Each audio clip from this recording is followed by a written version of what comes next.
Peg Woffington. By Charles Reade. Chapter 1. About the middle of the last century, at 8 o'clock in the evening, in a large but poor apartment, a man was slumbering on a rough couch. His rusty and worn suit of black was of a piece with his uncarpeted room, the deal table of home manufacture, and its slim unsnuffed candle. The man was Triplet, scene painter, actor and writer of sanguinary plays, in which what ought to be, viz., truth, plot, situation and dialogue, were not, and what ought not to be, were silhouette, small talk, big talk, fops, ruffians, and ghosts. His three mediocrities fell so short of one talent that he was sometimes imprancis. He slumbered, but uneasily. The dramatic author was uppermost, and his demon of the hayloft hung upon the thread of popular favor. On his uneasy slumber entered from the theatre Mrs. Triplet. She was a lady who in one respect fell behind her husband. She lacked his variety in ill-doing, but she recovered herself by doing her one thing a shade worse than he did any of his three. She was what is called in grim sport an actress. She had just cast her mite of discredit on royalty by playing the queen, and had trundled home the moment the breath was out of her royal body. She came in rotatory with fatigue, and fell, gristle, into a chair. She wrenched from her brow a diadem, and eyed it with contempt, took from her pocket a sausage, and contemplated it with respect and affection, placed it in a frying pan on the fire, and entered her bedroom, meaning to don a loose wrapper, and dethrone herself into comfort. But the poor woman was shot walking by Morphus, and subsided altogether, for dramatic performances, amusing and exciting to youth seated in the pit, convey a certain weariness to those bright beings who sparkle on the stage for bread and cheese. Royalty, disposed of, still left its trail of events. The sausage began to spit. The sound was hardly out of its body, when poor Triplet writhed like a worm on a hook. Spitter, spittus, went the sausage. Triplet groaned, and at last his inarticulate murmurs became words. That's right, Pit now, that is so reasonable to condemn a poor fellow's play before you have heard it out. Then, with a change of tone, Tom, muttered he, they are losing their respect for spectres. If they do, hunger will make a ghost of me. Next he fancied the clown or somebody had got into his ghost's costume. Dear, said the poor dreamer, the clown makes a very pretty spectre, with his ghastly white face, and his blood-boltered cheeks and nose. I never saw the fun of a clown before. No! No! No! It is not the clown, it is worse, much worse. Oh dear, ugh! And Triplet rolled off the couch like Richard III. He sat a moment on the floor, with a finger in each eye, and then, finding he was neither daubing, ranting, nor deluging earth with axe, he accused himself of indolence, and sat down to write a small tale of blood and bombast. He took his seat at the deal table with some alacrity, for he had recently made a discovery. How to write well, rein que sela. First, think in as homely a way as you can. Next, shove your pen under the thought, and lift it by polysyllables to the true level of fiction. When done, find a publisher, if you can. This, said Triplet, ensures common sense to your ideas, which does pretty well for a basis, said Triplet, apologetically, and elegance to the dress they wear. Triplet, then casting his eyes round in search of such actual circumstances as could be incorporated on this plan with fiction, began to work thus. Triplet's facts. Triplet's fiction. A farthing dip is on the table. A solitary candle casts its pale gleams around. It wants snuffing. Its elongated wick betrayed an owner steeped in oblivion. He jumped up and snuffed it. He rose languidly, and trimmed it with his fingers. Burned his with an instrument that he had by his fingers, and swore a little. Sighed for that purpose, and muttered a silent ejaculation. Before, however, the mole Triplet could undermine literature and level it with the dust, various interruptions and divisions broke in upon his design, and sic nos servavit Apollo. As he wrote the last sentence, a loud rap came to his door. A servant in livery brought him a note from Mr. Vane, dated Covent Garden. Triplet's eyes sparkled, he bustled, wormed himself into a less rusty coat, and started off to the Theatre Royal, Covent Garden. In those days, the artists of the pen and the brush ferreted patrons, instead of aiming to be indispensable to the public, the only patron worth a single gesture of the quill. Mr. Vane had conversed with Triplet, that is, let Triplet talk to him in a coffee-house, and Triplet, the most sanguine of unfortunate men, had already built a series of expectations upon that interview, when this note arrived. Leaving him on his road from Lambeth to Covent Garden, we must introduce more important personages. Mr. Vane was a wealthy gentleman from Shropshire, whom business had called to London 4 months ago, and now pleasure detained. Business still occupied the letters he sent now and then to his native county, but it had ceased to occupy the writer. He was a man of learning and taste, as times went, and his love of the arts had taken him some time before our tale to the theatres, then the resort of all who pretended to taste, and it was thus he had become fascinated by Mrs. Woffington, a lady of great beauty, and a comedian high in favour with the town. The first night he saw her was an epoch in the history of this gentleman's mind. He had learning and refinement, and he had not great practical experience, and such men are most open to impression from the stage. He saw a being, all grace and bright nature, move like a goddess among the stiff puppets of the scene. Her glee and her pathos were equally catching. She held a golden key at which all the doors of the heart flew open.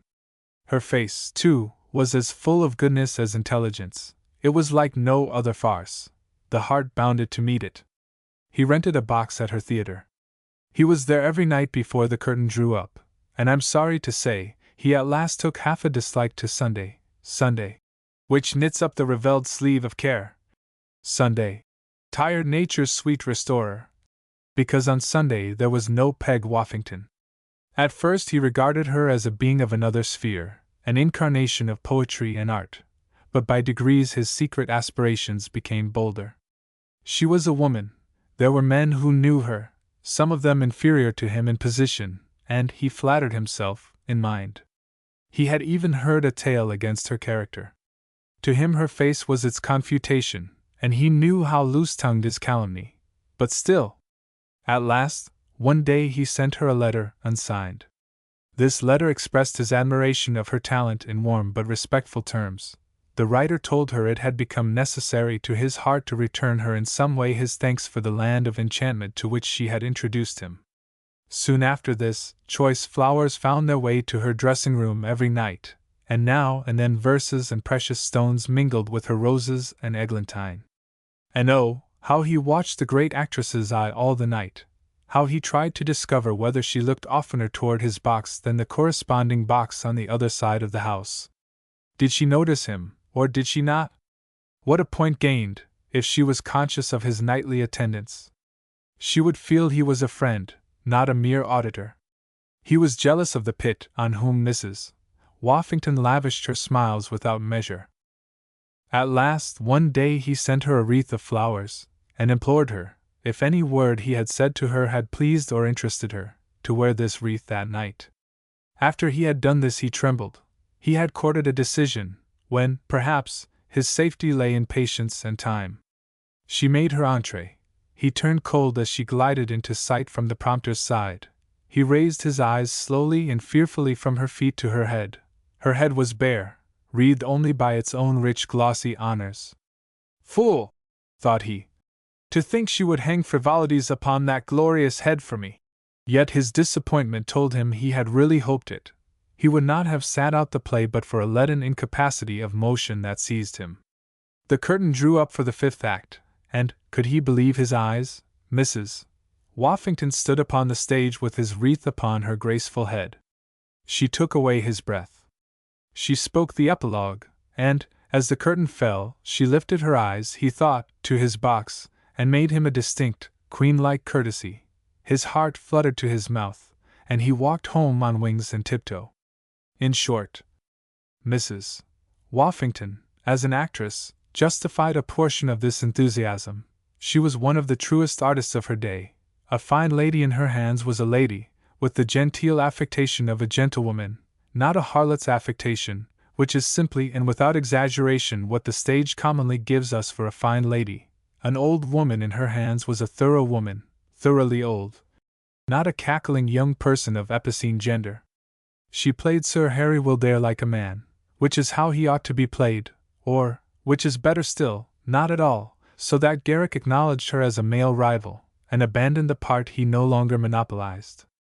Now it very, very rarely happens that a woman of her age is high enough in art and knowledge to do these things. In Players, vanity cripples art at every step. The young actress who is not a Woffington aims to display herself by means of her part, which is vanity, not to raise her part by sinking herself in it, which is art. It has been my misfortune to see Annie, etc. play the man. Nature, forgive them, if you can, for art never will. They never reached any idea more manly than a steady resolve to exhibit the points of a woman with greater ferocity than they could in a gown. But consider, ladies, a man is not the meanest of the brute creation, so how can he be an unwomanly female? This sort of actress aims not to give her author's creation to the public, but to trot out the person instead of the creation, and shows sots what a calf it has, and is. Vanity, vanity. All is vanity. Mesdames les charlatans. Margaret Woffington was of another mold. She played the ladies of high comedy with grace, distinction, and delicacy. But in Sir Harry Wildair she parted with a woman's mincing foot and tongue, and played the man in a style large, spirited, and elance. As Mrs. Day, Committee, she painted wrinkles on her lovely face so honestly that she was taken for 80, and she carried out the design with voice and person, and did a vulgar old woman to the life. She disfigured her own beauties to show the beauty of her art. In a word, she was an artist. It does not follow she was the greatest artist that ever breathed, far from it. Mr. Vane was carried to this notion by passion and ignorance. On the evening of our tale he was at his post patiently sitting out one of those sanguinary discourses our rude forefathers thought were tragic plays. Sedet aeternum sedebit infelix Theseus, because Mrs. Woffington is to speak the epilogue. These epilogues were curiosities of the human mind.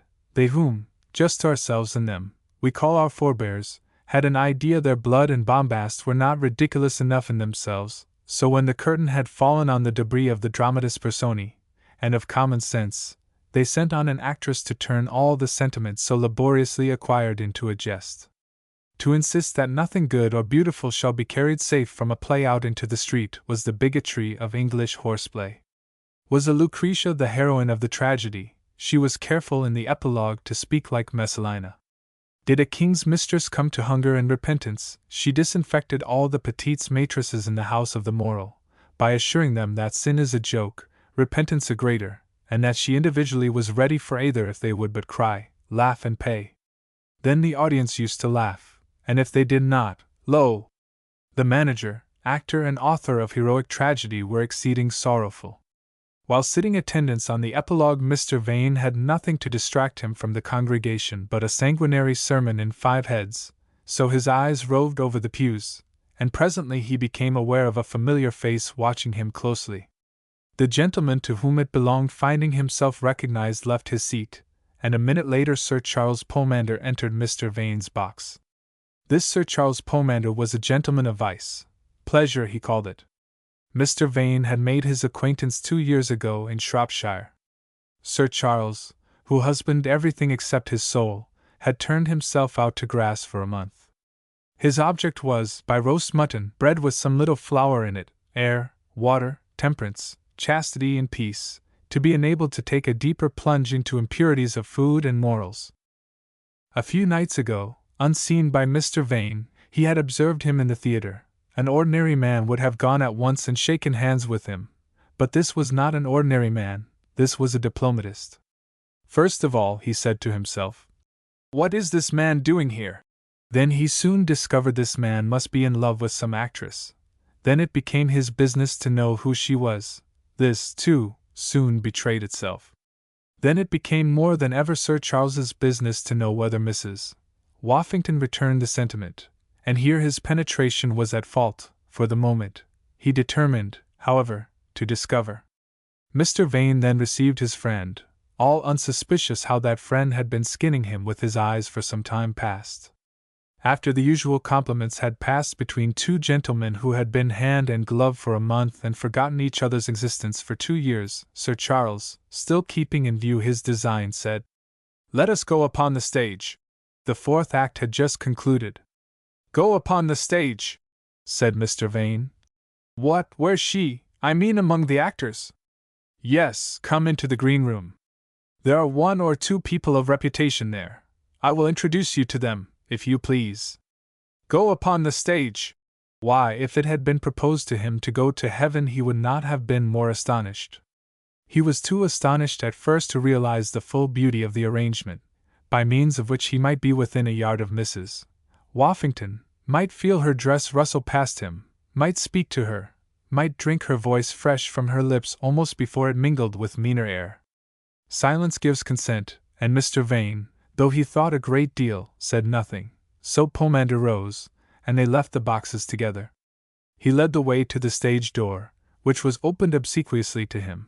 They then passed through a dismal passage, and suddenly emerged upon that scene of enchantment, the stage, a dirty platform encumbered on all sides with piles of scenery in flats. They threaded their way through rusty velvet actors and fustian carpenters, and entered the green room. At the door of this magic chamber Vane trembled and half wished he could retire. They entered. His apprehension gave way to disappointment. She was not there. Collecting himself, he was presently introduced to a smart, jaunty, and, to do him justice, distingué old beau. This was Colley Cibber, Esq., poet laureate, and retired actor and dramatist, a gentleman who is entitled to a word or two. This Cibber was the only actor since Shakespeare's time who had both acted and written well.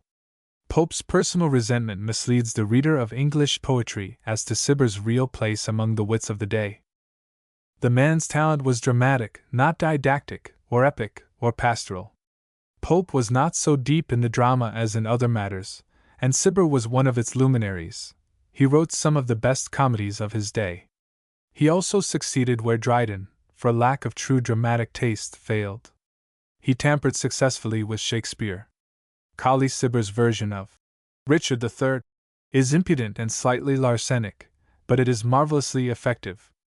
It has stood a century, and probably will stand forever, and the most admired passages in what literary humbugs who pretend they know Shakespeare by the closet, not the stage, except as Shakespeare's Richard, are Cibber's. Mr. Cibber was now in private life, a mild edition of his own Lord Foppington. He had none of the snob fop as represented on our conventional stage. Nobody ever had, and lived. He was in tolerably good taste, but he went ever gold-laced, highly powdered, scented, and diamond, dispensing graceful bows, praises of whoever had the good luck to be dead, and satire of all who were here to enjoy it. Mr. Vane, to whom the drama had now become the golden branch of letters, looked with some awe on this veteran, for he had seen many Woffingtons. He fell soon upon the subject nearest his heart. He asked Mr. Cibber what he thought of Mrs. Woffington. The old gentleman thought well of the young lady's talent, especially her comedy. In tragedies, said he, she imitates Mademoiselle Dumenil, of the Théâtre Français, and confounds the stage rhetorician with the actress. The next question was not so fortunate. Did you ever see so great and true an actress upon the whole? Mr. Cibber opened his eyes, a slight flush came into his wash-leather face, and he replied, I have not only seen many equal, many superior to her, but I have seen some half-dozen who would have eaten her up and spit her out again, and not known they had done anything out of the way. Here Pomander soothed the veteran's dudgeon by explaining in dulcet tones that his friend was not long from Shropshire, and the critic interrupted him, and bade him not dilute the excuse. Now Mr. Vane had as much to say as either of them, but he had not the habit, which dramatic folks have, of carrying his whole bank in his cheek pocket, so they quenched him for 2 minutes. But lovers are not silenced. He soon returned to the attack. He dwelt on the grace, the ease, the freshness, the intelligence, the universal beauty of Mrs. Woffington. Pomander sneered to draw him out. Cibber smiled, with good-natured superiority. This nettled the young gentleman. He fired up, his handsome countenance glowed, he turned Demosthenes for her he loved. One advantage he had over both Cibber and Pomander, a fair stock of classical learning. On this he now drew. Other actors and actresses, said he, are monotonous in voice, monotonous in action, but Mrs. Woffington's delivery has the compass and variety of nature, and her movements are free from the stale uniformity that distinguishes artifice from art. The others seem to me to have but two dreams of grace, a sort of crawling on stilts is their motion, and an angular stiffness their repose. He then cited the most famous statues of antiquity, and quoted situations in plays where, by her fine dramatic instinct, Mrs. Woffington, he said, threw her person into postures similar to these, and of equal beauty. Not that she strikes attitudes like the rest, but she melts from one beautiful statue into another, and if sculptors could gather from her immortal graces, painters, too, might take from her face the beauties that belong of right to passion and thought, and orators might revive their withered art, and learn from those golden lips the music of old Athens, that quelled tempestuous mobs, and princes drunk with victory. Much as this was, he was going to say more, ever so much more, but he became conscious of a singular sort of grin upon every face. This grin made him turn rapidly round to look for its cause. It explained itself at once.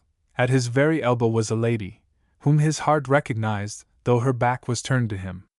She was dressed in a rich silk gown, pearl white, with flowers and sprigs embroidered.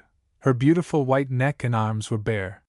She was sweeping up the room with the epilogue in her hand, learning it off by heart. At the other end of the room she turned, and now she shone full upon him. It certainly was a dazzling creature. She had a head of beautiful form, perched like a bird upon a throat massive yet shapely and smooth as a column of alabaster, a symmetrical brow, black eyes full of fire and tenderness, a delicious mouth, with 100 varying expressions, and that marvelous faculty of giving beauty alike to love or scorn, a sneer or a smile. But she had one feature more remarkable than all, her eyebrows, the actor's feature.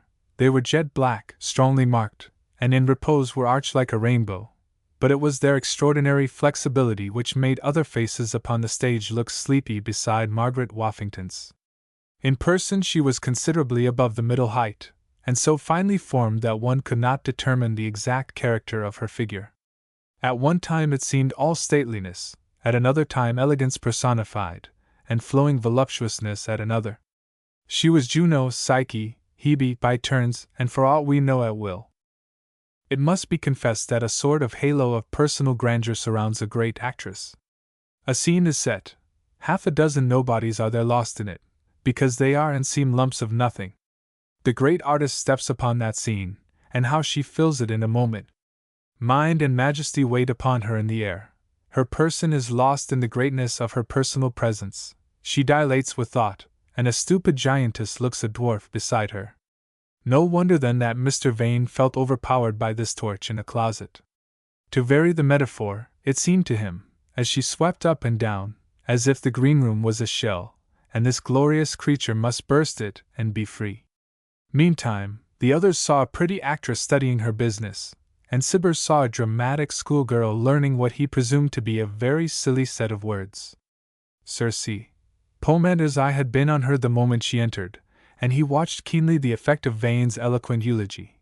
But apparently the actress was too deep in her epilogue for anything else. She came in, saying, "Mom, Mom, Mom," over her task, and she went on doing so. The experienced Mr. Cibber, who had divined Vane in an instant, drew him into a corner, and complimented him on his well-timed eulogy. "You acted that mighty well, sir," said he. "Stop my vitals! If I did not think you were in earnest till I saw the jade had slipped in among us. It told, sir, it told." Up fired Vane. "What do you mean, sir?" said he. "Do you suppose my admiration of that lady is feigned?" "No need to speak so loud, sir," replied the old gentleman. "She hears you. These hussies have ears like hawks." He then dispensed a private wink and a public bow, with which he strolled away from Mr. Vane, and walked feebly and jauntily up the room, whistling "Fair Hebe," fixing his eye upon the past, and somewhat ostentatiously overlooking the existence of the present company.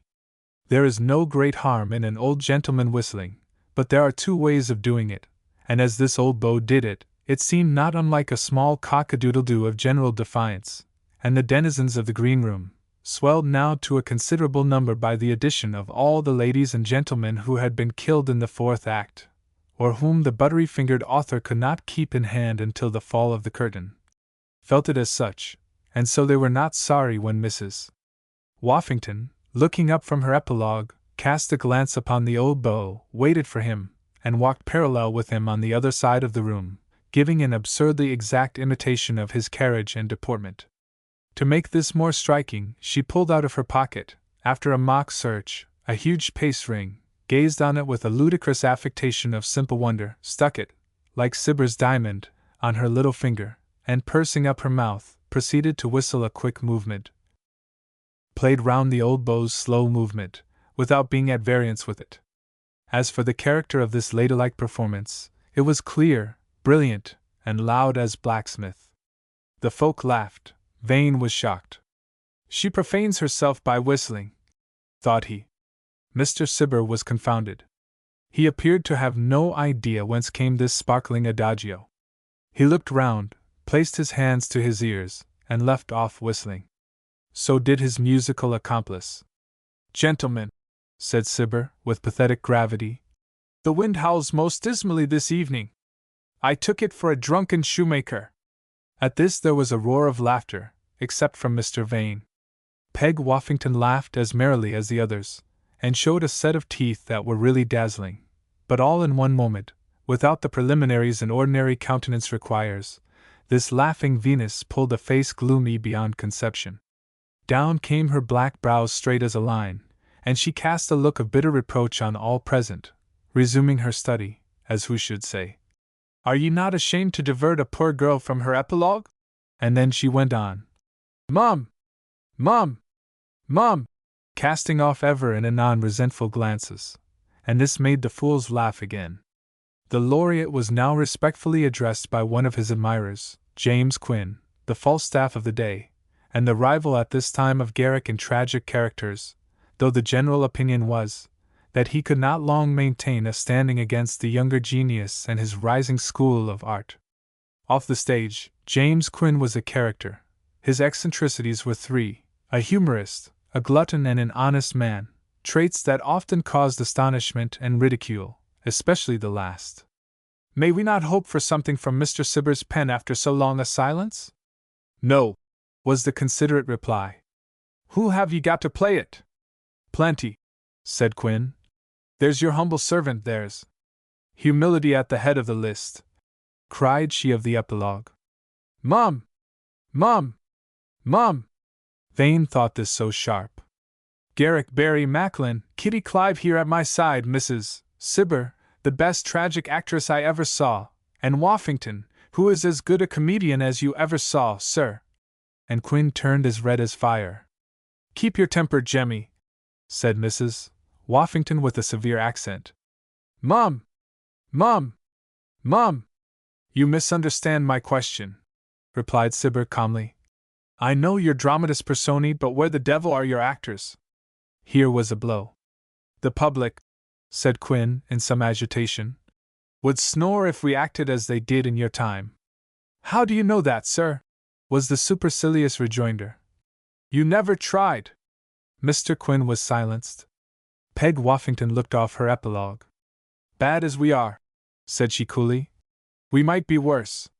Mr. Cibber turned round, slightly raised his eyebrows. "Indeed?" said he. "Madam," added he, with a courteous smile, "will you be kind enough to explain to me how you could be worse? If, like a crab, we could go backward." At this the auditors tittered, and Mr. Cibber had recourse to his spyglass. This gentleman was satirical or insolent, as the case might demand, in 3 degrees, of which the snuff-box was the comparative, and the spyglass the superlative. He had learned this on the stage. In annihilating Quinn he had just used the snuff weapon, and now he drew his spyglass upon poor Peggy. "Whom have we here?" said he. Then he looked with his spyglass to see. "Oh, the little Irish orange girl, whose basket outweighed Colley Cibber's salary for the first 20 years of his dramatic career," was the delicate reply to the above delicate remark. It staggered him for a moment. However, he affected a most puzzled air, then gradually allowed a light to steal into his features. Oh! How stupid I am! I understand. You sold something besides oranges." "Oh!" said Mr. Vane, and colored up to the temples, and cast a look on Cibber, as much as to say, If you were not 73! His ejaculation was something so different from any tone any other person there present could have uttered that the actress's eye dwelt on him for a single moment, and in that moment he felt himself looked through and through. I sold the young fops a bargain, you mean, was her calm reply. And now I am come down to the old ones. A truce, Mr. Cibber, what do you understand by an actor? Tell me, for I am foolish enough to respect your opinion on these matters. An actor, young lady, said he gravely, is an artist who has gone deep enough in his art to make dunces, critics and greenhorns take it for nature. Moreover, he really personites, which your mere man of the stage never does. He has learned the true art of self-multiplication. He drops Betterton, Booth, Wilkes, or ahem. Cibber, inserted Sir Charles Pomander. Cibber bowed. In his dressing-room, and comes out young or old, a fop, a valet, a lover, or a hero, with voice, mien, and every gesture to match. A grain less than this may be good speaking, fine preaching, deep grunting, high ranting, eloquent reciting, but I'll be hanged if it is acting.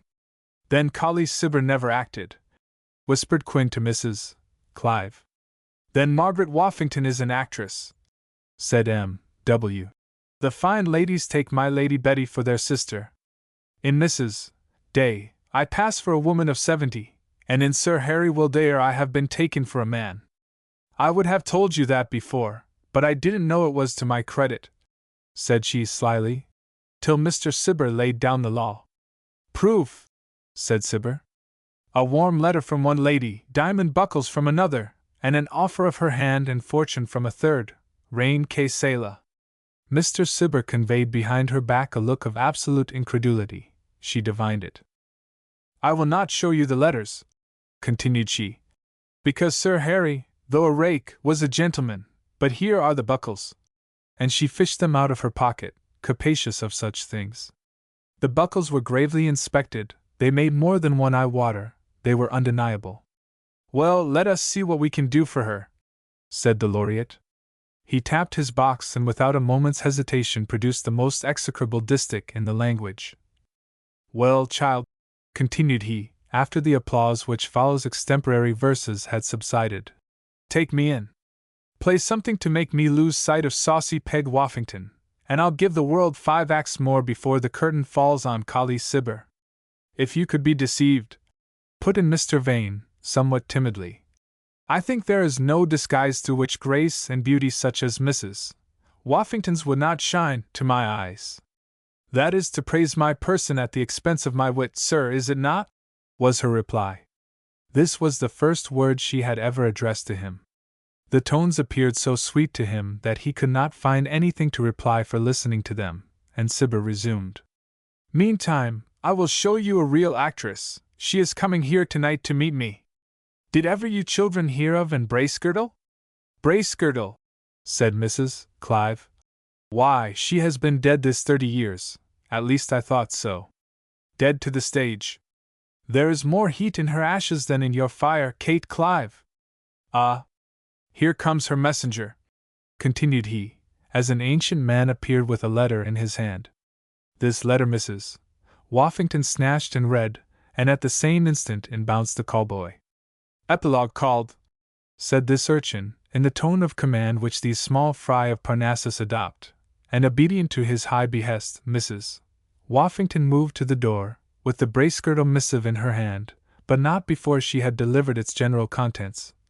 The great actress will be here in a few minutes, said she, and she glided swiftly out of the room. Chapter 2.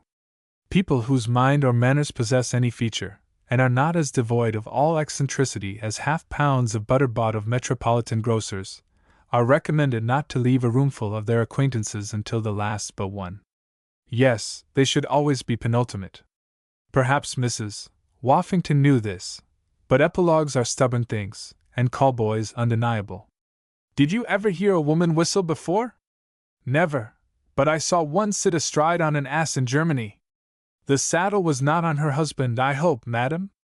No, sir, the husband walked by his kinsfolk's side, and made the best of a bad bargain, as Peggy's husband will have to.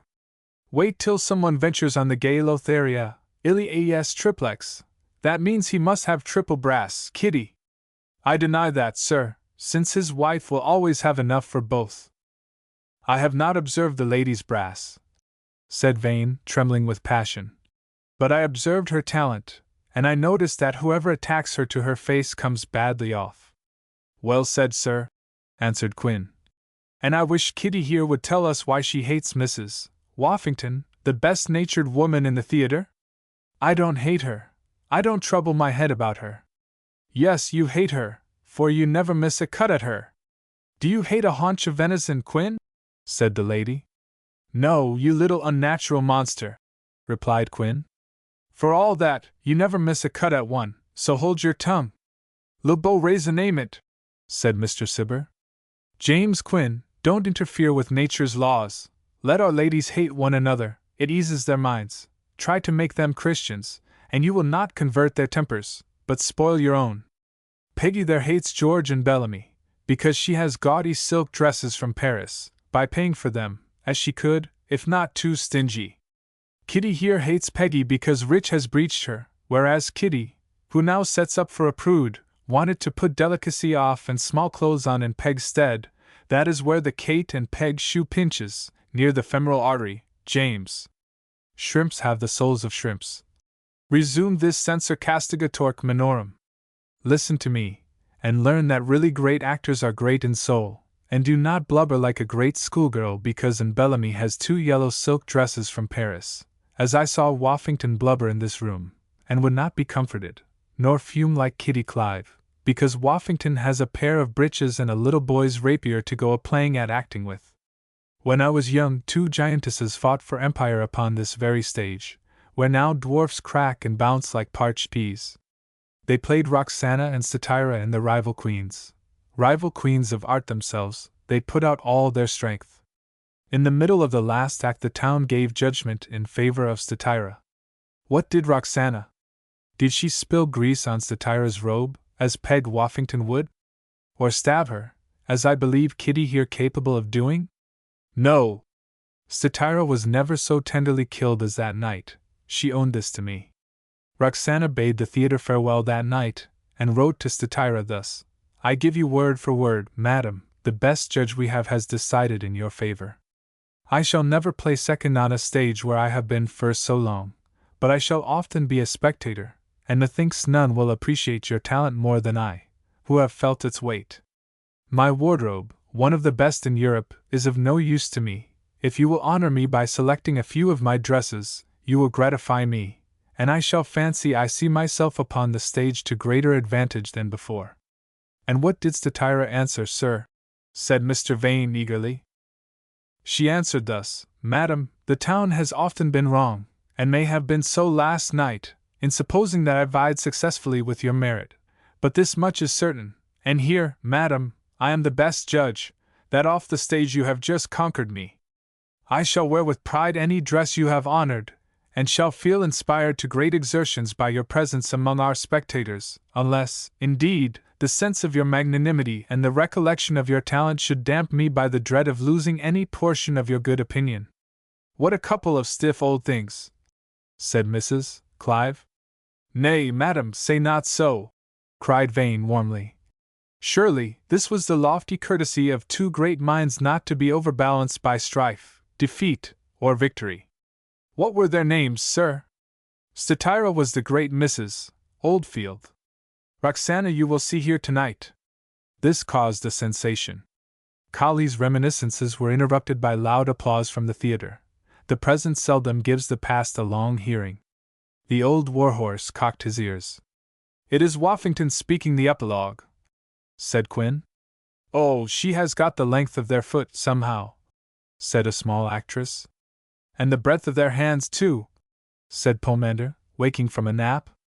It is the depth of their hearts she has sounded, said Vane.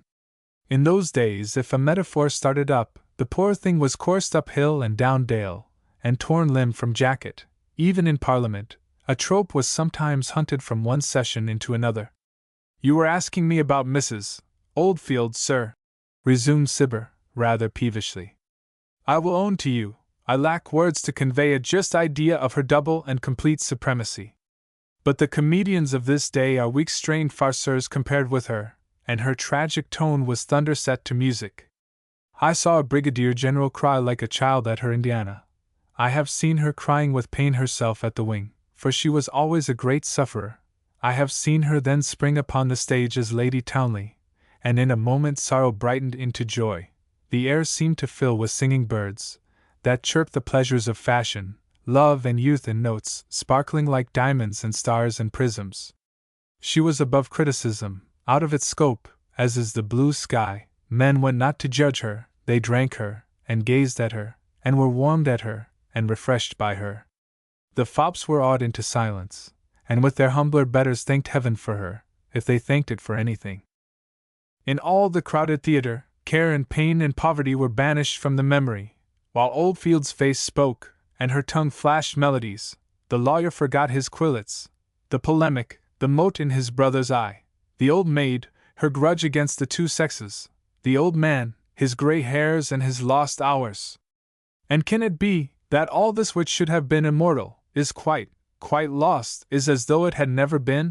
He sighed. Can it be that its fame is now sustained by me, who twang with my poor lute, cracked and old, these feeble praises of a broken lyre? He paused, and his eye looked back over many years. Then, with a very different tone, he added, and that Jack Falstaff there must have seen her, now I think on't. Only once, sir, said Quin, and I was but 10 years old. He saw her once, and he was 10 years old, yet he calls Woffington a great comedian, and my sonless wife, with her hatchet face, the greatest tragedian he ever saw. Jemmy, what an ass you must be! Mrs.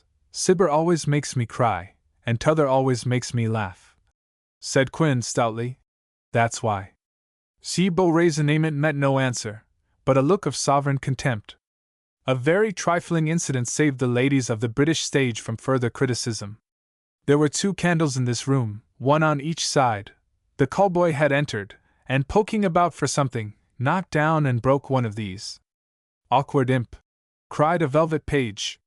I'll go to the treasury for another, ma'am, said the boy pertly, and vanished with the fractured wax. I take advantage of the interruption to open Mr. Vane's mind to the reader.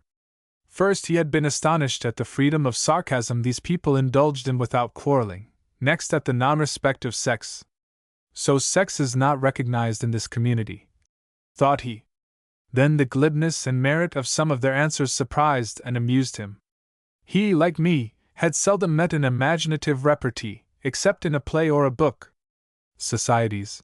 Repartees were then, as they are now, the good old tree in various dresses and veils, tu quoque, tu mentiris, vas damnamini. But he was sick and dispirited on the whole. Such very bright illusions had been dimmed in these few minutes. She was brilliant, but her manners, if not masculine, were very daring, and yet when she spoke to him, a stranger, how sweet and gentle her voice was. Then it was clear nothing but his ignorance could have placed her at the summit of her art. Still he clung to his enthusiasm for her. He drew Pomander aside. What a simplicity there is in Mrs. Woffington, said he. The rest, male and female, are all so affected. She is so fresh and natural. They are all hothouse plants. She is a cowslip with the May-dew on it. What you take for simplicity is her refined art, replied Sir Charles. No, said Vane. I never saw a more innocent creature. Pomander laughed in his face. This laugh disconcerted him more than words. He spoke no more, he sat pensive.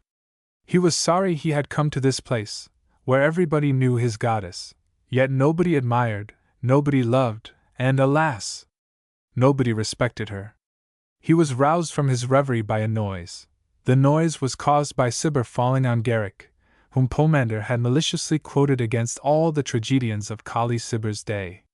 I tell you, cried the veteran, that this Garrick has banished dignity from the stage and given us in exchange what you and he take for fire, but it is smoke and vapor. His manner is little, like his person, it is all fuss and bustle. This is his idea of a tragic scene. A little fellow comes bustling in, goes bustling about, and runs bustling out. Here Mr. Cibber left the room. To give greater effect to his description, but presently returned in a mighty pother, saying, "Give me another horse." "Well, where's the horse? Don't you see I'm waiting for him? Bind up my wounds, look sharp now with these wounds. Have mercy, heaven, but be quick about it, for the pit can't wait for heaven. Bustle! Bustle! Bustle!" The old dog was so irresistibly funny that the whole company were obliged to laugh, but in the midst of their merriment Mrs. Woffington's voice was heard at the door. "This way, madam," a clear and somewhat shrill voice replied. "I know the way better than you, child." And a stately old lady appeared on the threshold. "Bracegirdle," said Mr. Cibber. It may well be supposed that every eye was turned on this newcomer, that Roxana for whom Mr. Cibber's story had prepared a peculiar interest. She was dressed in a rich green velvet gown with gold fringe. Cibber remembered it, she had played the Eastern Queen in it. Heaven forgive all concerned! It was fearfully pinched in at the waist and ribs, so as to give the idea of wood inside, not woman. Her hair and eyebrows were iron gray, and she had lost a front tooth, or she would still have been eminently handsome. She was tall and straight as a dart, and her noble port betrayed none of the weakness of age. Only it was to be seen that her hands were a little weak, and the gold-headed crutch struck the ground rather sharply, as if it did a little limb's duty. Such was the lady who marched into the middle of the room, with a "How do, Collie?" and, looking over the company's heads as if she did not see them, regarded the four walls with some interest. Like a cat, she seemed to think more of places than of folk. The page obsequiously offered her a chair. "Not so clean as it used to be," said Mrs. Bracegirdle. Unfortunately, in making this remark, the old lady graciously patted the page's head for offering her the chair, and this action gave, with some of the ill-constituted minds that are ever on the titter, a ridiculous direction to a remark intended, I believe, for the paint and wainscots, etc. "Nothing is as it used to be," remarked Mr. Cibber. "All the better for everything," said Mrs. Clive. "We were laughing at this mighty little David, first actor of this mighty little age." Now if Mr. Cibber thought to find in the newcomer an ally of the past in its indiscriminate attack upon the present, he was much mistaken, for the old actress made onslaught on this nonsense at once. "Aye," said she, "and not the first time by many hundreds. 'Tis a disease you have. Cure yourself, Collie. Davy Garrick pleases the public, and in trifles like acting, that take nobody to heaven, to please all the world, is to be great.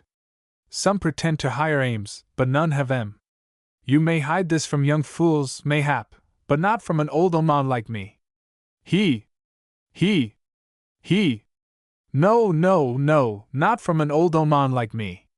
She then turned round in her chair, and with that sudden, unaccountable snappishness of tone to which the brisk old are subject, she snarled, "Gie me a pinch of snuff, some of ye, do!"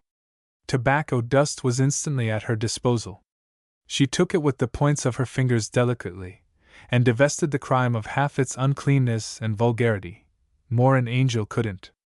"Monstrous sensible woman, though," whispered Quinn to Clive. "Hey, sir! What do you say, sir? For I'm a little deaf. Not very to praise, it seems. That your judgment, madam, is equal to the reputation of your talent."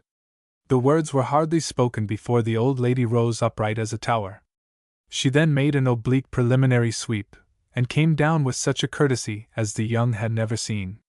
James Quinn, not to disgrace his generation, attempted a corresponding bow, for which his figure and apoplectic tendency rendered him unfit, and while he was transacting it, the graceful Cibber stepped gravely up, and looked down and up the process with his glass, like a naturalist inspecting some strange capriccio of an orang-outan.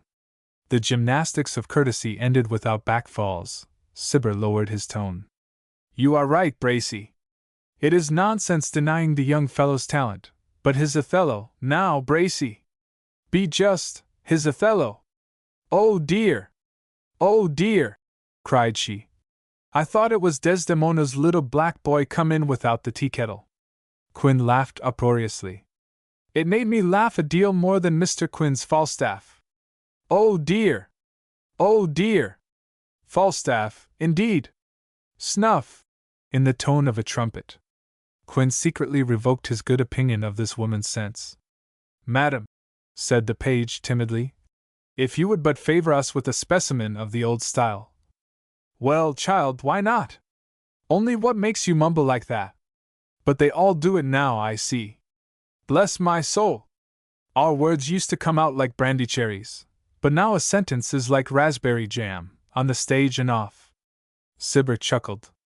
"And why don't you men carry yourself like Cibber here?"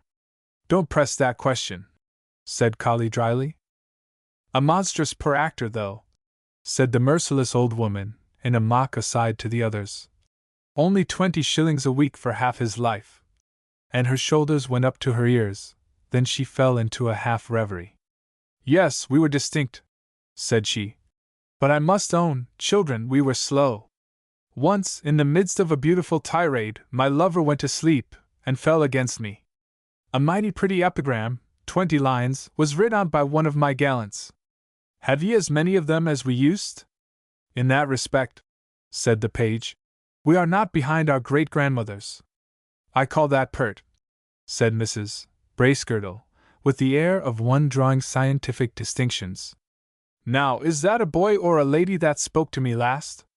"By its dress I should say a boy," said Cibber with his glass. "By its assurance, a lady. There's one clever woman among ye, Peg something, plays Lothario, Lady Betty Modish, and what not?" "What? Admire Woffington?" screamed Mrs. Clive. "Why, she is the greatest gabbler on the stage." "I don't care," was the reply. "There's nature about the jade. Don't contradict me," added she, with sudden fury. "A parcel of children." "No, madam," said Clive humbly.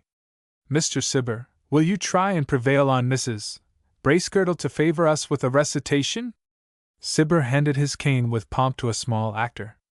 Bracegirdle did the same, and striking the attitudes that had passed for heroic in their day, they declaimed out of the rival queens 2 or 3 tirades, which I graciously spare the reader of this tale. Their elocution was neat and silvery, but not one bit like the way people speak in streets, palaces, fields, roads, and rooms. They had not made the grand discovery, which Mr. A. Wigan on the stage, and every man of sense off it, has made in our day and nation, namely, that the stage is a representation, not of stage, but of life, and that an actor ought to speak and act in imitation of human beings, not of speaking machines that have run and creaked in a stage groove, with their eyes shut upon the world at large, upon nature, upon truth, upon man, upon woman, and upon child. "This is slow," cried Cibber. "Let us show these young people how ladies and gentlemen moved 50 years ago, dancins." A fiddler was caught, a beautiful slow minuet played, and a bit of solemn dancing done. Certainly it was not gay, but it must be owned it was beautiful. It was the dance of kings, the poetry of the courtly saloon. The retired actress, however, had frisker notions left in her. "This is slow," cried she, and bade the fiddler play "The Wind That Shakes the Barley," an ancient jig tune. This she danced to in a style that utterly astounded the spectators. She showed them what fun was. Her feet and her stick were all echoes to the mad strain. Out went her heel behind, and returning, drove her 4 yards forward. She made unaccountable slants, and cut them all over in turn if they did not jump for it. Roars of inextinguishable laughter arose. It would have made an oyster merry. Suddenly she stopped, and put her hands to her sides, and soon after she gave a vehement cry of pain. The laughter ceased. She gave another cry of such agony that they were all round her in a moment. "Oh, help me, ladies!" screamed the poor woman, in tones as feminine as they were heartrending and piteous. "Oh, my back! My loins! I suffer, gentlemen," said the poor thing, faintly. What was to be done? Mr. Vane offered his penknife to cut her laces. "You shall cut my head off sooner," cried she, with sudden energy. "Don't pity me," said she sadly. "I don't deserve it." Then, lifting her eyes, she exclaimed, with a sad air of self-reproach, "Oh, vanity! Do you never leave a woman?" "Nay, madam," whimpered the page, who was a good-hearted girl. "'Twas your great complaisance for us, not vanity." "Oh, Oh! Oh! And she began to blubber, to make matters better. No, my children, said the old lady. 'Twas vanity. I wanted to show you what an old oman could do, and I have humiliated myself, trying to outshine younger folk. I am justly humiliated, as you see. And she began to cry a little. This is very painful, said Cibber. Mrs. Bracegirdle now raised her eyes. They had set her in a chair, and looking sweetly, tenderly, and earnestly on her old companion, she said to him, slowly, gently, but impressively, Collie, at 70 and 10 this was ill done of us. You and I are here now, for what? To cheer the young up the hill we mounted years ago. And, old friend, if we detract from them we discourage them. A great sin in the old. Every dog his day. We have had ours. Here she smiled, then, laying her hand tenderly in the old man's, she added, with calm solemnity, and now we must go quietly toward our rest, and strut and fret no more the few last minutes of life's fleeting hour. How tame my cachytype of these words compared with what they were. I am ashamed of them and myself, and the human craft of writing, which, though commoner far, is so miserably behind the godlike art of speech. Esse ipsum audivices. These ink scratches, which, in the imperfection of language, we have called words, till the unthinking actually dream they are words, but which are the shadows of the corpses of words. These word shadows then were living powers on her lips, and subdued, as eloquence always does, every heart within reach of the imperial tongue. The young loved her, and the old man, softened and vanquished, and mindful of his failing life, was silent, and pressed his handkerchief to his eyes a moment. Then he said, No, Bracy, no, be composed, I pray you. She is right. Young people, forgive me that I love the dead too well, and the days when I was what you are now. Drat the woman, continued he, half ashamed of his emotion. She makes us laugh, and makes us cry, just as she used. What does he say, young woman? Said the old lady, dryly, to Mrs. Clive. He says you make us laugh, and make us cry, madam, and so you do me, I'm sure. And that's Peg Woffington's notion of an actress. Better it, Cibber and Bracegirdle, if you can, said the other, rising up like lightning. She then threw Collie Cibber a note, and walked coolly and rapidly out of the room, without looking once behind her. The rest stood transfixed, looking at one another, and at the empty chair. Then Cibber opened and read the note aloud. It was from Mrs. Bracegirdle. Playing at trick-track, so can't play the fool in your green room tonight. B. On this, a musical ringing laugh was heard from outside the door, where the pseudo Bracegirdle was washing the gray from her hair, and the wrinkles from her face. Ah! I wish I could do it as easily, and a little bit of sticking plaster from her front tooth. Why, it is the Irish jade, roared Cibber. Divil a less, rang back a rich brogue. And it's not the first time we put the comether upon ye, England, my jewel. One more mutual glance, and then the mortal cleverness of all this began to dawn on their minds, and they broke forth into clapping of hands, and gave this accomplished mime 3 rounds of applause, Mr. Vane and Sir Charles Pomander leading with, Bravo, Woffington! Its effect on Mr. Vane may be imagined. Who but she could have done this? This was as if a painter should so paint a man as to deceive his species. This was acting, but not like the acting of the stage. He was in transports, and self-satisfaction at his own judgment mingled pleasantly with his admiration. In this cheerful exhibition, one joined not Mr. Cibber. His theories had received a shock, and we all love our theories. He himself had received a rap, and we don't hate ourselves. Great is the syllogism. But there is a class of arguments less vulnerable. If A says to B, You can hit me, as I prove by this syllogism. Here followeth the syllogism. And B, poor tout repents, knocks it down such a whack that he rebounds into a sitting posture, and to him the man, the tree, the lamp-post, and the fire-escape become not clearly distinguishable. This barbarous logic prevails against the logic in Barbara, and the syllogism is in the predicament of Humpty Dumpty.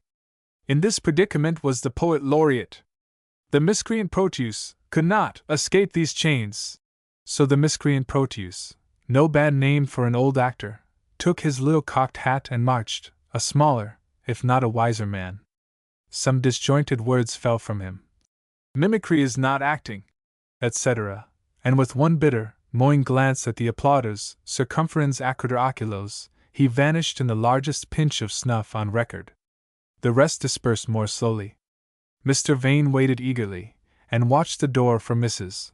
Woffington, but she did not come. He then made acquaintance with good-natured Mr. Quinn, who took him upon the stage and showed him by what vulgar appliances that majestic rise of the curtain he so admired was effected. Returning to the green room for his friend, he found him in animated conversation with Mrs. Woffington. This made Vane uneasy. Sir Charles, up to the present moment of the evening, had been unwontedly silent, and now he was talking 19 to the dozen, and Mrs. Woffington was listening with an appearance of interest that sent a pang to poor Vane's heart. He begged Mr. Quinn to introduce him. Mr. Quinn introduced him. The lady received his advances with polite composure. Mr. Vane stammered his admiration of her bracegirdle, but all he could find words to say was mere general praise, and somewhat coldly received. Sir Charles, on the contrary, spoke more like a critic. Had you given us the stage cackle, or any of those traditionary symptoms of old age, we should have instantly detected you, said he. But this was art copying nature, and it may be years before such a triumph of illusion is again effected under so many adverse circumstances. You are very good, Sir Charles, was the reply. You flatter me. It was one of those things which look greater than they are. Nobody here knew bracegirdle but Mr. Cibber. Mr. Cibber cannot see well without his glasses, and I got rid of one of the candles. I sent one of the imps of the theatre to knock it down. I know Mrs. Bracegirdle by heart. I drink tea with her every Sunday. I had her dress on, and I gave the old boy her words and her way of thinking. It was mere mimicry. It was nothing compared with what I once did. But ahem! Pray tell us! I am afraid I shall shock your friend. I see he is not a wicked man like you, and perhaps does not know what good-for-nothing creatures actresses are. He is not so ignorant as he looks, replied Sir Charles. That is not quite the answer I expected, Sir Charles, replied this lively lady. But it serves me right for fishing on dry land. Well, then, you must know a young gentleman courted me. I forget whether I liked him or not, but you will fancy I hated him, for I promised to marry him.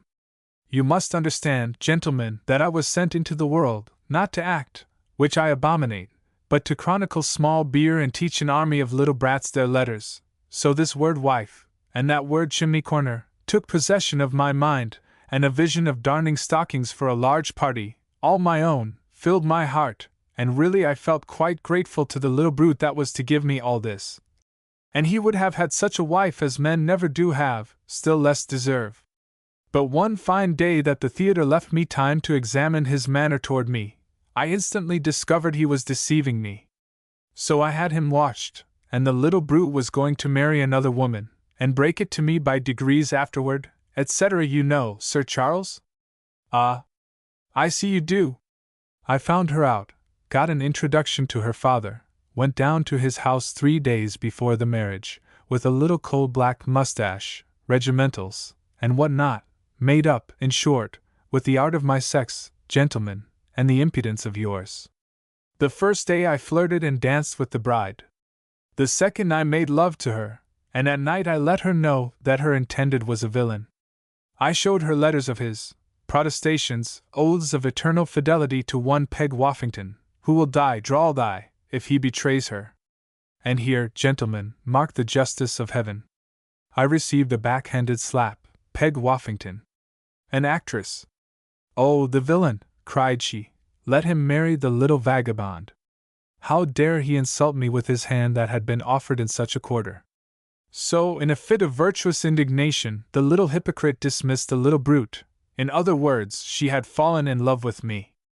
I have not had many happy hours, but I remember it was delicious to look out of my window, and at the same moment smell the honeysuckles and see my perfidy dismissed under a heap of scorn and a pile of luggage he had brought down for his wedding tour. I scampered up to London, laughing all the way, and when I got home, if I remember right, I cried for 2 hours. How do you account for that? I hope, madam, said Vane gravely. "It was remorse for having trifled with that poor young lady's heart. She had never injured you. But, sir, the husband I robbed her of was a brute and a villain in his little way, and wicked and good for nothing, etc. He would have deceived that poor little hypocrite, as he had this one," pointing to herself. "That is not what I mean. You inspired her with an attachment, never to be forgotten. Poor lady, how many sleepless nights has she passed since then, how many times has she strained her eyes to see her angel lover returning to her. She will not forget in 2 years the love it cost you but 2 days to inspire. The powerful should be merciful. Ah! I fear you have no heart." These words had no sooner burst from Mr. Vane than he was conscious of the strange liberty he had taken, and indeed, the bad taste he had been guilty of, and this feeling was not lessened when he saw Mrs. Woffington color up to the temples. Her eyes, too, glittered like basilisks, but she said nothing, which was remarkable in her, whose tongue was the sword of a maitre d'armes. Sir Charles eyed his friend in a sly, satirical manner. He then said laughingly, "In 2 months she married a third. Don't waste your sympathy," and turned the talk into another channel, and soon after, Mrs. Woffington's maid appearing at the door, she courtesied to both gentlemen and left the theatre. Sir Charles Pomander accompanied Mr. Vane a little way. "What becomes of her innocence?" was his first word. "One loses sight of it in her immense talent," said the lover. "She certainly is clever in all that bears upon her business," was the reply. "But I noticed you were a little shocked with her indelicacy in telling us that story, and still more in having it to tell." "Indelicacy? No," said Vane. "The little brute deserved it. Good heavens! To think that a little brute might have married that angel, and actually broke faith to lose her, it is incredible. The crime is diluted by the absurdity. Have you heard him tell the story? No? Then take my word for it, you have not heard the facts of the case. Ah? You are prejudiced against her? On the contrary, I like her. But I know that with all women the present lover is an angel and the past a demon, and so on in turn.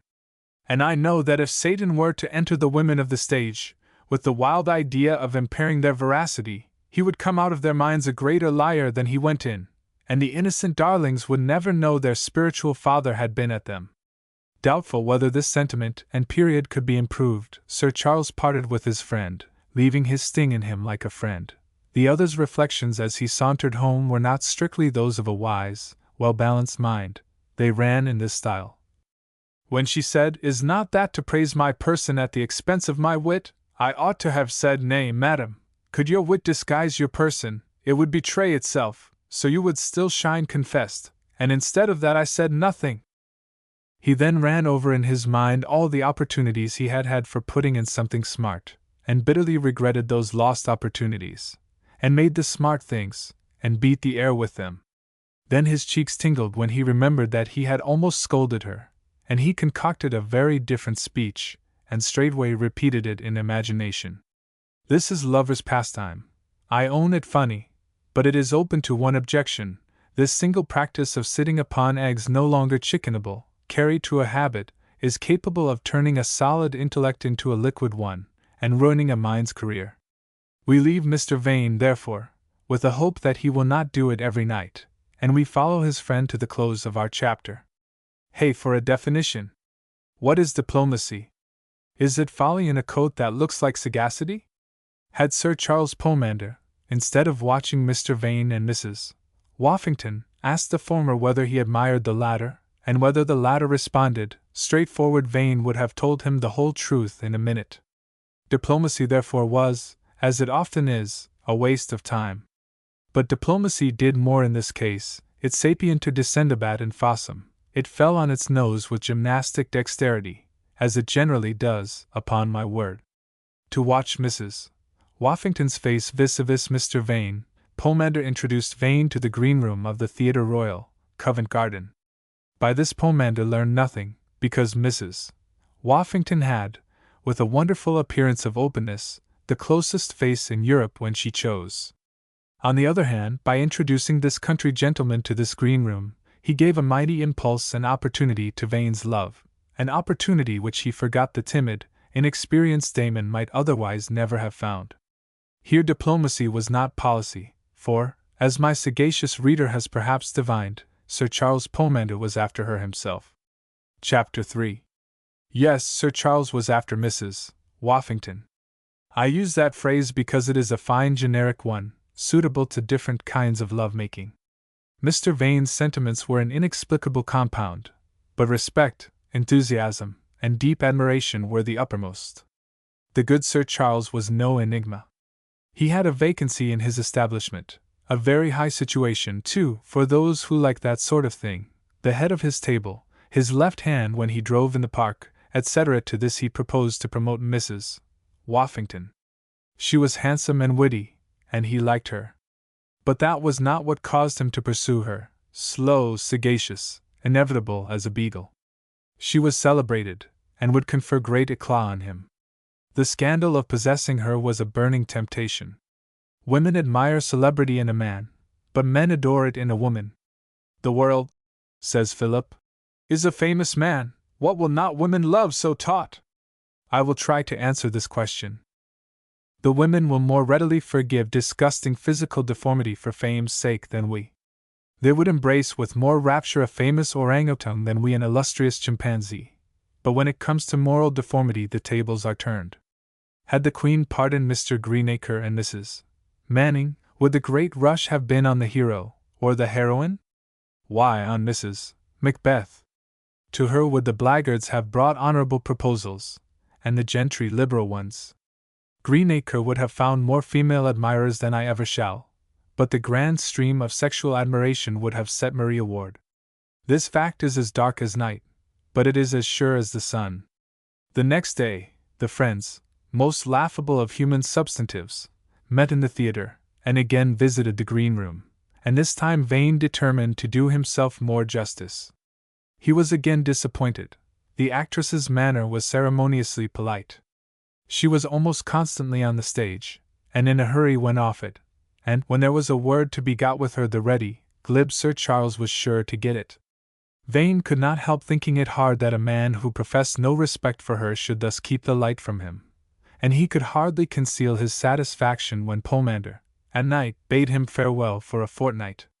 Pressing business took Sir Charles into the country. The good Sir Charles, however, could not go without leaving his sting behind as a companion to his friend. He called on Mr. Vane, and after a short preface, containing the words, "Our friendship, old kindness, my greater experience," he gravely warned him against Mrs. Woffington. "Not that I would say this if you could take her for what she is, and amuse yourself with her as she will with you, if she thinks it worth her while. But I see you have a heart, and she will make a football of it, and torment you beyond all you have ever conceived of human anguish." Mr. Vane colored high, and was about to interrupt the speaker, but he continued, "There, I am in a hurry. But ask Quinn, or anybody who knows her history, you will find she has had scores of lovers, and no one remains her friend after they part. Men are such villains!" "Very likely," was the reply. "But 20 men don't ill-use one good woman. Those are not the proportions. Adieu!" This last hit frightened Mr. Vane. He began to look into himself. He could not but feel that he was a mere child in this woman's hands. And more than that, his conscience told him that if his heart should be made a football of, it would be only a just and probable punishment. For there were particular reasons why he, of all men, had no business to look twice at any woman whose name was Woffington. That night he avoided the green room, though he could not forego the play. But the next night he determined to stay at home altogether. Accordingly, at 5 o'clock, the astounded box-keeper wore a visage of dismay. There was no shilling for him. And Mr. Vane's nightly shilling had assumed the sanctity of salary in his mind. Mr. Vane strolled disconsolate. He strolled by the Thames, he strolled up and down the Strand, and finally, having often admired the wisdom of moths in their gradual approach to what is not good for them, he strolled into the green room, Covent Garden, and sat down. When there he did not feel happy. Besides, she had always been cold to him, and had given no sign of desiring his acquaintance, still less of recognition. Mr. Vane had often seen a weathercock at work, and he had heard a woman compared to it, but he had never realized the simplicity, beauty and justice of the simile. He was therefore surprised, as well as thrilled, when Mrs. Woffington, so cool, ceremonious, and distant hitherto, walked up to him in the green room with a face quite wreathed in smiles, and without preliminary, thanked him for all the beautiful flowers he had sent her. "What, Mrs. Woffington, what, you recognize me?" "Of course, and have been foolish enough to feel quite supported by the thought I had at least one friend in the house. But," said she, looking down, "now you must not be angry. Here are some stones that have fallen somehow among the flowers. I am going to give you them back, because I value flowers, so I cannot have them mixed with anything else. But don't ask me for a flower back," added she, seeing the color mount on his face, "for I would not give one of them to you, or anybody." Imagine the effect of this on a romantic disposition like Mr. Vane's. He told her how glad he was that she could distinguish his features amid the crowd of her admirers. He confessed he had been mortified when he found himself, as he thought, entirely a stranger to her. She interrupted him. "Do you know your friend Sir Charles Pomander?" "No." "I am almost sure you do. Well, he is a man I do not like. He is deceitful, besides he is a wicked man.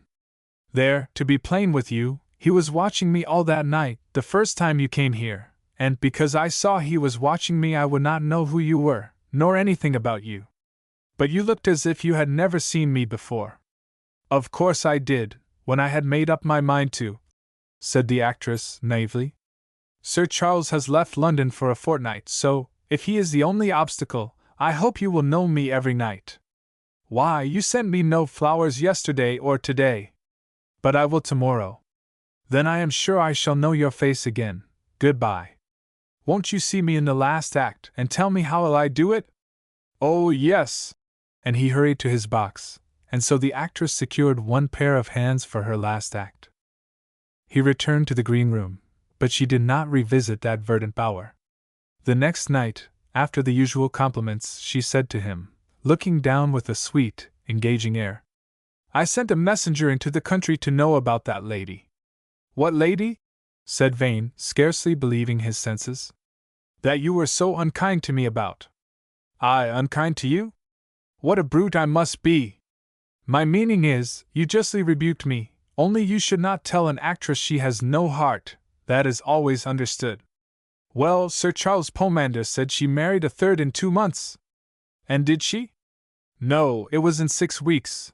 That man never tells the truth, and since then she has married a fourth." "I am glad of it." "So am I, since you awaken my conscience." Delicious flattery! And of all flattery the sweetest, when a sweet creature does flattery, not merely utters it. After this, Vane made no more struggles. He surrendered himself to the charming seduction, and as his advances were respectful, but ardent and incessant, he found himself at the end of a fortnight Mrs. Woffington's professed lover. They wrote letters to each other every day. On Sunday they went to church together in the morning, and spent the afternoon in the suburbs wherever grass was and dust was not. In the next fortnight, poor Vane thought he had pretty well fathomed this extraordinary woman's character. "Plumb the Atlantic with an 80-fathom line, sir." "She is religious," said he. "She loves a church much better than a playhouse, and she never laughs nor goes to sleep in church as I do. And she is breaking me of swearing, by degrees. She says that no fashion can justify what is profane, and that it must be vulgar as well as wicked. And she is frankness and simplicity itself." Another thing that charmed him was her disinterestedness. She ordered him to buy her a present every day, but it was never to cost above a shilling. If an article could be found that cost exactly 10 pence, a favorite sum of hers, she was particularly pleased, and these shilling presents were received with a flush of pleasure and brightening eyes. But when one day he appeared with a diamond necklace, it was taken very coldly. He was not even thanked for it, and he was made to feel, once for all, that the 10-penny ones were the best investments toward her favor. Then he found out that she was very prudent and rather stingy, of Spartan simplicity in her diet, and a scorner of dress off the stage. To redeem this she was charitable, and her charity and her economy sometimes had a sore fight, during which she was peevish, poor little soul. One day she made him a request. I can't bear you should think me worse than I am, and I don't want you to think me better than I am. Vane trembled. But don't speak to others about me, promise, and I will promise to tell you my whole story, whenever you are entitled to such a confidence. When shall I be entitled to it? When I am sure you love me. Do you doubt that now? Yes. I think you love me, but I am not sure. Margaret, remember I have known you much longer than you have known me. No. Yes. 2 months before we ever spoke I lived upon your face and voice. That is to say, you looked from your box at me upon the stage, and did not I look from the stage at you? Never. You always looked at the pit, and my heart used to sink. On the 17th of May you first came into that box. I noticed you a little, the next day I noticed you a little more. I saw you, fancied you liked me. After a while I could not have played without you. Here was delicious flattery again, and poor Vane believed every word of it. As for her request and her promise, she showed her wisdom in both these. As Sir Charles observed, it is a wonderful point gained if you allow a woman to tell her story her own way. How the few facts that are allowed to remain get molded and twisted out of ugly forms into pretty shapes by those supple, dexterous fingers. This present story cannot give the life of Mrs. Woffington, but only one great passage therein, as do the epic and dramatic writers. But since there was often great point in any sentences spoken on important occasions by this lady, I will just quote her defense of herself. The reader may be sure she did not play her weakest card. Let us give her the benefit. One day she and Kitty Clive were at a ding-dong. The green room was full of actors, male and female, but there were no strangers, and the ladies were saying things which the men of this generation only think. At last Mrs. Woffington, finding herself roughly, and, as she thought, unjustly handled, turned upon the assembly and said, "What man did ever I ruin in all my life? Speak who can." And there was a dead silence. What woman is there here at as much as £3 per week even, that hasn't ruined 2 at the very least? Report says there was a dead silence again, until Mrs. Clive perked up, and said she had only ruined 1, and that was his own fault. Mrs. Woffington declined to attach weight to this example.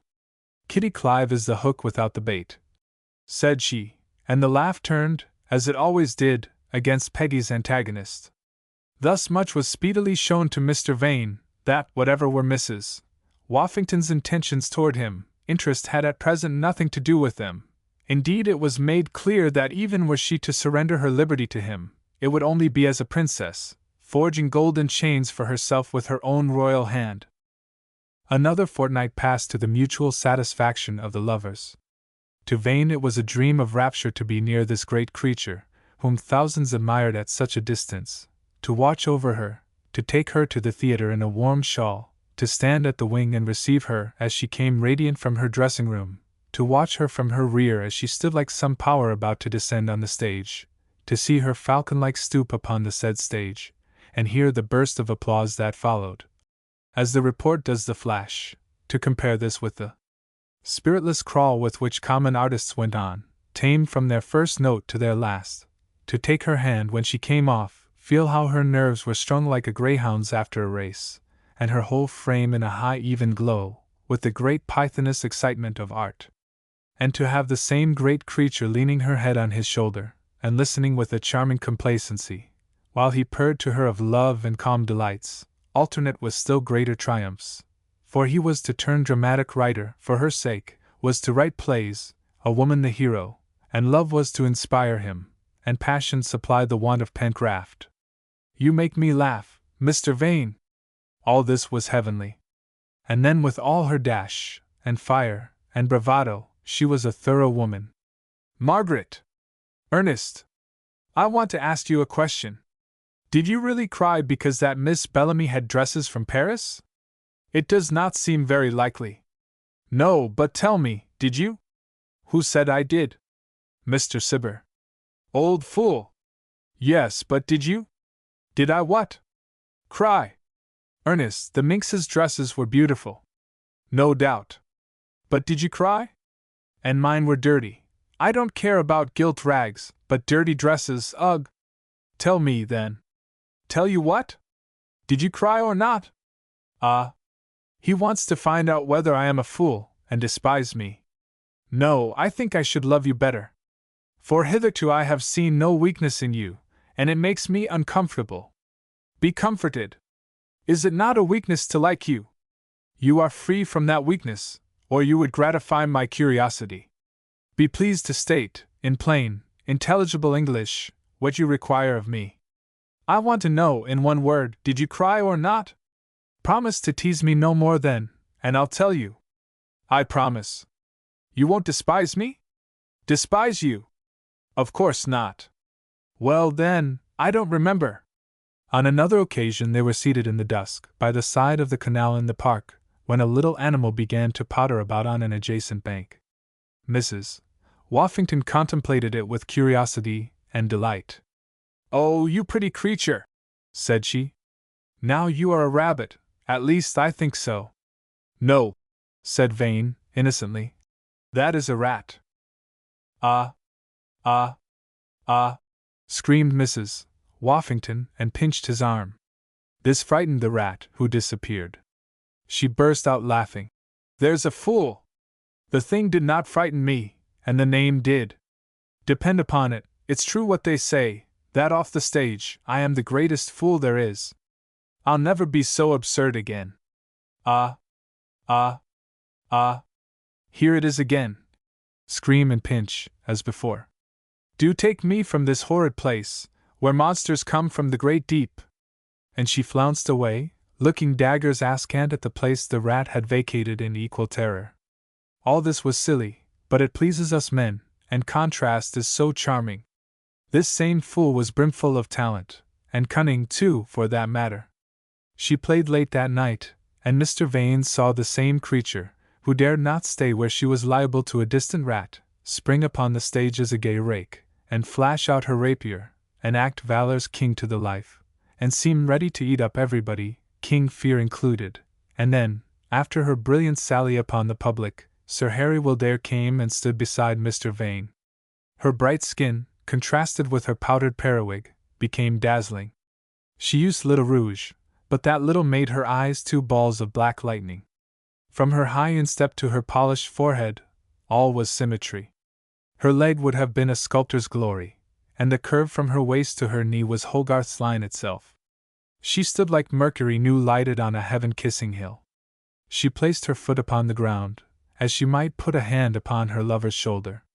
We indent it with our 11 undisguised stone.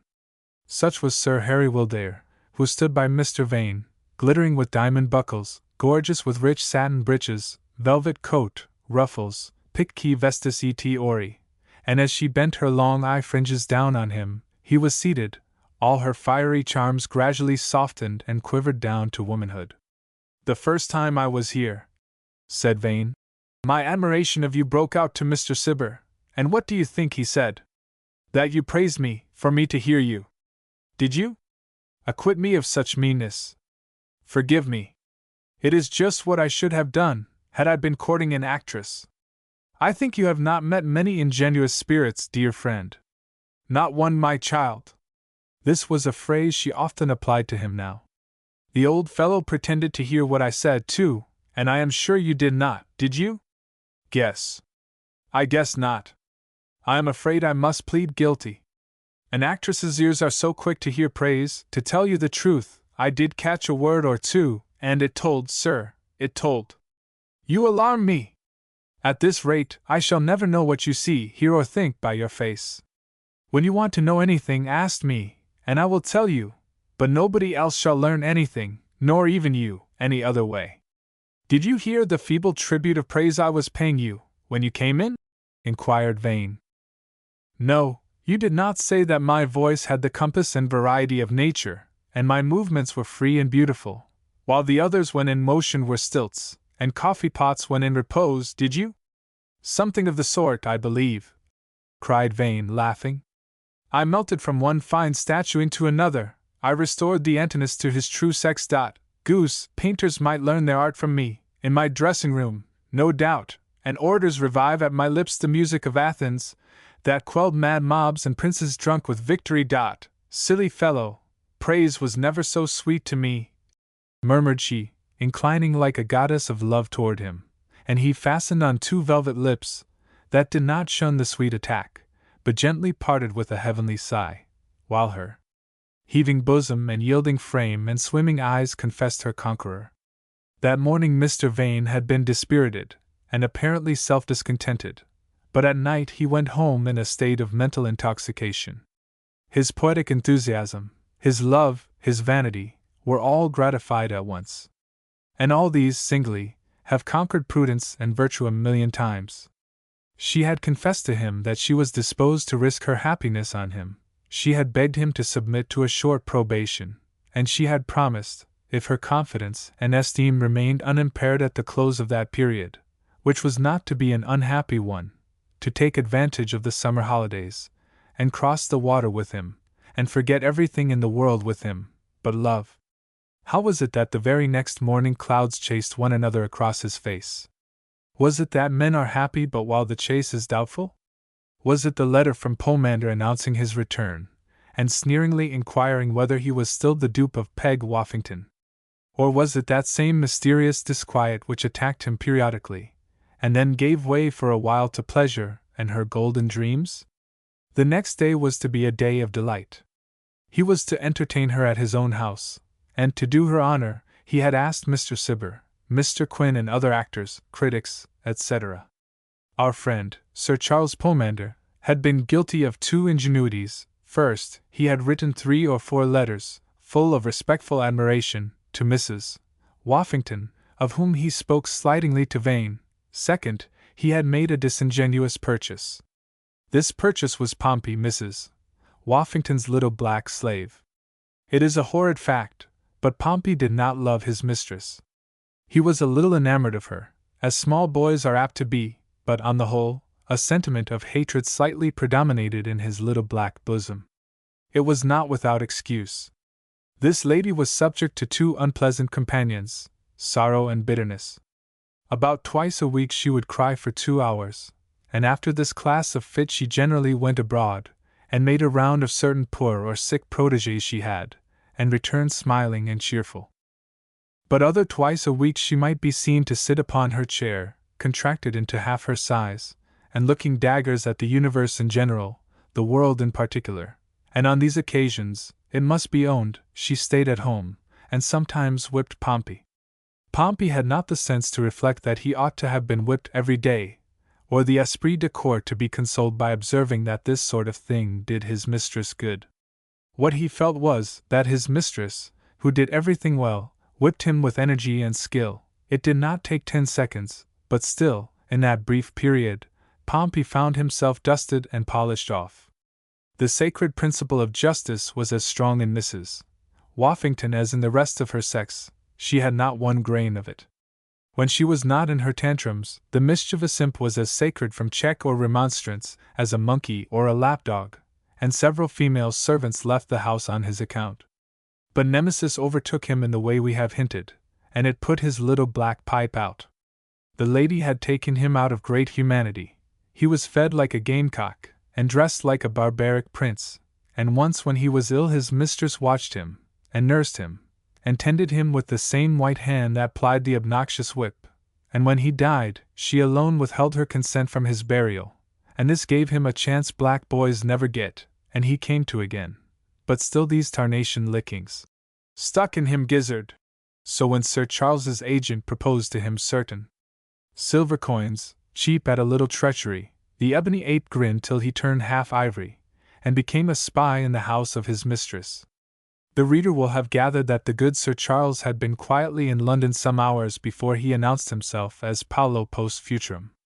Diamond cut diamond, a diplomat stole this march upon an actress, and took her black pawn. One for Pomander.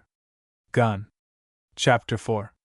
Triplet, the Cerberus of art, who had the first spark in this legend, and has since been out of hearing, ran from Lambeth to Covent Garden, on receipt of Mr. Vane's note.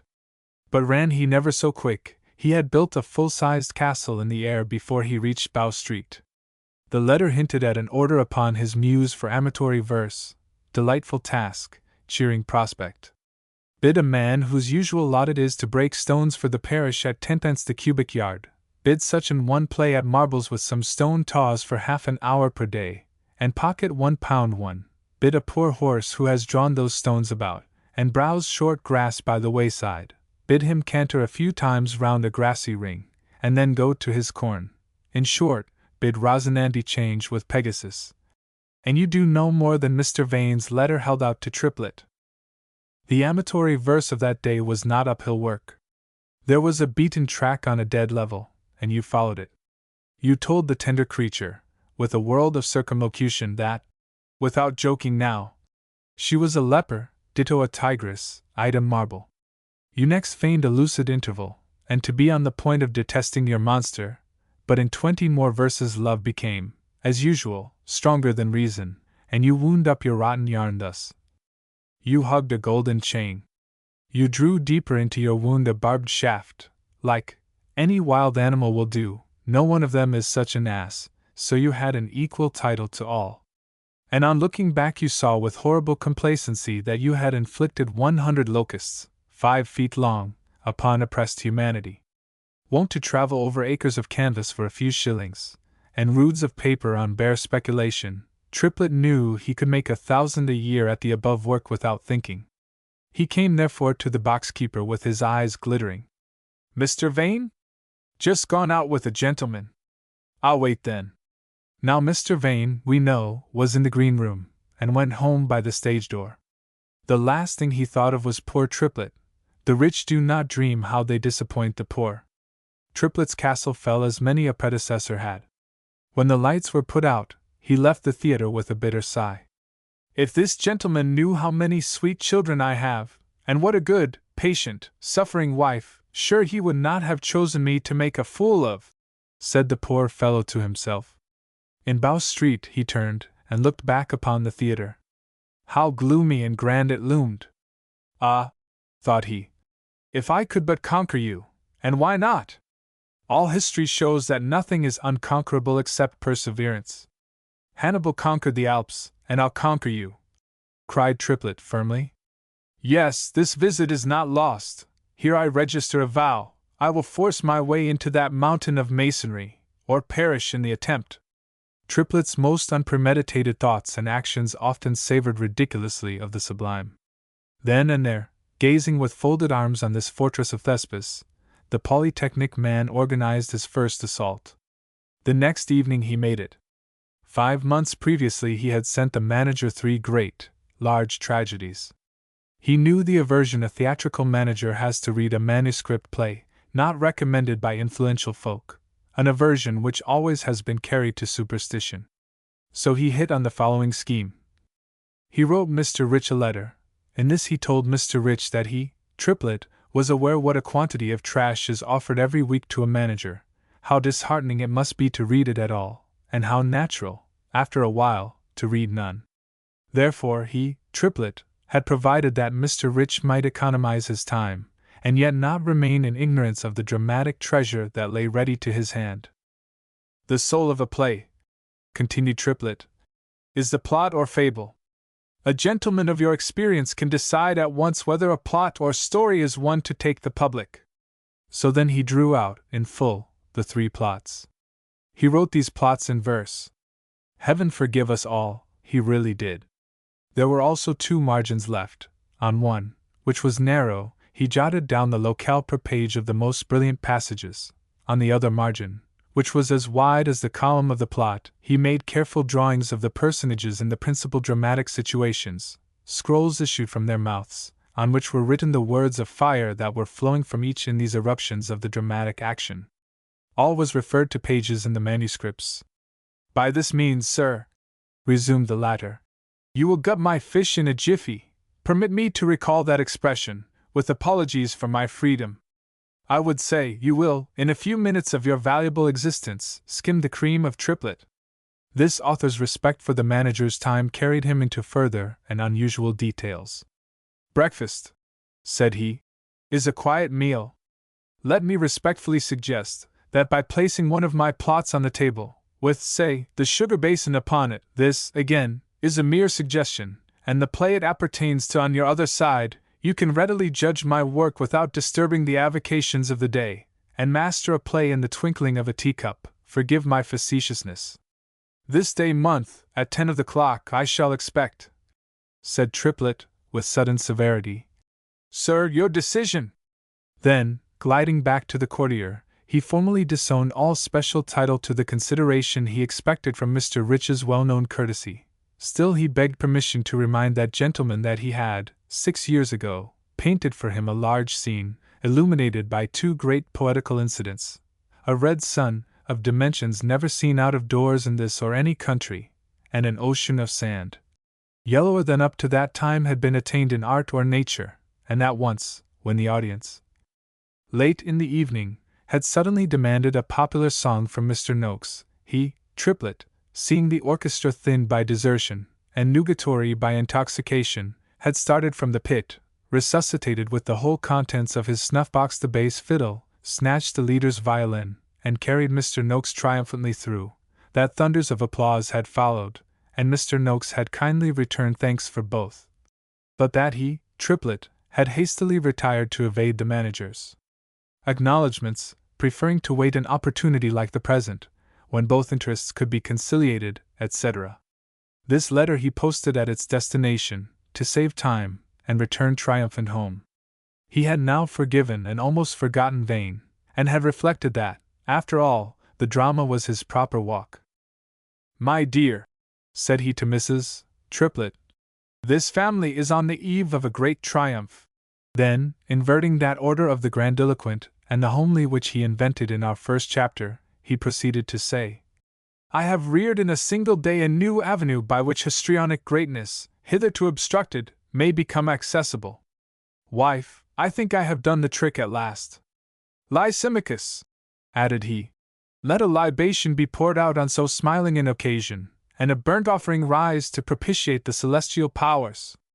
Run to the sun, you dog. 3 pennyworth of ale, and a ha'porth o' tobacco. Ere the month was out, I am sorry to say, the Triplets were reduced to a state of beggary. Mrs. Triplet's health had long been failing, and although her duties at her little theatre were light and occasional, the manager was obliged to discharge her, since she could not be depended upon. The family had not enough to eat. Think of that! They were not warm at night, and they felt gnawing and faintness often by day. Think of that! Fortune was unjust here. The man was laughable, and a goose, and had no genius either for writing, painting, or acting, but in that he resembled most writers, painters, and actors of his own day and ours. He was not beneath the average of what men call art, and it is art's antipodes, treadmill artifice. Other fluent ninnies shared gain, and even fame, and were called penmen, in Triplet's day. Other ranters were quietly getting rich by noise. Other liars and humbugs were painting out odors indoors, and eating mutton instead of thistles for drenched stinging nettles, yclept trees, for blocked in clouds, for Butler's pantry seas, and garret-conceived lakes, for molten sugar-candy rivers, for airless atmosphere and sunless air, for carpet nature, and cold, dead fragments of an earth all soul and living glory to every cultivated eye but a routine painter's. Yet the man of many such mediocrities could not keep the pot boiling. We suspect that, to those who would rise in life, even strong versatility is a very doubtful good, and weak versatility ruination. At last the bitter, weary month was gone, and Triplet's eye brightened gloriously. He donned his best suit, and while tying his cravat, lectured his family. First, he complimented them upon their deportment in adversity, hinted that moralists, not experience, had informed him prosperity was far more trying to the character. Put them all solemnly on their guard down to Lucy, I taught 5, that they were morituri and ae, and must be pleased to abstain from insolent gladness, upon his return. Sweet are the uses of adversity, continued this cheerful monitor. If we had not been hard up this while, we should not come with a full relish to meet 3 times a week, which, unless I am an ass, and I don't see myself in that light, said Triplet dryly, will, I apprehend, be, after this day, the primary condition of our future existence. James, take the picture with you, said Mrs. Triplet, in one of those calm, little, desponding voices that fall upon the soul so agreeably when one is a cock-a-hoop, and desires, with permission, so to remain. What on earth am I to take Mrs. Woffington's portrait for? We have nothing in the house, said the wife, blushing. Triplet's eye glittered like a rattlesnake's. The intimation is eccentric, said he. Are you mad, Jane? Pray, continued he, veiling his wrath in scornful words, is it requisite, heroic, or judicious on the eve, or more correctly the morn, of affluence to deposit an unfinished work of art with a mercenary relation? Hang it, Jane! Would you really have me pawn Mrs. Woffington today? James, said Jane steadily, the manager may disappoint you, we have often been disappointed, so take the picture with you. They will give you 10 shillings on it. Triplet was one of those who see things roseate, Mrs. Triplet lurid. Madam, said the poet, for the first time in our conjugal career, your commands deviate so entirely from reason that I respectfully withdraw that implicit obedience which has hitherto constituted my principal reputation. I'm hanged if I do it, Jane! Dear James, to oblige me. That alters the case. You confess it is unreasonable? Oh, yes. It is only to oblige me. Enough, said Triplet, whose tongue was often a flail that fell on friend, foe, and self indiscriminately. Allow it to be unreasonable, and I do it as a matter of course, to please you, Jane. Accordingly, the good soul wrapped it in green baize, but to relieve his mind he was obliged to get behind his wife, and shrug his shoulders to Lysimachus and the eldest girl, as who should say voilà bien une femme votre mère à vous. At last he was off, in high spirits. He reached Covent Garden at 10:30, and there the poor fellow was sucked into our narrative whirlpool. We must, however, leave him for a few minutes. Chapter 5. Sir Charles Pomander was detained in the country much longer than he expected. He was rewarded by a little adventure. As he cantered up to London with 2 servants and a postboy, all riding on horses ordered in relays beforehand, he came up with an antediluvian coach stuck fast by the roadside. Looking into the window, with the humane design of quizzing the elders who should be there, he saw a young lady of surpassing beauty. This altered the case. Sir Charles instantly drew bridle and offered his services. The lady thanked him, and being an innocent country lady, she opened those sluices, her eyes, and 2 tears gently trickled down, while she told him how eager she was to reach London, and how mortified at this delay. The good Sir Charles was touched. He leaped his horse over a hedge, galloped to a farmhouse in sight, and returned with ropes and rustics. These and Sir Charles's horses soon drew the coach out of some stiffish clay. The lady thanked him, and thanked him, and thanked him, with heightening color and beaming eyes, and he rode away like a hero. Before he had gone 5 miles he became thoughtful and self-dissatisfied. Finally his remorse came to a head. He called to him the keenest of his servants, Hunsden, and ordered him to ride back past the carriage, then follow and put up at the same inn, to learn who the lady was, and whither going, and this knowledge gained, to ride into town full speed and tell his master all about it. Sir Charles then resumed his complacency, and cantered into London that same evening. Arrived there, he set himself in earnest to cut out his friend with Mrs. Woffington. He had already caused his correspondence with that lady to grow warm and more tender, by degrees. Keeping a copy of his last, he always knew where he was. Cupid's barometer rose by rule, and so he arrived by just gradations at an artful climax, and made her in terms of chivalrous affection an offer of a house, etc., 300 a year, etc., not forgetting his heart, etc. He knew that the ladies of the stage have an ear for flattery and an eye to the main chance. The good Sir Charles felt sure that, however she might flirt with Vane or others, she would not forego a position for any disinterested penchant. Still, as he was a close player, he determined to throw a little cold water on that flame. His plan, like everything truly scientific, was simple. "I'll run her down to him, and ridicule him to her," resolved this faithful friend and lover dear. He began with Vane. He found him just leaving his own house. After the usual compliments, some such dialogue as this took place between Telemachus and Pseudo-Mentor. "I trust you are not really in the power of this actress? You are the slave of a word," replied Vane. "Would you confound black and white because both are colors? She is like that sisterhood in nothing but a name. Even on the stage they have nothing in common. They are puppets, all attitude and trick. She is all ease, grace, and nature. Nature! Cried Pomander. Laissez-moi tranquille. They have artifice, nature's libel. She has art, nature's counterfeit. Her voice is truth told by music, cried the poetical lover. Theirs are jingling instruments of falsehood. They are all instruments, said the satirist. She is rather the best tuned and played. Her face speaks in every lineament. Theirs are rouged and wrinkled masks. Her mask is the best made, mounted, and moved, that is all. She is a fountain of true feeling. No, a pipe that conveys it without spilling or holding a drop. She is an angel of talent, sir. She's a devil of deception. She is a divinity to worship. She's a woman to fight shy of. There is not a woman in London better known, continued Sir Charles. She is a fair actress on the boards, and a great actress off them, but I can tell you how to add a new charm to her. Heaven can only do that, said Vane, hastily. Yes, you can. Make her blush. Ask her for the list of your predecessors. Vane winced visibly. He quickened his step, as if to get rid of this gadfly. I spoke to Mr. Quinn, said he at last, and he, who has no prejudice, paid her character the highest compliment. You have paid it the highest it admits, was the reply. You have let it deceive you, Sir Charles continued in a more solemn tone. Pray be warned. Why is it every man of intellect loves an actress once in his life, and no man of sense ever did it twice? This last hit, coming after the cart and tierce we have described, brought an expression of pain to Mr. Vane's face. He said abruptly, Excuse me, I desire to be alone for half an hour.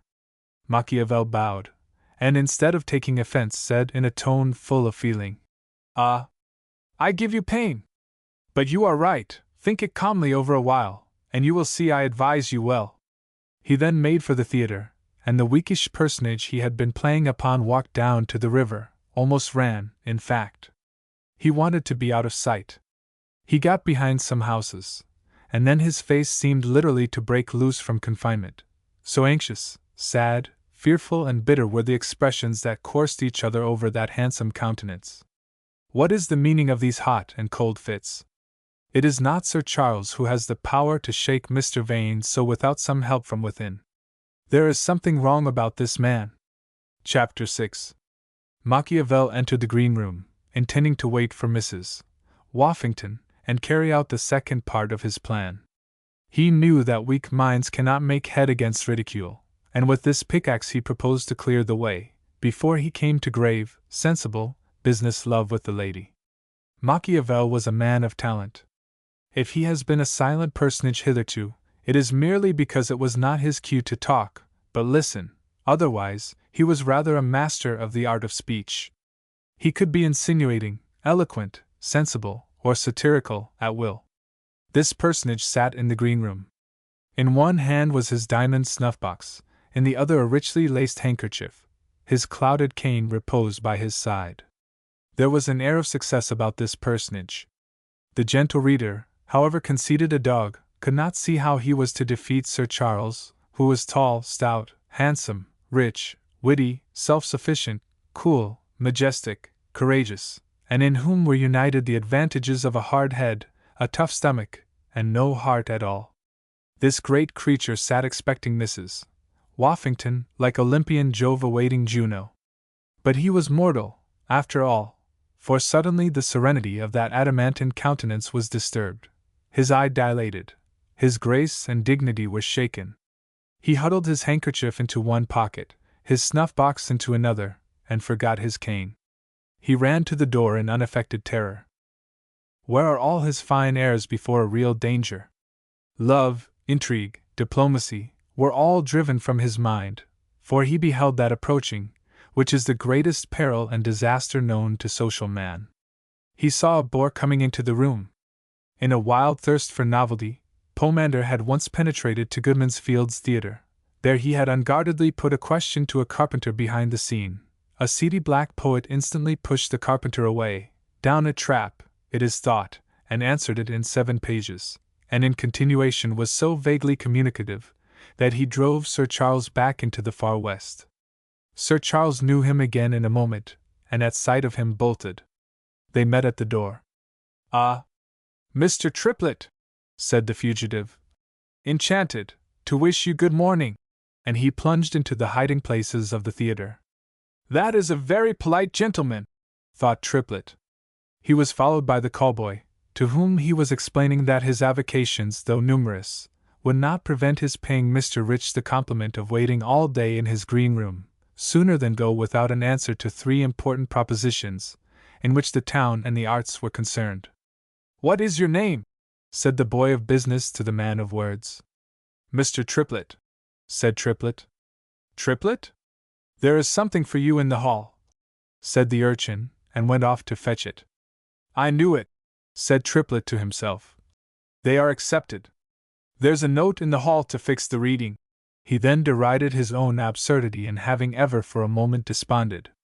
Master of 3 arts, by each of which men grow fat, how was it possible he should starve all his days?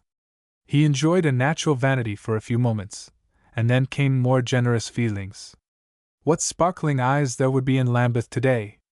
The butcher, at sight of Mr. Rich's handwriting, would give him credit.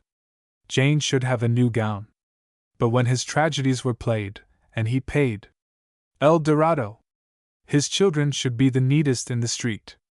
Lysimachus and Roxalana should learn the English language, cost what it might.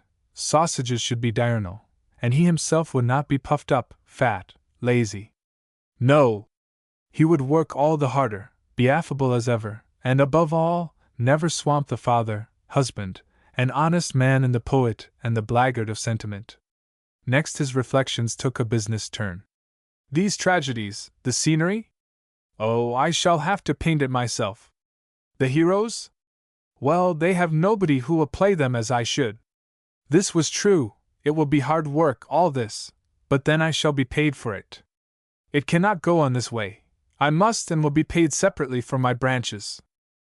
Just as he came to this resolution, the boy returned with a brown paper parcel, addressed to Mr. James Triplet. Triplet weighed it in his hand. It was heavy. "How is this?" cried he. "Oh, I see," said he. "These are the tragedies. He sends them to me for some trifling alterations. Managers always do." Triplet then determined to adopt these alterations, if judicious, for, argued he, sensibly enough, managers are practical men, and we, in the heat of composition, sometimes say more than is necessary, and become tedious. With that he opened the parcel, and looked for Mr. Rich's communication. It was not in sight. He had to look between the leaves of the manuscripts for it. It was not there. He shook them. It did not fall out. He shook them as a dog shakes a rabbit. Nothing.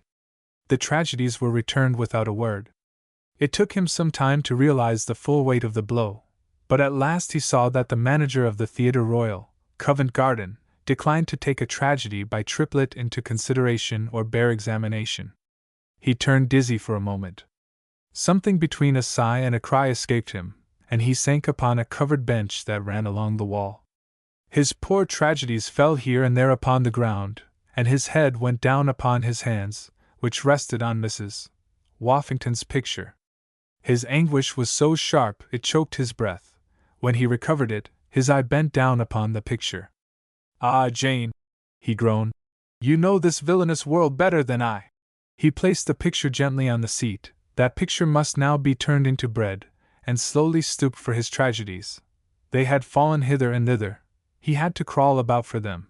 He was an emblem of all the humiliations letters endure. As he went after them on all fours, more than one tear pattered on the dusty floor.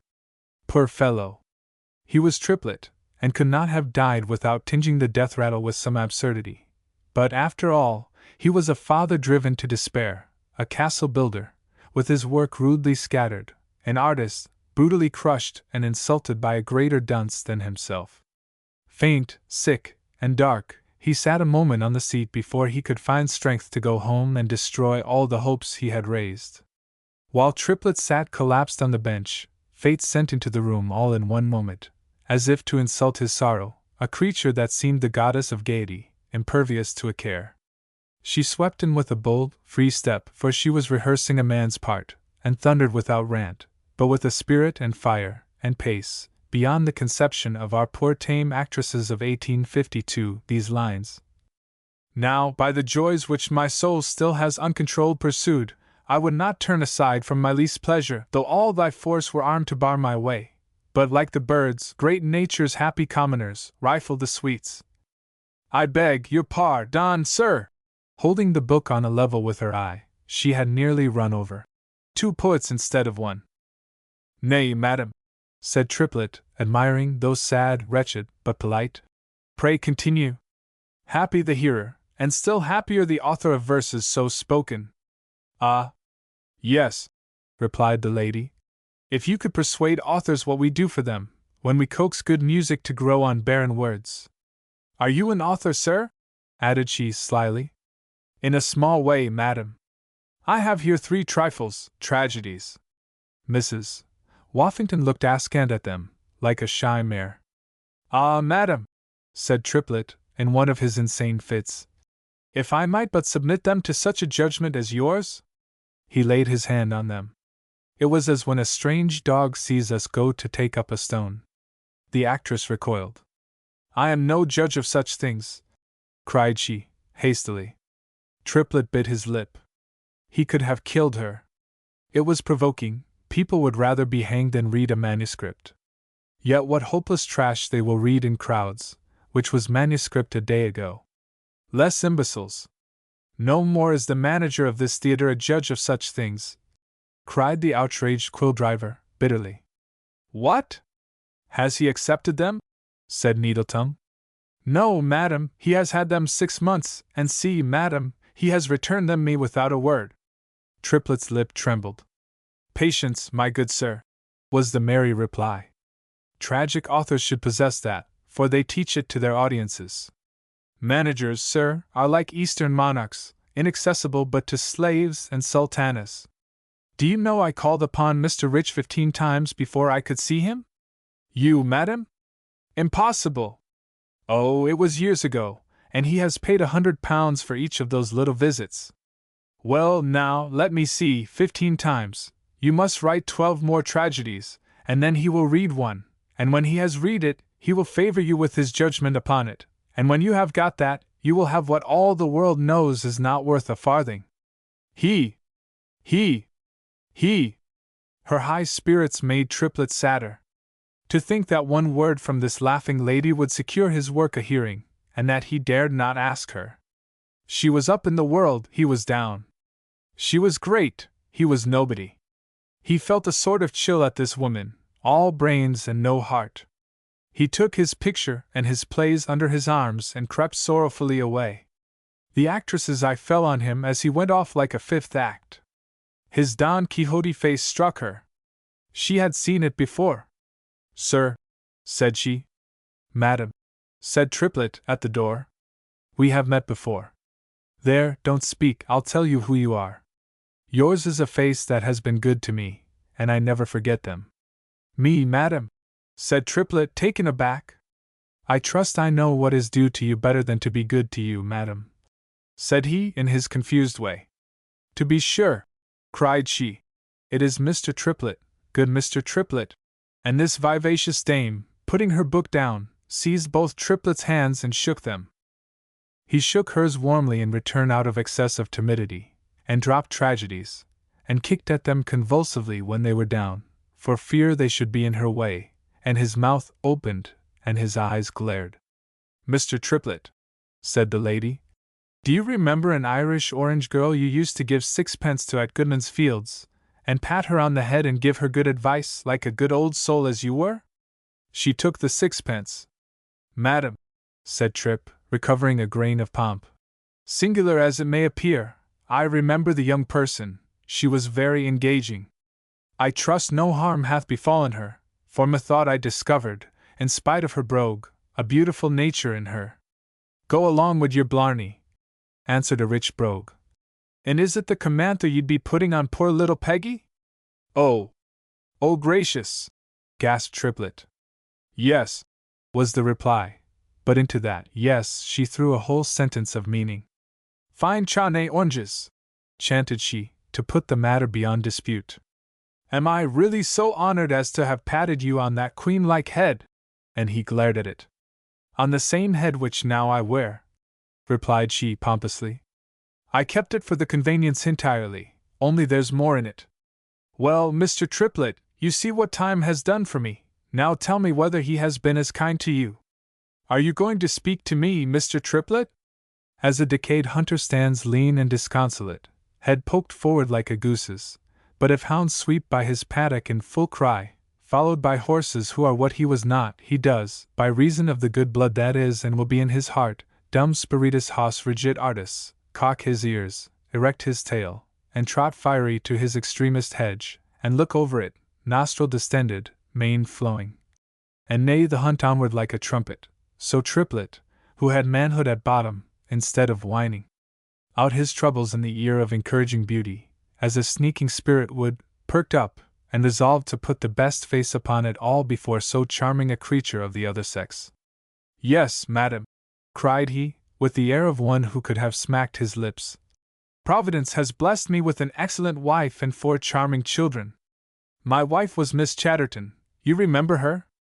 Yes. Where is she playing now? Why, madam, her health is too weak for it. Oh, you were scene painter. Do you still paint scenes? With the pen, madam, not the brush. As the wag said, I transferred the distemper from my canvas to my imagination, and Triplet laughed uproariously. When he had done, Mrs. Woffington, who had joined the laugh, inquired quietly whether his pieces had met with success. Eminent, in the closet, the stage is to come, and he smiled absurdly again. The lady smiled back. In short, said Triplet, recapitulating, being blessed with health, and more taste in the arts than most, and a cheerful spirit, I should be wrong, madam, to repine, and this day, in particular, is a happy one, added the rose-colorist, since the great Mrs. Woffington has deigned to remember me, and call me friend. Such was Triplet's summary. Mrs. Woffington drew out her memorandum book, and took down her summary of the crafty Triplet's facts. So easy is it for us Triplets to draw the wool over the eyes of women, and Woffingtons. Triplet, discharged from scene painting, wife, no engagement, 4 children supported by his pen, that is to say, starving, lose no time. She closed her book, and smiled, and said, I wish these things were comedies instead of tragedies, as the French call them. We would cut one in half, and slice away the finest passages, and then I would act in it, and you would see how the stage door would fly open at sight of the author. Oh, heaven! Said poor Trip, excited by this picture. I'll go home, and write a comedy this moment. Stay, said she. You had better leave the tragedies with me. My dear madam! You will read them? Ahem! I will make poor Rich read them. But, madam, he has rejected them. That is the first step. Reading them comes after, when it comes at all. What have you got in that green baize? In this green baize? Well, in this green baize, then. Oh, madam! Nothing, nothing! To tell the truth, it is an adventurous attempt from memory. I saw you play Sylvia, madam. I was so charmed that I came every night. I took your face home with me, forgive my presumption, madam, and I produced this faint adumbration, which I expose with diffidence. So then he took the green baize off. The color rushed into her face. She was evidently gratified. Poor silly Mrs. Triplet was doomed to be right about this portrait. I will give you a sitting, said she. You will find painting dull faces a better trade than writing dull tragedies. Work for other people's vanity, not your own, that is the art of art. And now I want Mr. Triplet's address. On the flyleaf of each work, madam, replied that florid author. And also at the foot of every page which contains a particularly brilliant passage, I have been careful to insert the address of James Triplet, painter, actor, and dramatist, and Mrs. Woffington's humble, devoted servant. He bowed ridiculously low, and moved toward the door, but something gushed across his heart, and he returned with long strides to her. Madam!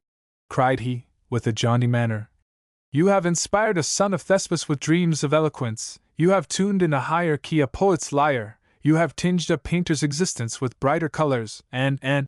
His mouth worked still, but no more artificial words would come. He sobbed out, "And God in heaven bless you, Mrs. Woffington," and ran out of the room. Mrs. Woffington looked after him with interest, for this confirmed her suspicions. But suddenly her expression changed. She wore a look we have not yet seen upon her. It was a half-cunning, half-spiteful look. It was suppressed in a moment. She gave herself to her book, and presently Sir Charles Pomander sauntered into the room. "Ah! What, Mrs. Woffington here?" said the diplomat. "Sir Charles Pomander, I declare," said the actress. "I have just parted with an admirer of yours." "I wish I could part with them all," was the reply. "A pastoral youth, who means to win La Woffington by agricultural courtship, as shepherds woo in sylvan shades. With oat and pipe the rustic maids," quoth the Woffington, improvising. The diplomat laughed, the actress laughed, and said laughingly, "Tell me what he says word for word. It will only make you laugh." "Well, and am I never to laugh, who provides so many laughs for you all?" "Say just. You shall share the general merriment. Imagine a romantic soul, who adores you for your simplicity." "My simplicity? Am I so very simple?" "No," said Sir Charles, monstrous dryly. "He says you are out of place on the stage, and wants to take the star from its firmament, and put it in a cottage." "I am not a star," replied the Woffington. "I am only a meteor. And what does the man think I am to do without this?" Here she imitated applause from my dear public's thousand hands. "You are to have this." He mimicked a kiss from a single mouth instead. "He is mad." "Tell me what more he says." "Oh, don't stop to invent. I should detect you, and you would only spoil this man." He laughed conceitedly. "I should spoil him." "Well, then, he proposes to be your friend rather than your lover, and keep you from being talked of he, instead of adding to your éclat. And if he is your friend, why don't you tell him my real character, and send him into the country?" She said this rapidly and with an appearance of earnest. The diplomatist fell into the trap. "I do," said he, "but he snaps his fingers at me and common sense and the world. I really think there is only one way to get rid of him, and with him of every annoyance." "Ah, that would be nice. Delicious. I had the honor, madam, of laying certain proposals at your feet." "Oh, yes, your letter, Sir Charles. I have only just had time to run my eye down it. Let us examine it together." She took out the letter with a wonderful appearance of interest, and the diplomat allowed himself to fall into the absurd position to which she invited him. They put their two heads together over the letter. "A coach, a country house, pin money, and I'm so tired of houses and coaches and pins." "Oh, yes, here's something. What is this you offer me, up in this corner?" Sir Charles inspected the place carefully, and announced that it was his heart. "And he can't even write it," said she. "That word is earth." "Ah. Well, you know best. There is your letter, Sir Charles." She courtesied, returned him the letter, and resumed her study of Lothario. "Favor me with your answer, madam," said her suitor. "You have it," was the reply. "Madam, I don't understand your answer," said Sir Charles stiffly. "I can't find you answers and understandings, too," was the ladylike reply. "You must beat my answer into your understanding while I beat this man's verse into mine." Pomander recovered himself a little. He laughed with quiet insolence. "Tell me," said he, "do you really refuse?" "My good soul," said Mrs. Woffington, "why this surprise? Are you so ignorant of the stage and the world as not to know that I refuse such offers as yours every week of my life?" "I know better," was the cool reply. She left it unnoticed. "I have so many of these," continued she, "that I have begun to forget they are insults." At this word the button broke off Sir Charles's foil. "Insults, madam? They are the highest compliments you have left it in our power to pay you." The other took the button off her foil. "Indeed!" cried she, with well-feigned surprise. "Oh, I understand. To be your mistress could be but a temporary disgrace. To be your wife would be a lasting discredit. She continued. And now, sir, having played your rival's game, and showed me your whole hand, a light broke in upon our diplomat. Do something to recover the reputation of a man of the world. A gentleman is somewhere about in whom you have interested me by your lame satire. Pray tell him I am in the green room, with no better companion than this bad poet. Sir Charles clenched his teeth. I accept the delicate commission, replied he, that you may see how easily the man of the world drops what the rustic is eager to pick up. That is better, said the actress, with a provoking appearance of good humor. You have a woman's tongue, if not her wit, but my good soul, added she, with cool hauteur. Remember you have something to do of more importance than anything you can say. I accept your courteous dismissal, madam, said Pomander, grinding his teeth. I will send a carpenter for your swain. And I leave you. He bowed to the ground. Thanks for the double favor, good Sir Charles. She courtesied to the floor. Feminine vengeance! He had come between her and her love. All very clever, Mrs. Actress, but was it wise? I am revenged, thought Mrs. Woffington with a little feminine smirk. I will be revenged, vowed Pomander, clenching his teeth. Chapter 7. Compare a November day with a May day. They are not more unlike than a beautiful woman in company with a man she is indifferent to or averse, and the same woman with the man of her heart by her side. At sight of Mr. Vane, all her coldness and nonchalance gave way to a gentle complacency, and when she spoke to him, her voice, so clear and cutting in the late assault d'armes, sank of its own accord into the most tender, delicious tone imaginable. Mr. Vane and she made love. He pleased her, and she desired to please him. My reader knows her wit, her finesse, her fluency, but he cannot conceive how godlike was her way of making love. I can put a few of the corpses of her words upon paper, but where are the heavenly tones, now calm and convincing, now soft and melancholy, now thrilling with tenderness, now glowing with the fiery eloquence of passion?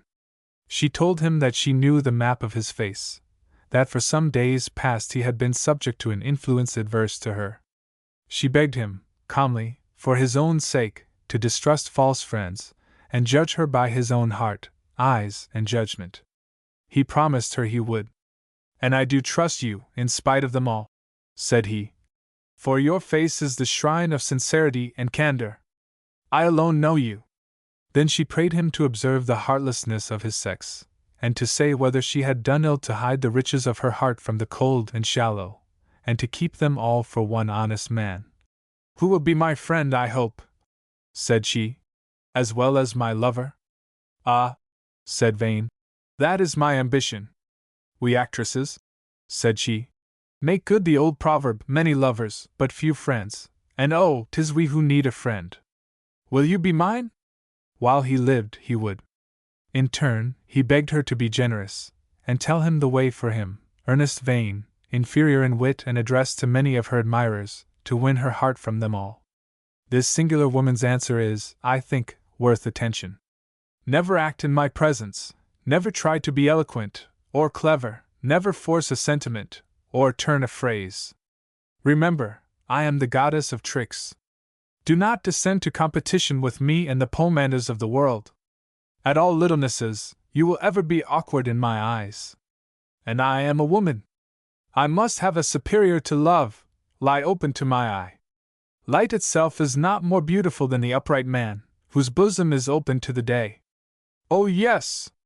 Fear not, you will be my superior, dear, for in me honesty has to struggle against the habits of my art and life.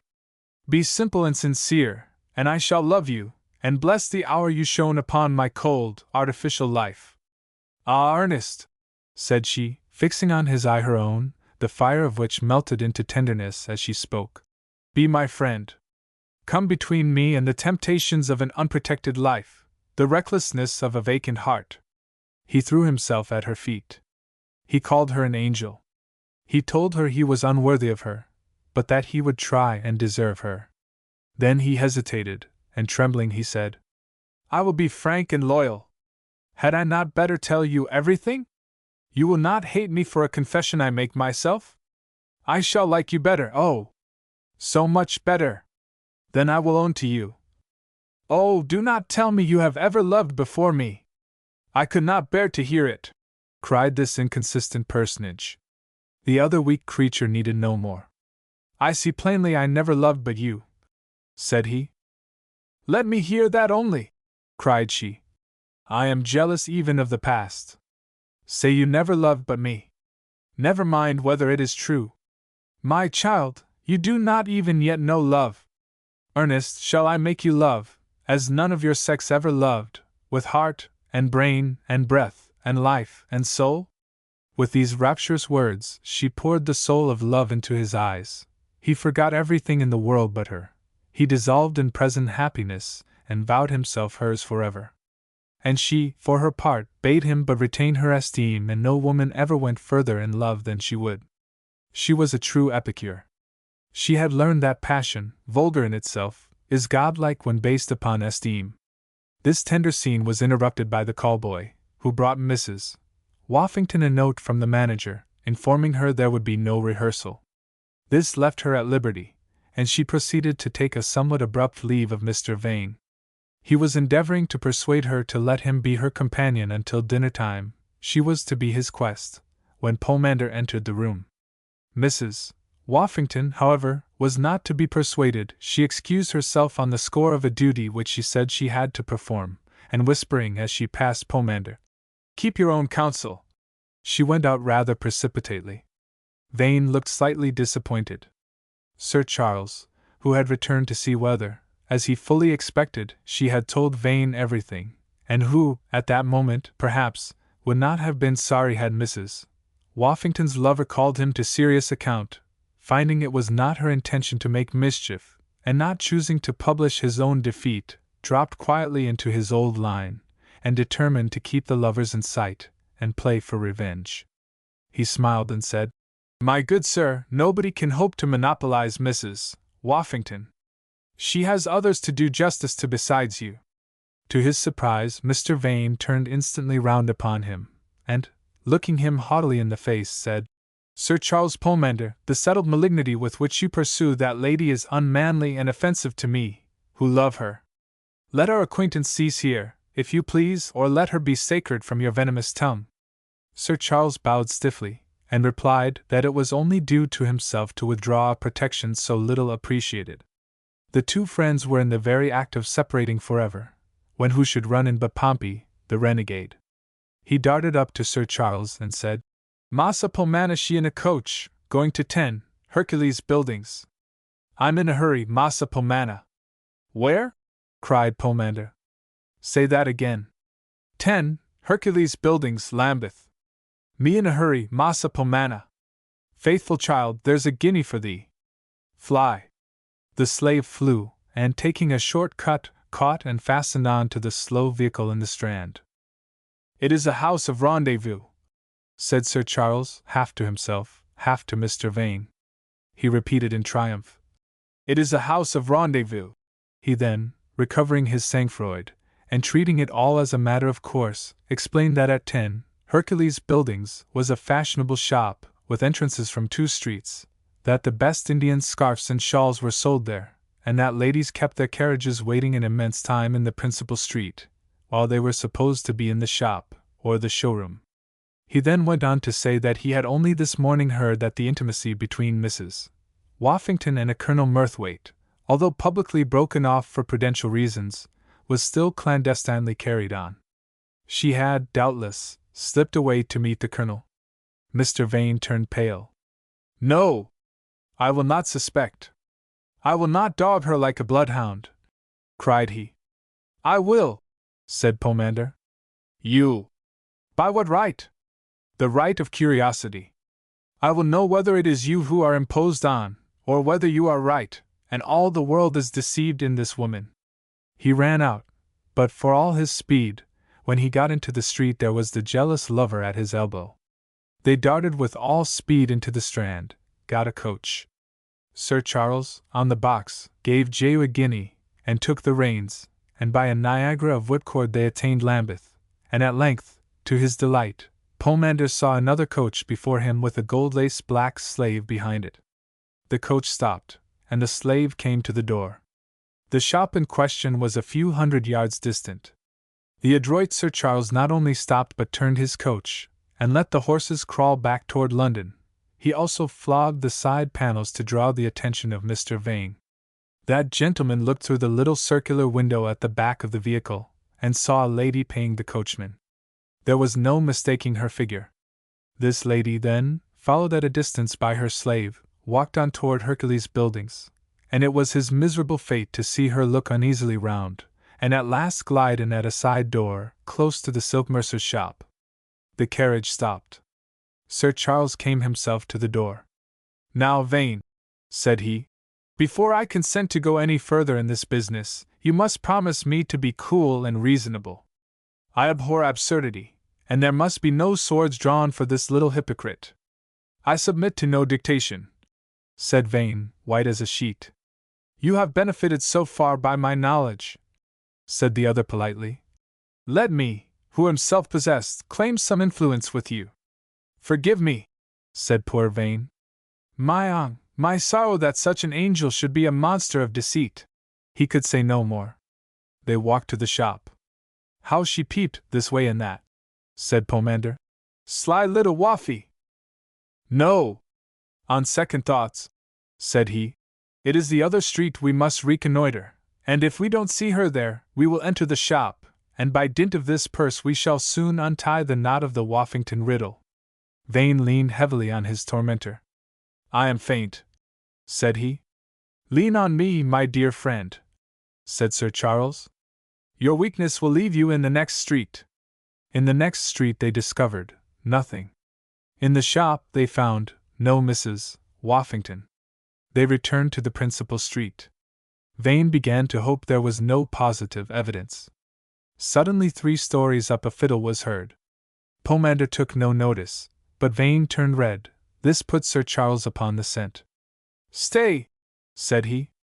"Is not that an Irish tune?" Vane groaned. He covered his face with his hands and hissed out, "It is her favorite tune." "Aha!" said Pomander. "Follow me." They crept up the stairs, Pomander in advance. They heard the signs of an Irish orgy. A rattling jig played and danced with the inspiriting interjections of that frolicsome nation. These sounds ceased after a while, and Pomander laid his hand on his friend's shoulder. "I prepare you," said he, "for what you are sure to see. This woman was an Irish bricklayer's daughter, and what is bred in the bone never comes out of the flesh. You will find her sitting on some Irishman's knee, whose limbs are ever so much stouter than yours.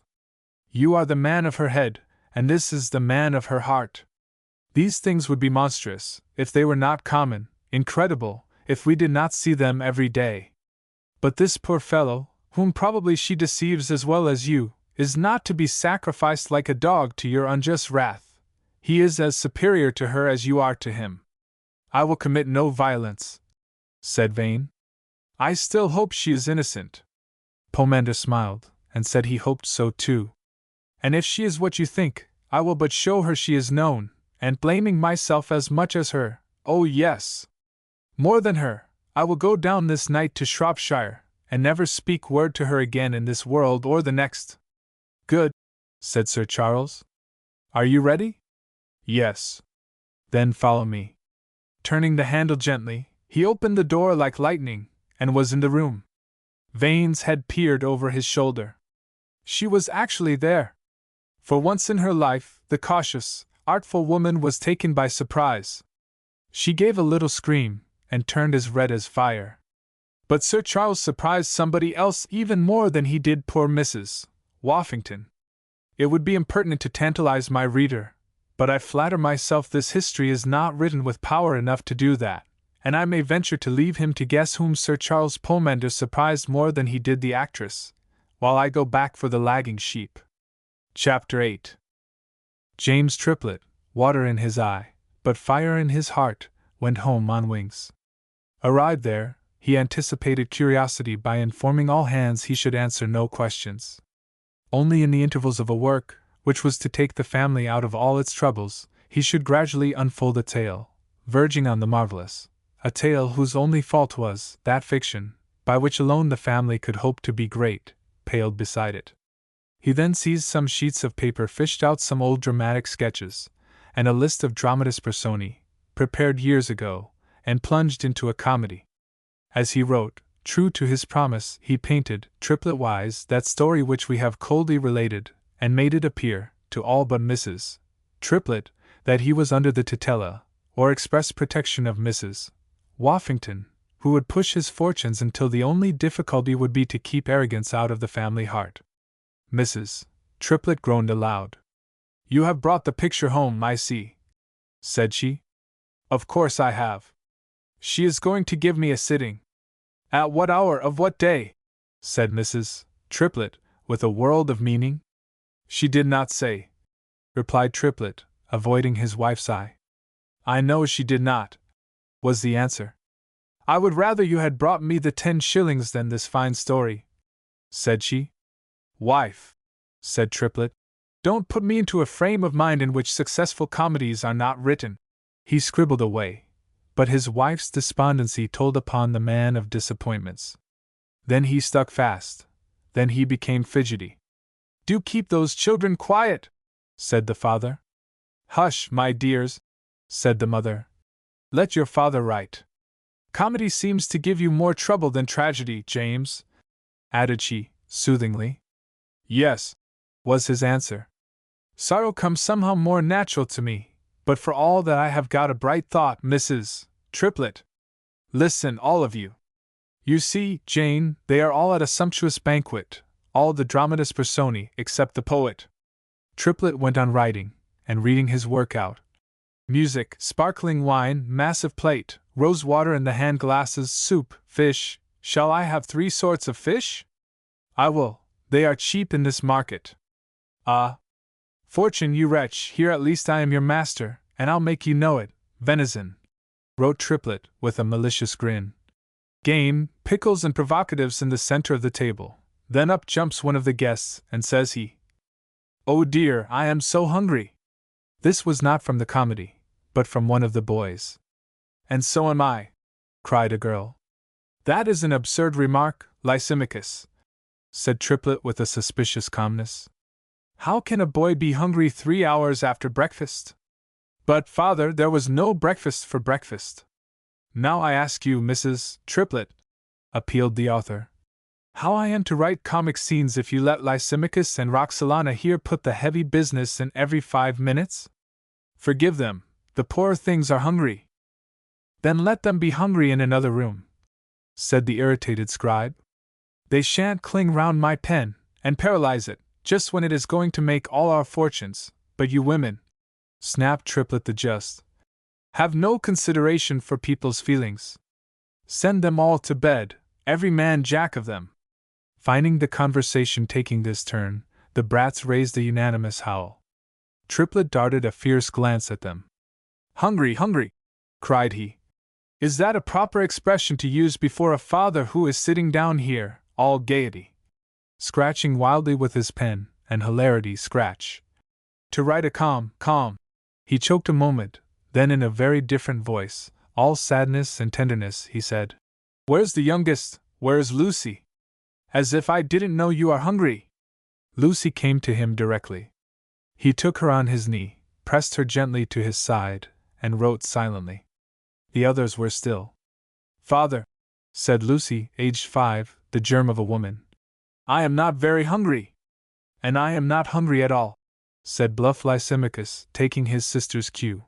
Then going upon his own tact he added, "I had a great piece of bread and butter yesterday. Wife, they will drive me mad!" And he dashed at the paper. The second boy explained to his mother, sotto voce, "Mother, he made us hungry out of his book." "It is a beautiful book," said Lucy. "Is it a cookery book?" Triplet roared. "Do you hear that?" inquired he, all trace of ill humor gone. "Wife," he resumed, after a gallant scribble, "I took that sermon I wrote. And beautiful it was, James. I'm sure it quite cheered me up with thinking that we shall all be dead before so very long. Well, the reverend gentleman would not have it. He said it was too hard upon sin. You run at the devil like a mad bull, said he. Sell it in Lambeth, sir. Here calmness and decency are before everything, says he. My congregation expect to go to heaven downhill. Perhaps the chaplain of Newgate might give you a crown for it, said he. And Triplet dashed viciously at the paper. Ah, sighed he. If my friend Mrs. Woffington would but drop these stupid comedies and take to tragedy, this house would soon be all smiles. Oh, James, replied Mrs. Triplet, almost peevishly. How can you expect anything but fine words from that woman? You won't believe what all the world says. You will trust to your own good heart. I haven't a good heart, said the poor, honest fellow. I spoke like a brute to you just now. Never mind, James, said the woman. I wonder how you put up with me at all, a sick, useless creature. I often wished to die for your sake. I know you would do better. I am such a weight round your neck. The man made no answer, but he put Lucy gently down, and went to the woman, and took her forehead to his bosom, and held it there, and after a while returned with silent energy to his comedy. Play us a tune on the fiddle, father. I do, husband. That helps you often in your writing. Lysimachus brought him the fiddle, and Triplet essayed a merry tune, but it came out so doleful that he shook his head, and laid the instrument down. Music must be in the heart, or it will come out of the fingers, notes, not music. No, said he. Let us be serious and finish this comedy slap off. Perhaps it hitches because I forgot to invoke the comic muse.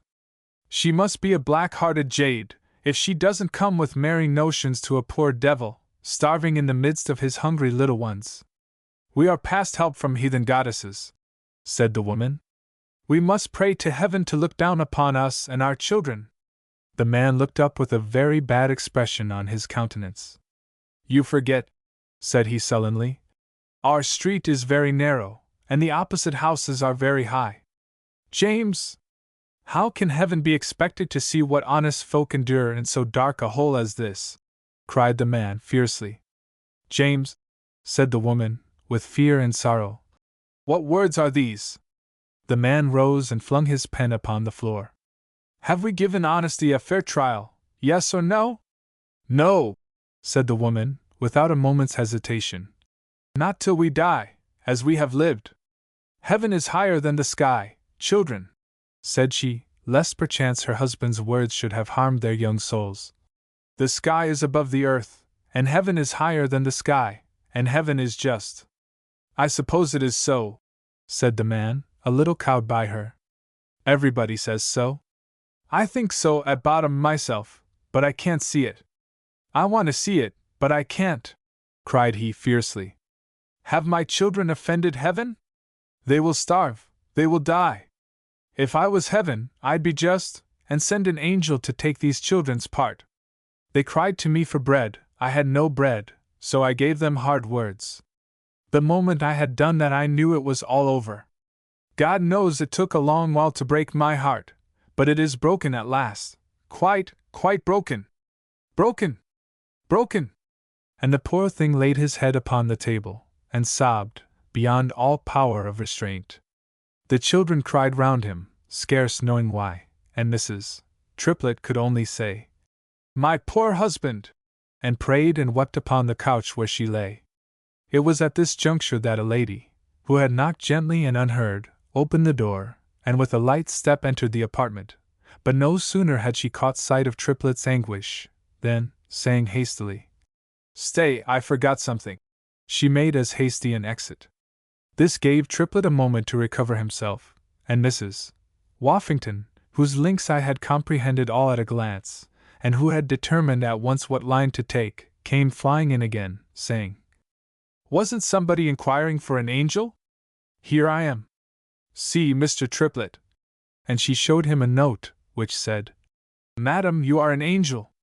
From a perfect stranger, explained she. So it must be true. Mrs. Woffington, said Mr. Triplet to his wife. Mrs.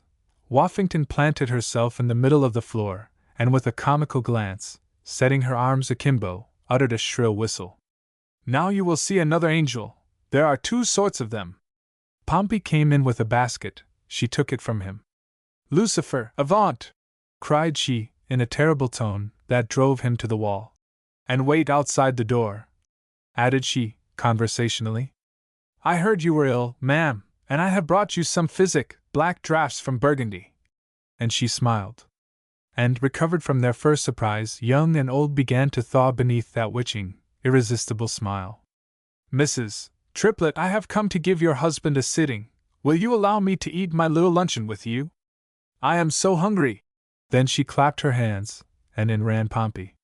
She sent him for a pie she professed to have fallen in love with at the corner of the street. "Mother," said Alcibiades, "will the lady give me a bit of her pie?" "Hush! You rude boy!" cried the mother. "She is not much of a lady if she does not," cried Mrs. Woffington. "Now, children, first let us look at, a comedy. 19 dramatis personae. What do you say, children, shall we cut out 7 or 9? That is the question. You can't bring your armies into our drawing rooms, Mr. Daggeramble. Are you the Marlborough of comedy? Can you marshal battalions on a Turkey carpet, and make gentlefolks witty in platoons? What is this in the first act? A duel, and both wounded. You butcher! They are not to die, ma'am," cried Triplet deprecatingly. "Upon my honor," said he solemnly, spreading his bands on his bosom. "Do you think I'll trust their lives with you? No! Give me a pen, this is the way we run people through the body." Then she wrote, "Business." Araminta looks out of the garret window. Combatants drop their swords, put their hands to their hearts, and stagger off O.P. and P.S. "Now, children, who helps me to lay the cloth?" "I." "And I." The children run to the cupboard. Mrs. Triplet, half rising. "Madam, I can't think of allowing you." Mrs. Woffington replied, "Sit down, madam, or I must use brute force. If you are ill, be ill, till I make you well. 12 plates, quick! 24 knives, quicker! 48 forks, quickest!" She met the children with the cloth and laid it. Then she met them again and laid knives and forks, all at full gallop, which mightily excited the bairns. Pompey came in with the pie. Mrs. Woffington took it and set it before Triplet. Mrs. Woffington. "Your coat, Mr. Triplet, if you please." Mr. Triplet. "My coat, madam." Mrs. Woffington. "Yes, off with it, there's a hole in it, and carve." Then she whipped to the other end of the table and stitched like wildfire. "Be pleased to cast your eyes on that, Mrs. Triplet. Pass it to the lady, young gentleman. Fire away, Mr. Triplet, never mind us women. Woffington's housewife, ma'am, fearful to the eye, only it holds everything in the world, and there's a small space for everything else, to be returned by the bearer. Thank you, sir." Stitches away like lightning at the coat. "Eat away, children! Now is your time. When once I begin, the pie will soon end. I do everything so quick." Roxalana. "The lady sews quicker than you, mother." Woffington. "Bless the child, don't come so near my sword arm. The needle will go into your eye, and out at the back of your head." This nonsense made the children giggle.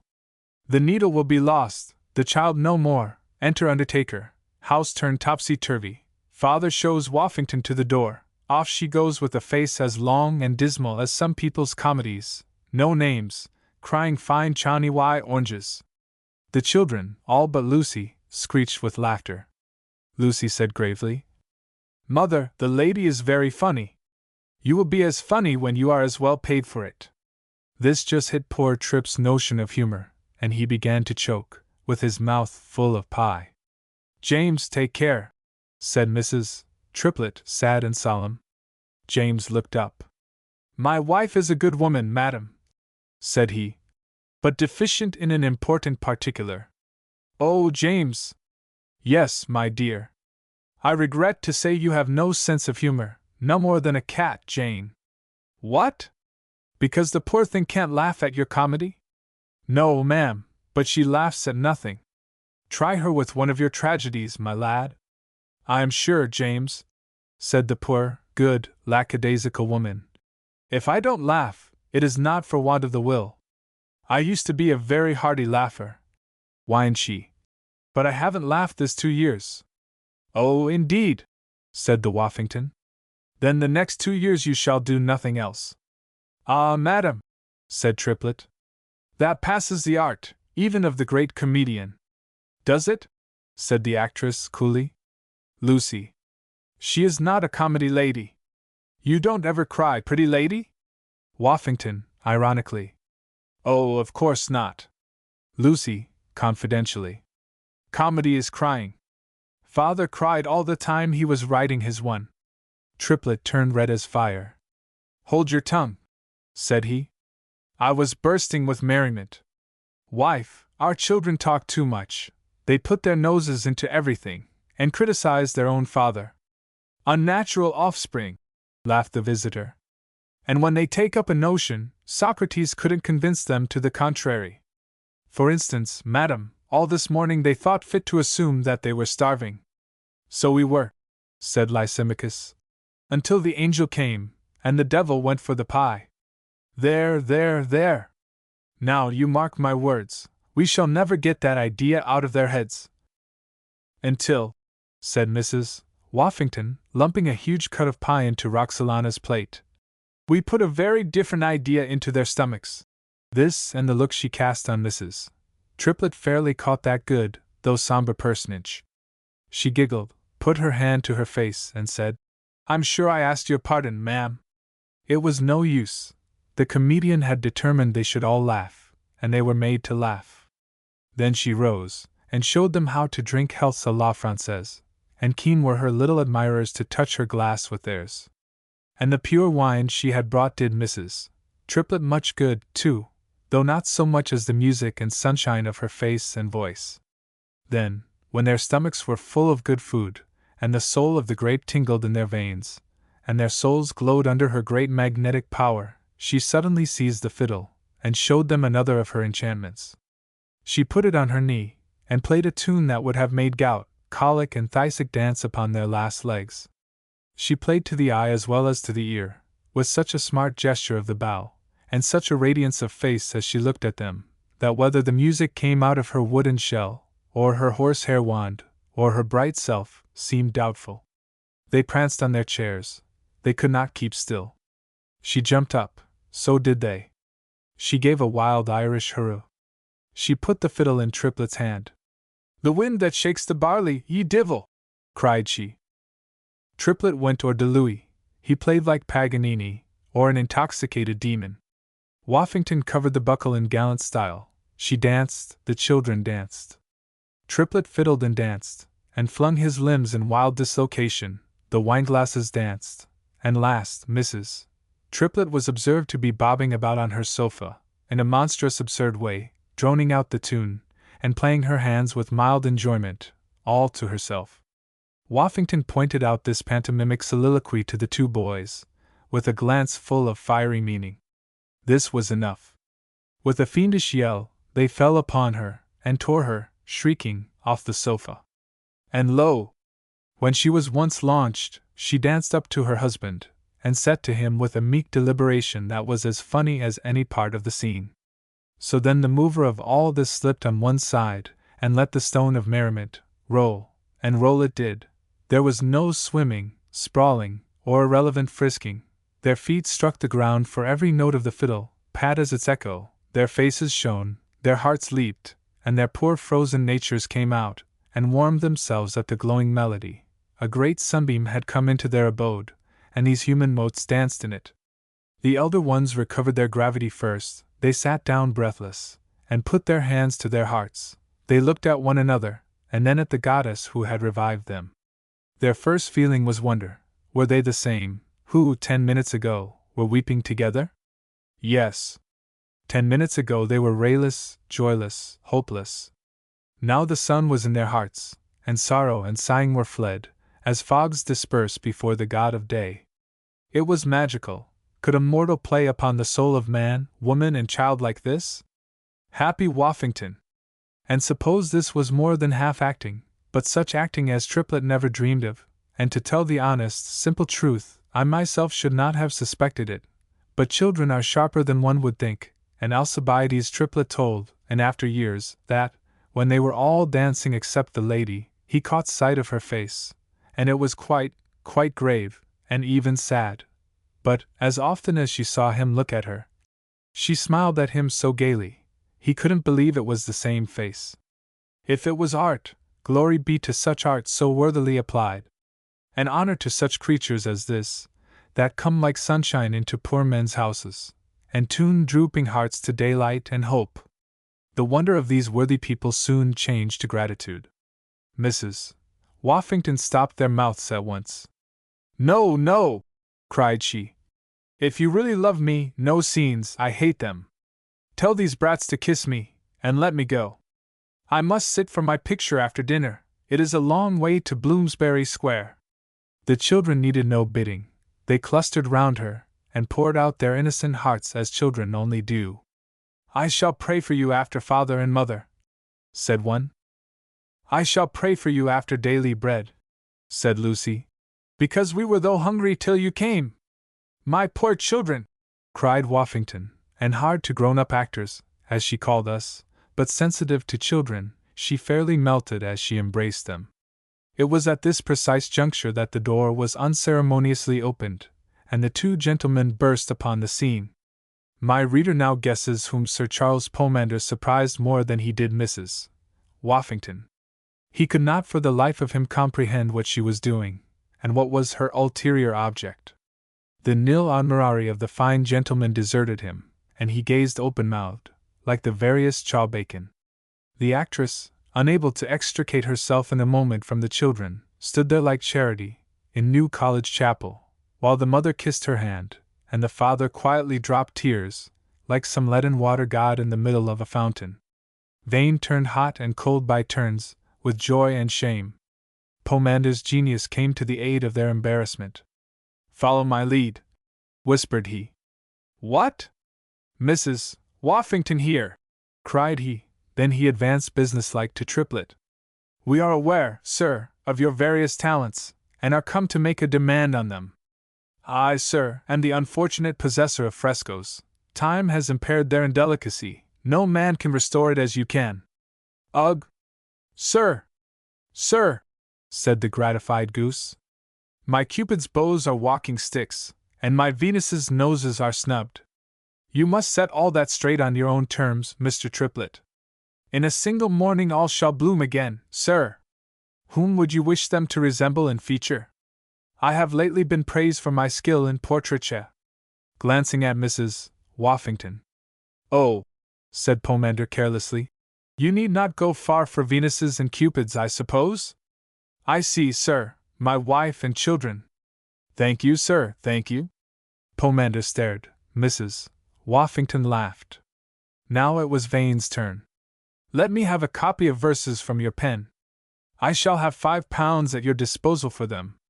"The world has found me out," thought Triplet, blinded by his vanity. "The subject, sir?" "No matter," said Vane. "No matter." "Oh, of course it does not matter to me," said Triplet, with some hauteur, and assuming poetic omnipotence. "Only, when one knows the subject, one can sometimes make the verses apply better. Right then, since you are so confident, upon Mrs. Woffington." "Ah, that is a subject. They shall be ready in an hour," cried Trip, in whose imagination Parnassus was a raised counter. He had in a teacup some lines on Venus and Mars which he could not but feel would fit to Leah and Croesus, or Genius and Envy, equally well. "In 1 hour, sir," said Triplet. "The article shall be executed, and delivered at your house." Mrs. Woffington called Vane to her, with an engaging smile. A month ago he would have hoped she would not have penetrated him and Sir Charles, but he knew her better now. He came trembling. "Look me in the face, Mr. Vane," said she, gently, but firmly. "I cannot," said he. "How can I ever look you in the face again?" "Ah! You disarm me. But I must strike you, or this will never end. Did I not promise that, when you had earned my esteem, I would tell you, what no mortal knows, Ernest, my whole story? I delayed the confession. It will cost me so many blushes, so many tears. And yet I hope, if you knew all, you would pity and forgive me." Meantime, did I ever tell you a falsehood? Oh no! Why doubt me then, when I tell you that I hold all your sex cheap but you? Why suspect me of heaven knows what, at the dictation of a heartless, brainless fop, on the word of a known liar, like the world? Black lightning flashed from her glorious eyes as she administered this royal rebuke. Vane felt what a poor creature he was, and his face showed such burning shame and contrition that he obtained his pardon without speaking. There, said she kindly, do not let us torment one another. I forgive you. Let me make you happy, Ernest. Is that a great favor to ask? I can make you happier than your brightest dream of happiness, if you will let yourself be happy. They rejoined the others, but Vane turned his back on Pomander, and would not look at him. Sir Charles, said Mrs. Woffington gaily, for she scorned to admit the fine gentleman to the rank of a permanent enemy. You will be of our party, I trust, at dinner? Why, no, madam, I fear I cannot give myself that pleasure today. Sir Charles did not choose to swell the triumph. Mr. Vane, good day, said he, rather dryly. Mr. Triplet, madam, your most obedient, and self-possessed at top, but at bottom crestfallen, he bowed himself away. Sir Charles, however, on descending the stair and gaining the street, caught sight of a horseman, riding uncertainly about, and making his horse curvet, to attract attention. He soon recognized one of his own horses, and upon it the servant he had left behind to dog that poor innocent country lady. The servant sprang off his horse and touched his hat. He informed his master that he had kept with the carriage until 10 o'clock this morning, when he had ridden away from it at Barnet, having duly pumped the servants as opportunity offered. Who is she? Cried Sir Charles. Wife of a Cheshire squire, Sir Charles, was the reply. His name? Whither goes she in town? Her name is Mrs. Vane, Sir Charles. She is going to her husband. Curious, cried Sir Charles. I wish she had no husband. No! I wish she came from Shropshire. And he chuckled at the notion. If you please, Sir Charles, said the man, is not Willoughby in Cheshire? No, cried his master. It is in Shropshire. What? 5 guineas for you if that lady comes from Willoughby in Shropshire. That is where she comes from then, Sir Charles, and she is going to Bloomsbury Square. How long have they been married? Not more than 12 months, Sir Charles. Pomander gave the man 10 guineas instead of 5 on the spot. Reader, it was too true. Mr. Vane, the good, the decent, the churchgoer, Mr. Vane, whom Mrs. Woffington had selected to improve her morals, Mr. Vane was a married man. Chapter 9. As soon as Pomander had drawn his breath and realized this discovery, he darted upstairs, and with all the demure calmness he could assume, told Mr. Vane, whom he met descending, that he was happy to find his engagements permitted him to join the party in Bloomsbury Square. He then flung himself upon his servant's horse. Like Iago, he saw the indistinct outline of a glorious and a most malicious plot. It lay crude in his head and heart at present. Thus much he saw clearly, that, if he could time Mrs. Vane's arrival so that she should pounce upon the Woffington at her husband's table, he might be present at and enjoy the public discomfiture of a man and woman who had wounded his vanity. Bidding his servant make the best of his way to Bloomsbury Square, Sir Charles galloped in that direction himself, intending first to inquire whether Mrs. Vane was arrived, and if not, to ride toward Islington and meet her. His plan was frustrated by an accident. Galloping round a corner, his horse did not change his leg cleverly, and the pavement being also loose, slipped and fell on his side, throwing his rider upon the trottoir. The horse got up and trembled violently, but was unhurt. The rider lay motionless, except that his legs quivered on the pavement. They took him up and conveyed him into a druggist's shop, the master of which practiced chirurgery. He had to be sent for, and before he could be found, Sir Charles recovered his reason, so much so, that when the chirurgeon approached with his fleam to bleed him, according to the practice of the day, the patient drew his sword, and assured the other he would let out every drop of blood in his body if he touched him. He of the shorter but more lethal weapon hastily retreated. Sir Charles flung a guinea on the counter, and mounting his horse rode him off rather faster than before this accident. There was a dead silence.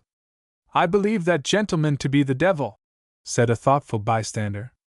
The crowd, "It was a century ago," assented Nem. Khan. Sir Charles, arrived in Bloomsbury Square, found that the whole party was assembled. He therefore ordered his servant to parade before the door, and if he saw Mrs.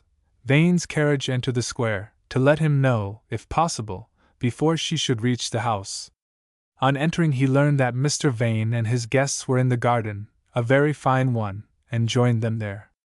Mrs. Vane demands another chapter, in which I will tell the reader who she was, and what excuse her husband had for his liaison with Margaret Woffington. Chapter 10. Mabel Chester was the beauty and toast of South Shropshire. She had refused the hand of half the country squires in a circle of some dozen miles, till at last Mr. Vane became her suitor. Besides a handsome face and person, Mr. Vane had accomplishments his rivals did not possess. He read poetry to her on mossy banks an hour before sunset, and awakened sensibilities which her other suitors shocked, and they them. The lovely Mabel had a taste for beautiful things, without any excess of that severe quality called judgment. I will explain. If you or I, reader, had read to her in the afternoon, amid the smell of roses and eglantine, the chirp of the mavis, the hum of bees, the twinkling of butterflies, and the tinkle of distant sheep, something that combined all these sights, and sounds, and smells, say Milton's musical picture of Eden, p. L. Lib 3, and after that, triplet on Q, she would have instantly pronounced in favor of Eden. But if we had read her Milton, and Mr. Vane had read her triplet, she would have as unhesitatingly preferred Q to Paradise. She was a true daughter of Eve, the lady, who, when an angel was telling her and her husband the truths of heaven in heaven's own music, slipped away into the kitchen, because she preferred hearing the story at second hand, encumbered with digressions, and in mortal but marital accents. When her mother, who guarded Mabel like a dragon, told her Mr. Vane was not rich enough, and she really must not give him so many opportunities, Mabel cried and embraced the dragon, and said, "Oh, mother!" The dragon, finding her ferocity dissolving, tried to shake her off, but the goose would cry and embrace the dragon till it melted. By and by Mr. Vane's uncle died suddenly and left him the great Stokenchurch estate, and a trunk full of Jacobuses and Queen Anne's guineas, his own hoard and his father's. Then the dragon spake comfortably and said, "My child, he is now the richest man in Shropshire. He will not think of you now, so steel your heart." Then Mabel, contrary to all expectations, did not cry, but with flushing cheek pledged her life upon Ernest's love and honor, and Ernest, as soon as the funeral, etc., left him free, galloped to Mabel, to talk of our good fortune. The dragon had done him injustice. That was not his weak point. So they were married. And they were very, very happy. But 1 month after, the dragon died, and that was their first grief, but they bore it together. And Vane was not like the other Shropshire squires. His idea of pleasure was something his wife could share. He still rode, walked, and sat with her, and read to her, and composed songs for her, and about her, which she played and sang prettily enough, in her quiet, ladylike way, and in a voice of honey dropping from the comb. Then she kept a keen eye upon him, and when she discovered what dishes he liked, she superintended those herself, and observing that he never failed to eat of a certain lemon pudding the dragon had originated, she always made this pudding herself, and she never told her husband she made it. The first 7 months of their marriage was more like blue sky than brown earth, and if any one had told Mabel that her husband was a mortal, and not an angel, sent to her that her days and nights might be unmixed, uninterrupted heaven, she could hardly have realized the information. When a vexatious litigant began to contest the will by which Mr. Vane was Lord of Stokenchurch, and Mr. Vane went up to London to concert the proper means of defeating this attack, Mrs. Vane would gladly have compounded by giving the man 2,000 or 3,000 acres or the whole estate, if he wouldn't take less, not to rob her of her husband for a month. But she was docile, as she was amorous, so she cried, out of sight, a week, and let her darling go with every misgiving a loving heart could have, but one. and that one her own heart told her was impossible. The month rolled away, no symptom of a return. For this, Mr. Vane was not, in fact, to blame, but toward the end of the next month, business became a convenient excuse. When 3 months had passed, Mrs. Vane became unhappy. She thought he too must feel the separation. She offered to come to him. He answered uncandidly. He urged the length, the fatigue of the journey. She was silenced, but some time later she began to take a new view of his objections. He is so self-denying, said she. Dear Ernest, he longs for me, but he thinks it selfish to let me travel so far alone to see him. Full of this idea, she yielded to her love. She made her preparations, and wrote to him that, if he did not forbid her peremptorily, he must expect to see her at his breakfast table in a very few days. Mr. Vane concluded this was a jest, and did not answer this letter at all. Mrs. Vane started. She traveled with all speed, but coming to a halt she wrote to her husband that she counted on being with him at 4 o'clock on Thursday. This letter preceded her arrival by a few hours. It was put into his hand at the same time with a note from Mrs. Woffington telling him she should be at a rehearsal at Covent Garden. Thinking his wife's letter would keep, he threw it on one side into a sort of a tray, and, after a hurried breakfast, went out of his house to the theatre. He returned, as we are aware, with Mrs. Woffington, and also, at her request, with Mr. Cibber, for whom they had called on their way. He had forgotten his wife's letter, and was entirely occupied with his guests. Sir Charles Pomander joined them, and found Mr. Cullender, the head domestic of the London establishment, cutting with a pair of scissors every flower Mrs. Woffington fancied, that lady having a passion for flowers. Cullender, during his temporary absence from the interior, had appointed James Burdock to keep the house, and receive the 2 remaining guests, should they arrive. This James Burdock was a faithful old country servant, who had come up with Mr. Vane, but left his heart at Willoughby. James Burdock had for some time been ruminating, and his conclusion was, that his mistress, Miss Mabel, as by force of habit he called her, was not treated as she deserved. Burdock had been imported into Mr. Vane's family by Mabel. He had carried her in his arms when she was a child. He had held her upon a donkey when she was a little girl, and when she became a woman, it was he who taught her to stand close to her horse, and give him her foot and spring while he lifted her steadily but strongly into her saddle, and when there, it was he who had instructed her that a horse was not a machine, that galloping tires it in time, and that galloping it on the hard road hammers it to pieces. I taught the girl, thought James within himself. This honest silver-haired old fellow seemed so ridiculous to Cullender, the smooth, supercilious Londoner, that he deigned sometimes to converse with James, in order to quiz him. This very morning they had had a conversation. Poor Miss Mabel! Dear heart! A 12-month married, and nigh 6 months of it a widow, or next door. We write to her, James, and entertain her replies, which are at considerable length. Aye, but we don't read 'em, said James, with an uneasy glance at the tray. Invariably at our leisure. Meantime we make ourselves happy among the wits and the sirens. And she do make others happy among the poor and the ailing. Which shows, said Cullender superciliously, the difference of tastes. Burdock, whose eye had never been off his mistress's handwriting, at last took it up and said, Master Cullender, do if ye please, sir, take this into master's dressing-room, do now? Cullender looked down on the missive with dilating eye. Not a bill, James Burdock, said he, reproachfully. A bill! Bless ye, no, a letter from Mrs. No, the dog would not take it into his master, and poor James, with a sigh, replaced it in the tray. This James Burdock, then, was left in charge of the hall by Cullender, and it so happened that the change was hardly effected before a hurried knocking came to the street door. Aye, grumbled Burdock. I thought it would not be long. London for knocking and ringing all day, and ringing and knocking all night. He opened the door reluctantly and suspiciously, and in darted a lady, whose features were concealed by a hood. She glided across the hall, as if she was making for some point, and old James shuffled after her, crying, Stop, stop! Young woman! What is your name, young woman? Why, James Burdock, cried the lady, removing her hood. Have you forgotten your mistress?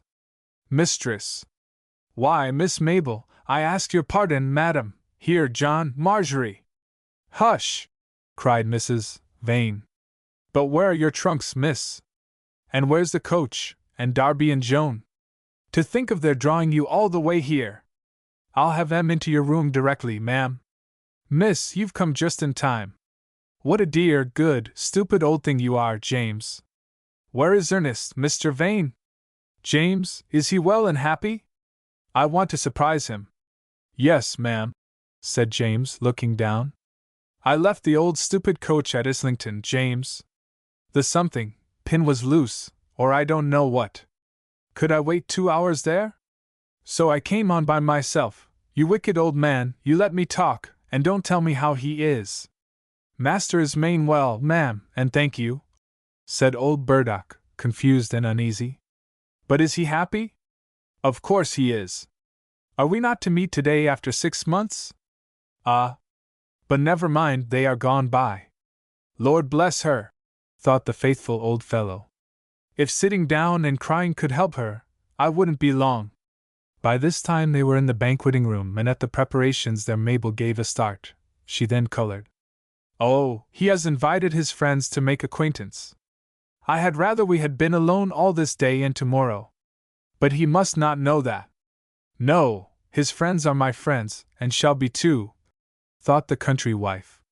She then glanced with some misgiving at her traveling attire, and wished she had brought one trunk with her. James, said she, where is my room? And mind, I forbid you to tell a soul I am come. Your room, Miss Mabel?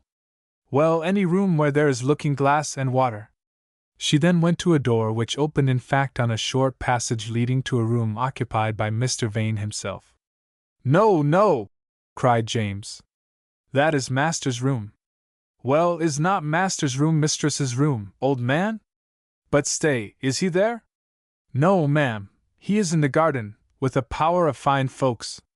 They shall not see me till I have made myself a little more decent, said the young beauty, who knew at bottom how little comparatively the color of her dress could affect her appearance, and she opened Mr. Vane's door and glided in. Burdock's first determination was, in spite of her injunction, to tell Cullender, but on reflection he argued. And then what will they do? They will put their heads together, and deceive us some other way. No, thought James, with a touch of spite. We shall see how they will all look. He argued also, that, at sight of his beautiful wife, his master must come to his senses, and the Cullender faction be defeated, and perhaps, by the mercy of Providence, Cullender himself turned off. While thus ruminating, a thundering knock at the door almost knocked him off his legs. There you go again, said he, and he went angrily to the door. This time it was Hunsden, who was in a desperate hurry to see his master. Where is Sir Charles Pomander, my honest fellow? Said he. In the garden, my jack-a-dandy, said Burdock furiously. Honest fellow, among servants, implies some moral inferiority. In the garden went Hunsden. His master, all whose senses were playing sentinel, saw him, and left the company to meet him. She is in the house, sir. Good. Go, vanish. Sir Charles looked into the banquet room. The haunch was being placed on the table. He returned with the information. He burned to bring husband and wife together. He counted each second lost that postponed this, to him, thrilling joy.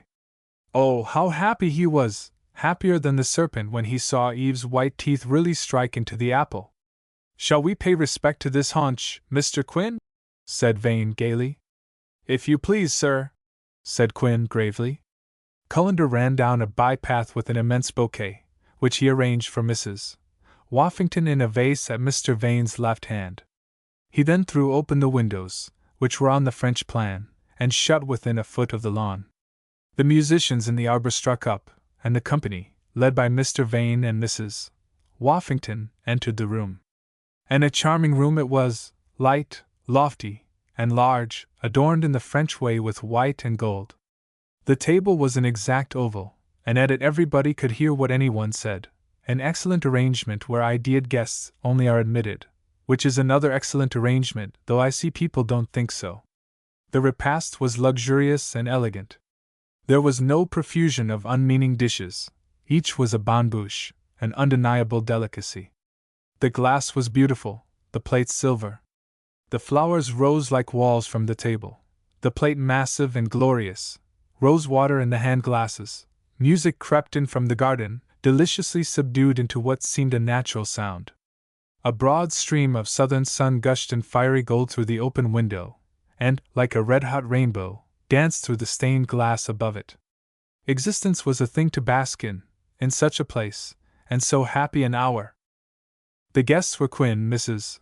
Clive, Mr. Cibber, Sir Charles Pomander, Mrs. Woffington, and Messrs. Soper and Snarl, critics of the day.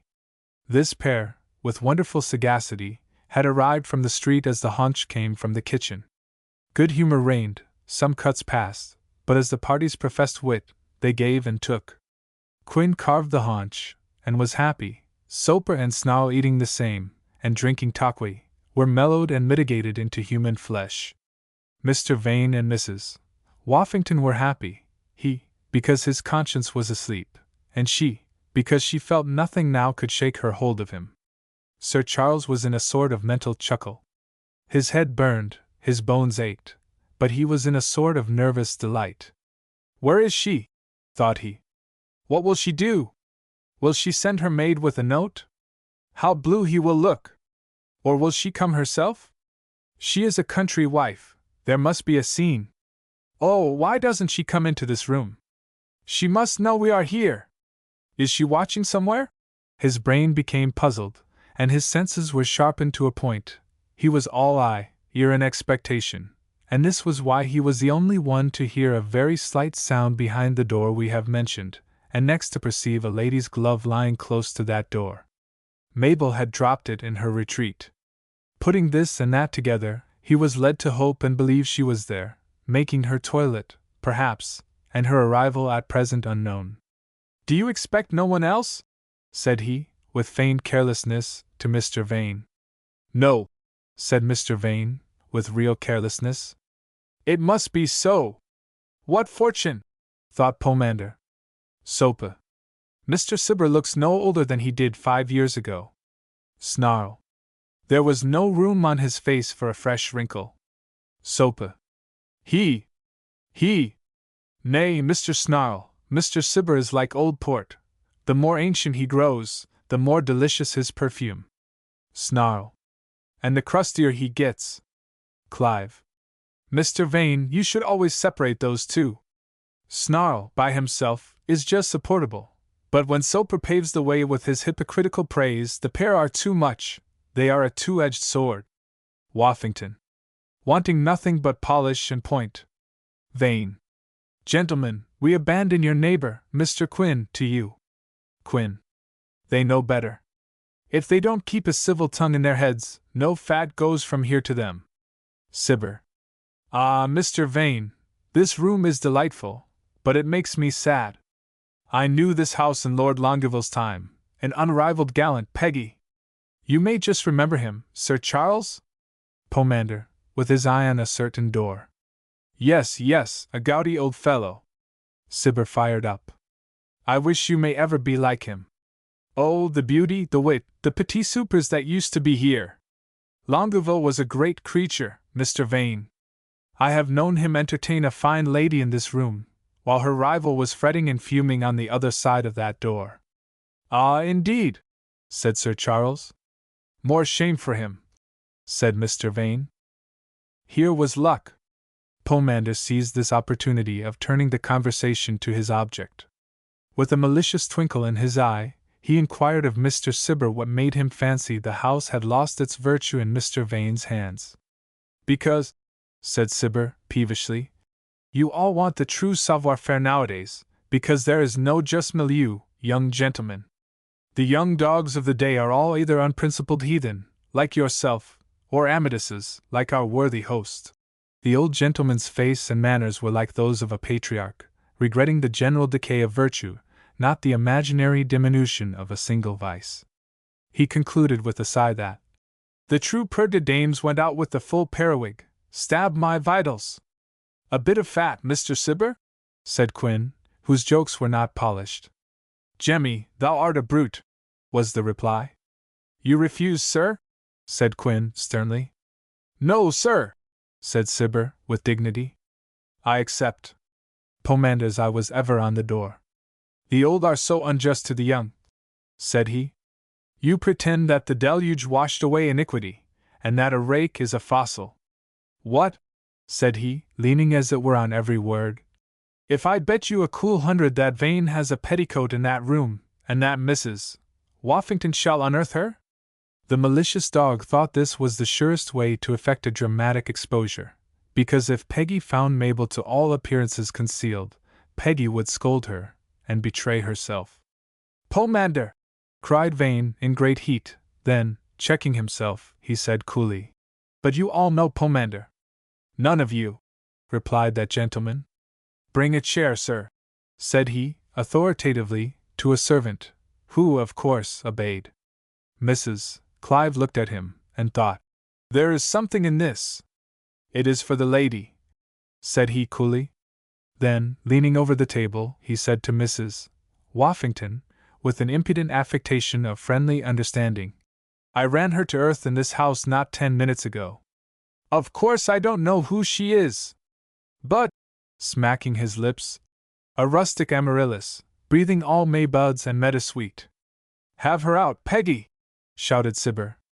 I know the run, there's the covert. Hark, forward! Ha ha ha! Mr. Vane rose, and with a sternness that brought the old beau up with a run, he said, Mr. Cibber, age and infirmity are privileged, but for you, Sir Charles. Don't be angry, interposed Mrs. Woffington, whose terror was lest he should quarrel with so practiced a swordsman. Don't you see it is a jest? And, as might be expected from poor Sir Charles, a very sorry one. A jest, said Vane, white with rage. Let it go no further, or it will be earnest. Mrs. Woffington placed her hand on his shoulder, and at that touch he instantly yielded, and sat down. It was at this moment, when Sir Charles found himself for the present baffled, for he could no longer press his point, and search that room, when the attention of all was drawn to a dispute, which, for a moment, had looked like a quarrel, while Mrs. Woffington's hand still lingered, as only a woman's hand can linger in leaving the shoulder of the man she loves. It was at this moment the door opened of its own accord, and a most beautiful woman stood, with a light step, upon the threshold. Nobody's back was to her, except Mr. Vane's. Every eye but his was spellbound upon her. Mrs. Woffington withdrew her hand, as if a scorpion had touched her. A stupor of astonishment fell on them all. Mr. Vane, seeing the direction of all their eyes, slewed himself round in his chair into a most awkward position, and when he saw the lady, he was utterly dumbfounded. But she, as soon as he turned his face her way, glided up to him, with a little half-sigh, half-cry of joy, and taking him round the neck, kissed him deliciously, while every eye at the table met every other eye in turn. One or two of the men rose, for the lady's beauty was as worthy of homage as her appearing was marvelous. Mrs. Woffington, too astonished for emotion to take any definite shape, said, in what seemed an ordinary tone, Who is this lady? I am his wife, madam, said Mabel, in the voice of a skylark, and smiling friendly on the questioner. It is my wife, said Vane, like a speaking machine. He was scarcely in a conscious state. It is my wife, he repeated mechanically. The words were no sooner out of Mabel's mouth than two servants, who had never heard of Mrs. Vane before, hastened to place on Mr. Vane's right hand the chair Pomander had provided. A plate and napkin were there in a twinkling, and the wife modestly, but as a matter of course, courtesied low, with an air of welcome to all her guests, and then glided into the seat her servants obsequiously placed before her. The whole thing did not take half a minute. Chapter 11. Mr. Vane, besides being a rich, was a magnificent man. When his features were in repose their beauty had a wise and stately character. Soper and Snarl had admired and bitterly envied him. At the present moment no one of his guests envied him. They began to realize his position. And he, a huge wheel of shame and remorse, began to turn and were before his eyes. He sat between two European beauties, and pale and red by turns, shunned the eyes of both, and looked down at his plate in a cold sweat of humiliation, mortification, and shame. The iron passed through Mrs. Woffington's soul. So, this was a villain, too, the greatest villain of all, a hypocrite. She turned very faint, but she was under an enemy's eye, and under a rival's. The thought drove the blood back from her heart, and with a mighty effort she was Woffington again. Hitherto her liaison with Mr. Vane had called up the better part of her nature, and perhaps our reader has been taking her for a good woman, but now all her dregs were stirred to the surface. The mortified actress gulled by a novice, the wronged and insulted woman, had but two thoughts: to defeat her rival, to be revenged on her false lover. More than one sharp spasm passed over her features before she could master them, and then she became smiles above, wormwood and red-hot steel below, all in less than half a minute.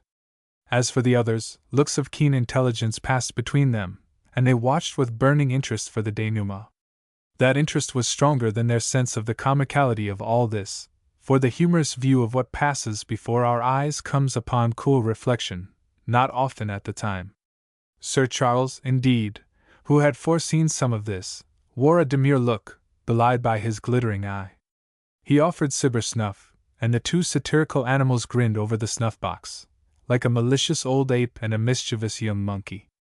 The newcomer was charming. She was above the middle height, of a full, though graceful figure. Her abundant, glossy, bright brown hair glittered here and there like gold in the light. She had a snowy brow, eyes of the profoundest blue, a cheek like a peach, and a face beaming candor and goodness. The character of her countenance resembled the Queen of the May, in Mr. Leslie's famous picture, more than any face of our day I can call to mind. "You are not angry with me for this silly trick?" said she, with some misgiving. "After all, I am only 2 hours before my time. You know, dearest, I said 4 in my letter, did I not?" Vane stammered. What could he say? "And you have had 3 days to prepare you, for I wrote, like a good wife, to ask leave before starting. But he never so much as answered my letter, madam." This she addressed to Mrs. Woffington, who smiled by main force.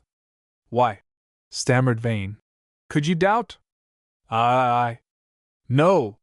Silence was consent, was it not? But I beg your pardon, ladies and gentlemen, I hope you will forgive me. It is 6 months since I saw him, so you understand. I warrant me you did not look for me so soon, ladies?" "Some of us did not look for you at all, madam," said Mrs. Woffington. "What, Ernest did not tell you he expected me?" "No. He told us this banquet was in honor of a lady's first visit to his house, but none of us imagined that lady to be his wife." Vane began to writhe under that terrible tongue, whose point hitherto had ever been turned away from him. "He intended to steal a march on us," said Pomander dryly, "and with your help we steal one on him." And he smiled maliciously on Mrs. Woffington. "But, madam," said Mr. Quinn, "the moment you did arrive, I kept sacred for you a bit of the fat, for which, I am sure, you must be ready.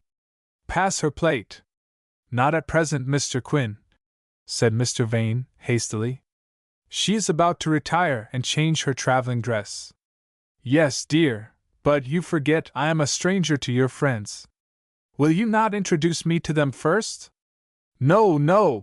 cried Vane, in trepidation. "It is not usual to introduce in the beau monde."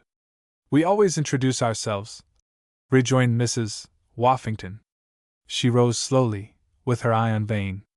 He cast a look of abject entreaty on her, but there was no pity in that curling lip and awful eye. He closed his own eyes and waited for the blow. Sir Charles threw himself back in his chair, and, chuckling, prepared for the explosion. Mrs. Woffington saw him, and cast on him a look of ineffable scorn, and then she held the whole company fluttering a long while. At length, "The Honourable Mrs. Quickly, madam," said she, indicating Mrs. Clive. This turn took them all by surprise. Pomander bit his lip. "Sir John Brute!" "Falstaff!" cried Quinn. "Hang it! Sir John Brute Falstaff!" resumed Mrs. Woffington. We call him, for brevity, Brute. Vane drew a long breath. Your neighbor is Lord Foppington, a butterfly of some standing, and a little gouty. Sir Charles Pomander. Oh, cried Mrs. Vane. It is the good gentleman who helped us out of the slough near Huntingdon. Ernest, if it had not been for this gentleman, I should not have had the pleasure of being here now. And she beamed on the good Pomander. Mr. Vane did not rise and embrace Sir Charles. All the company thanks the good Sir Charles, said Cibber, bowing. I see it in all their faces, said the good Sir Charles dryly. Mrs. Woffington continued, Mr. Soper, Mr. Snarl, gentlemen who would butter and slice up their own fathers. Bless me, cried Mrs. Vane faintly. Critics! And she dropped, as it were, the word dryly, with a sweet smile, into Mabel's plate. Mrs. Vane was relieved. She had apprehended cannibals. London, they had told her, was full of curiosities. But yourself, madam? I am the Lady Betty Modish, at your service. A 4-inch grin went round the table. The dramatical old rascal, Cibber, began now to look at it as a bit of genteel comedy, and slipped out his notebook under the table. Pomander cursed her ready wit, which had disappointed him of his catastrophe. Vane wrote on a slip of paper, Pity and respect the innocent, and passed it to Mrs. Woffington. He could not have done a more superfluous or injudicious thing. And now, Ernest, cried Mabel, for the news from Willoughby. Vane stopped her in dismay. He felt how many satirical eyes and ears were upon him and his wife. Pray go and change your dress first, Mabel, cried he, fully determined that on her return she should not find the present party there. Mrs. Vane cast an imploring look on Mrs. Woffington. My things are not come, said she. And Lady Betty, I had so much to tell him, and to be sent away. And the deep blue eyes began to fill. Now Mrs. Woffington was determined that this lady, who she saw was simple, should disgust her husband by talking twaddle before a band of satirists. So she said warmly, It is not fair on us. Pray, madam, your budget of country news. Clout cream so seldom comes to London quite fresh. There, you see, Ernest, said the unsuspicious soul. First, you must know that Grey Gillian is turned out for a brood mare, so old George won't let me ride her. Old servants are such tyrants, my lady. And my Barbary hen has laid 2 eggs. Heaven knows the trouble we had to bring her to it. And Dame Best, that is my husband's old nurse, Mrs. Quickly, has had soup and pudding from the hall every day, and once she went so far as to say it wasn't altogether a bad pudding. She is not a very grateful woman, in a general way, poor thing. I made it with these hands. Vane writhed. Happy pudding, observed Mr. Cibber. Is this mockery, sir? Cried Vane, with a sudden burst of irritation. No, sir, it is gallantry, replied Cibber, with perfect coolness. Will you hear a little music in the garden? Said Vane to Mrs. Woffington, pooh-poohing his wife's news. Not till I hear the end of Dame Bess. Best, my lady? Dame Best interests me, Mr. Vane. Aye, and Ernest is very fond of her, too, when he is at home. She is in her nice new cottage, dear, but she misses the draughts that were in her old one. They were like old friends. The only ones I have, I'm thinking, said the dear cross old thing, and there stood I on her floor, with a flannel petticoat in both hands, that I had made for her, and ruined my finger. Look else, my Lord Foppington? She extended a hand the color of cream.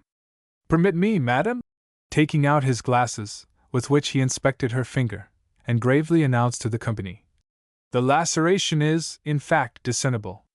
May I be permitted, madam, added he, to kiss this fair hand, which I should never have suspected of having ever made itself half so useful? Aye, my lord, said she, coloring slightly. You shall, because you are so old, but I don't say for a young gentleman, unless it was the one that belongs to me, and he does not ask me. My dear Mabel, pray remember we are not at Willoughby.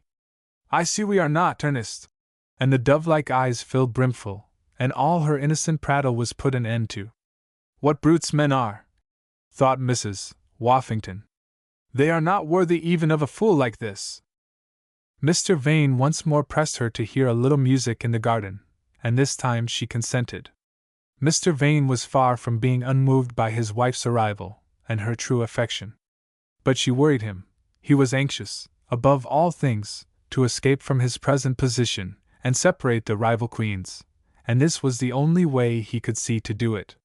He whispered Mabel, and bade her somewhat peremptorily rest herself for an hour after her journey, and he entered the garden with Mrs. Woffington. Now the other gentlemen admired Mrs. Vane the most. She was new. She was as lovely, in her way, as Peggy, and it was the young Mayborn beauty of the country. They forgave her simplicity, and even her goodness, on account of her beauty. Men are not severe judges of beautiful women. They all solicited her to come with them, and be the queen of the garden. But the good wife was obedient. Her lord had told her she was fatigued, so she said she was tired. "Mr. Vane's garden will lack its sweetest and fairest flower, madam," cried Cibber, "if we leave you here." "Nay, my lord, there are fairer than I." "Poor Quin!" cried Kitty Clive. "To have to leave the Alderman's Walk for the garden walk." "All I regret," said the honest glutton stoutly, "is that I go without carving for Mrs. Vane." "You are very good, Sir John. I will be more troublesome to you at supper time." When they were all gone, she couldn't help sighing. It almost seemed as if everybody was kinder to her than he whose kindness alone she valued. "And he must take Lady Betty's hand instead of mine," thought she. "But that is good breeding, I suppose? I wish there was no such thing. We are very happy without it in Shropshire." Then this poor little soul was ashamed of herself, and took herself to task. "Poor Ernest," said she, pitying the wrongdoer, like a woman. "He was not pleased to be so taken by surprise. No wonder, they are so ceremonious in London. How good of him not to be angry!" Then she sighed. Her heart had received a damp. His voice seemed changed, and he did not meet her eyes with the look he wore at Willoughby.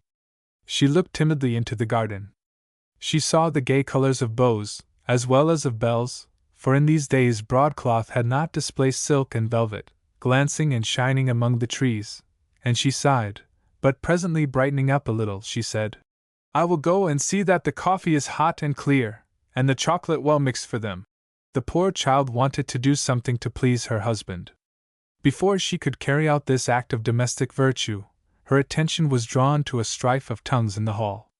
She opened the folding doors, and there was a fine gentleman obstructing the entrance of a sombre, rusty figure, with a portfolio and a manuscript under each arm. The fine gentleman was Cullender. The seedy personage was the eternal triplet, come to make hay with his 5-foot rule while the sun shone. Cullender had opened the door to him, and he had shot into the hall. The majordomo obstructed the farther entrance of such a coat. "I tell you my master is not at home," remonstrated the majordomo. "How can you say so?" cried Mrs. Vane in surprise. "When you know he is in the garden?" "Simpleton!" thought Cullender. "Show the gentleman in." "Gentleman!" muttered Cullender. Triplet thanked her for her condescension. He would wait for Mr. Vane in the hall. "I came by appointment, madam. This is the only excuse for the importunity you have just witnessed." Hearing this, Mrs. Vane dismissed Cullender to inform his master. Cullender bowed loftily, and walked into the servants' hall without deigning to take the last proposition into consideration. "Come in here, sir," said Mabel. "Mr. Vane will come as soon as he can leave his company." Triplet entered in a series of obsequious jerks. "Sit down and rest you, sir." And Mrs. Vane seated herself at the table, and motioned with her white hand to Triplet to sit beside her. Triplet bowed, and sat on the edge of a chair, and smirked and dropped his portfolio, and instantly begged Mrs. Vane's pardon. In taking it up, he let fall his manuscript, and was again confused. But in the middle of some superfluous and absurd excuse his eye fell on the haunch. It straightway dilated to an enormous size, and he became suddenly silent and absorbed in contemplation. "You look sadly tired, sir." "Why, yes, madam. It is a long way from Lambeth Walk, and it is passing hot, madam." He took his handkerchief out, and was about to wipe his brow, but returned it hastily to his pocket. "I beg your pardon, madam," said Triplet, whose ideas of breeding, though speculative, were severe. "I forgot myself." Mabel looked at him, and colored, and slightly hesitated. At last she said, "I'll be bound you came in such a hurry you forgot. You mustn't be angry with me, to have your dinner first." For Triplet looked like an absurd wolf, all benevolence and starvation. "What divine intelligence!" thought Trip. "How strange, madam!" cried he. "You have hit it! This accounts, at once, for a craving I feel. Now you remind me, I recollect carving for others, I did forget to remember myself. Not that I need have forgot it today, madam, but being used to forget it, I did not remember not to forget it today, madam, that was all." And the author of this intelligent account smiled very, very, very absurdly.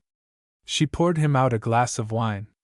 He rose and bowed, but peremptorily refused it, with his tongue. His eye drank it.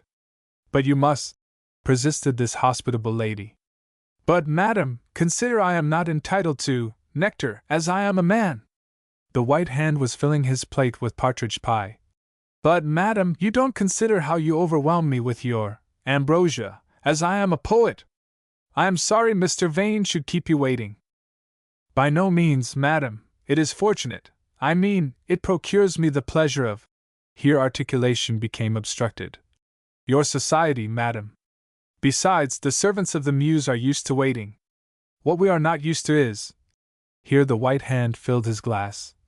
"Being waited upon by Hebe and the 12 Graces, whose health I have the honor—" Deglutition. "A poet!" cried Mabel. "Oh! I am so glad! Little did I think ever to see a living poet! Dear heart! I should not have known, if you had not told me. Sir, I love poetry. It is in your face, madam." Triplet instantly whipped out his manuscript, put a plate on one corner of it, and a decanter on the other, and begged her opinion of this trifle, composed, said he, "in honor of a lady Mr. Vane entertains today." "Oh!" said Mrs. Vane, and colored with pleasure. How ungrateful she had been! Here was an attention, for, of course, she never doubted that the verses were in honor of her arrival. "Bright being!" sang out Triplet. "Nay, sir," said Mabel. "I think I know the lady, and it would be hardly proper of me." "Oh, madam!" said Triplet solemnly. "Strictly correct, madam!" And he spread his hand out over his bosom. "Strictly, Blunderbuss, my poetical name, madam, never stooped to the taste of the town. But you must have another glass of wine first, and a slice of the haunch." With alacrity, madam. He laid in a fresh stock of provisions. Strange it was to see them side by side. He, a Don Quixote, with cordage instead of lines in his mahogany face, and clothes hanging upon him; she smooth, duck-like, delicious, and bright as an opening rose fresh with dew. She watched him kindly, archly and demurely, and still plied him, countrywise, with every mortal thing on the table. But the poet was not a boa constrictor, and even a boa constrictor has an end. Hunger satisfied, his next strongest feeling, simple vanity, remained to be contented. As the last morsel went in, out came, "Bright being, thou huzare." "No, no," said she, who fancied herself, and not without reason, the bright being. Mr. Vane intended them for a surprise. "As you please, madam." And the disappointed boor sighed. "But you would have liked them, for the theme inspired me. The kindest, the most generous of women. Don't you agree with me, madam?" Mabel Vane opened her eyes. "Hardly, sir," laughed she. "If you knew her as I do." "I ought to know her better, sir." "Aye, indeed. Well, madam, now her kindness to me, for instance, a poor devil like me. The expression, I trust, is not disagreeable to you, madam? If so, forgive me, and consider it withdrawn." "La, sir! Civility is so cheap, if you go to that." "Civility, ma'am? Why, she has saved me from despair, from starvation, perhaps." "Poor thing! Well, indeed, sir, you looked, what a shame! And you a poet? From an epitaph to an epic, madam." At this moment a figure looked in upon them from the garden, but retreated unobserved. It was Sir Charles Pomander, who had slipped away, with the heartless and malicious intention of exposing the husband to the wife, and profiting by her indignation and despair. Seeing Triplet, he made an extemporaneous calculation that so infernal a chatterbox could not be 10 minutes in her company without telling her everything, and this would serve his turn very well. He therefore postponed his purpose, and strolled away to a short distance. Triplet justified the baronet's opinion. Without any sort of sequency he now informed Mrs. Vane that the benevolent lady was to sit to him for her portrait. Here was a new attention of Ernest's. How good he was, and how wicked and ungrateful she. "What? Are you a painter too?" she inquired. "From a house front to an historical composition, madam." "Oh, what a clever man! And so Ernest commissioned you to paint a portrait?" "No, madam, for that I am indebted to the lady herself." "The lady herself?" "Yes, madam, and I expected to find her here." "Will you add to your kindness by informing me whether she has arrived? Or she is gone?" "Who, sir?" "Oh, dear! Not my portrait!" "Oh, Ernest!" "Who, madam?" cried Triplet. "Why, Mrs. Woffington." "She is not here," said Mrs. Vane, who remembered all the names perfectly well. "There's one charming lady among our guests, her face took me in a moment, but she is a titled lady. There is no Mrs. Woffington among them." "Strange," replied Triplet. "She was to be here, and in fact that is why I expedited these lines in her honor." "In her honor, sir?" "Yes, madam." "Allow me." "No. No. I don't care to hear them now, for I don't know the lady." "Well, madam, but at least you have seen her act?" "Act? You don't mean all this is for an actress?" "An actress?" "The actress. And you have never seen her act? What a pleasure you have to come! To see her act is a privilege, but to act with her, as I once did. But she does not remember that, nor shall I remind her, madam," said Triplet sternly. "On that occasion I was hissed, owing to circumstances which, for the credit of our common nature, I suppress." "What? Are you an actor too?" "You are everything. And it was in a farce of my own, madam, which, by the strangest combination of accidents, was damned." "A playwrighter?" "Oh, what clever men there are in the world, in London, at least." "He is a playwrighter too. I wonder my husband comes not. Does Mr. Vane admire this actress?" said she, suddenly.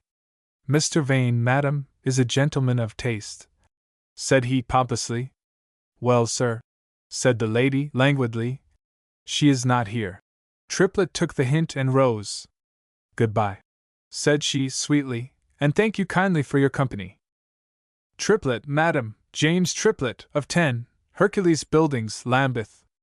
Occasional verses, odes, epithalamia, elegies, dedications, squibs, impromptus and hymns executed with spirit, punctuality and secrecy. Portraits painted, and instruction in declamation, sacred, profane and dramatic. The card, madam," and he drew it as doth a theatrical fop his rapier, "of him who to all these qualifications adds a prouder still, that of being, madam, your humble, devoted and grateful servant, James Triplet." He bowed in a line from his right shoulder to his left toe, and moved off. But Triplet could not go all at one time out of such company. He was given to return in real life, he had played this trick so often on the stage. He came back, exuberant with gratitude.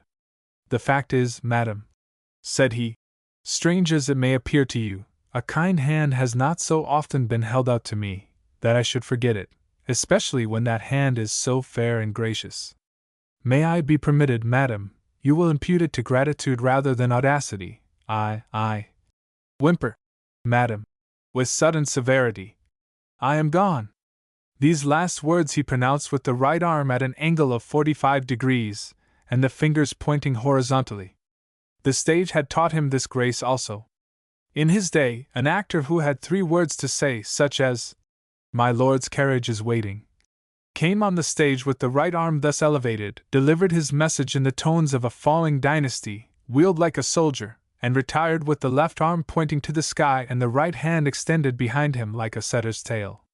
Left to herself, Mabel was uneasy. Ernest is so warm-hearted. This was the way she put it even to herself. He admired her acting and wished to pay her a compliment. What if I carried him the verses? She thought she should surely please him by showing she was not the least jealous or doubtful of him. The poor child wanted so to win a kind look from her husband, but ere she could reach the window Sir Charles Pomander had entered it. Now Sir Charles was naturally welcome to Mrs. Vane, for all she knew of him was that he had helped her on the road to her husband. Pomander. What, madam? All alone here as in Shropshire? Mabel. For the moment, sir. Pomander. Force of habit. A husband with a wife in Shropshire is so like a bachelor. Mabel. Sir. Pomander. And our excellent Ernest is such a favourite. Mabel. No wonder, sir. Pomander. Few can so pass from the larva state of country squire to the butterfly nature of beau. Mabel. Yes. Sadly, I find him changed. Pomander. Changed. Transformed. He is now the prop of the cocoa tree, the star of Ranelagh, the lozenge of the green room. Mabel. The green room. Where is that? You mean kindly, sir, but you make me unhappy.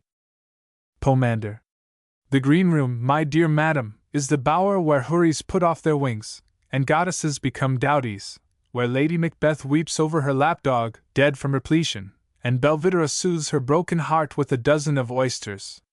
In a word, it is the place where actors and actresses become men and women, and act their own parts with skill, instead of a poet's clumsily. Mabel. Actors? Actresses? Does Mr. Vane frequent such? Pomander. He has earned in 6 months a reputation many a fine gentleman would give his ears for.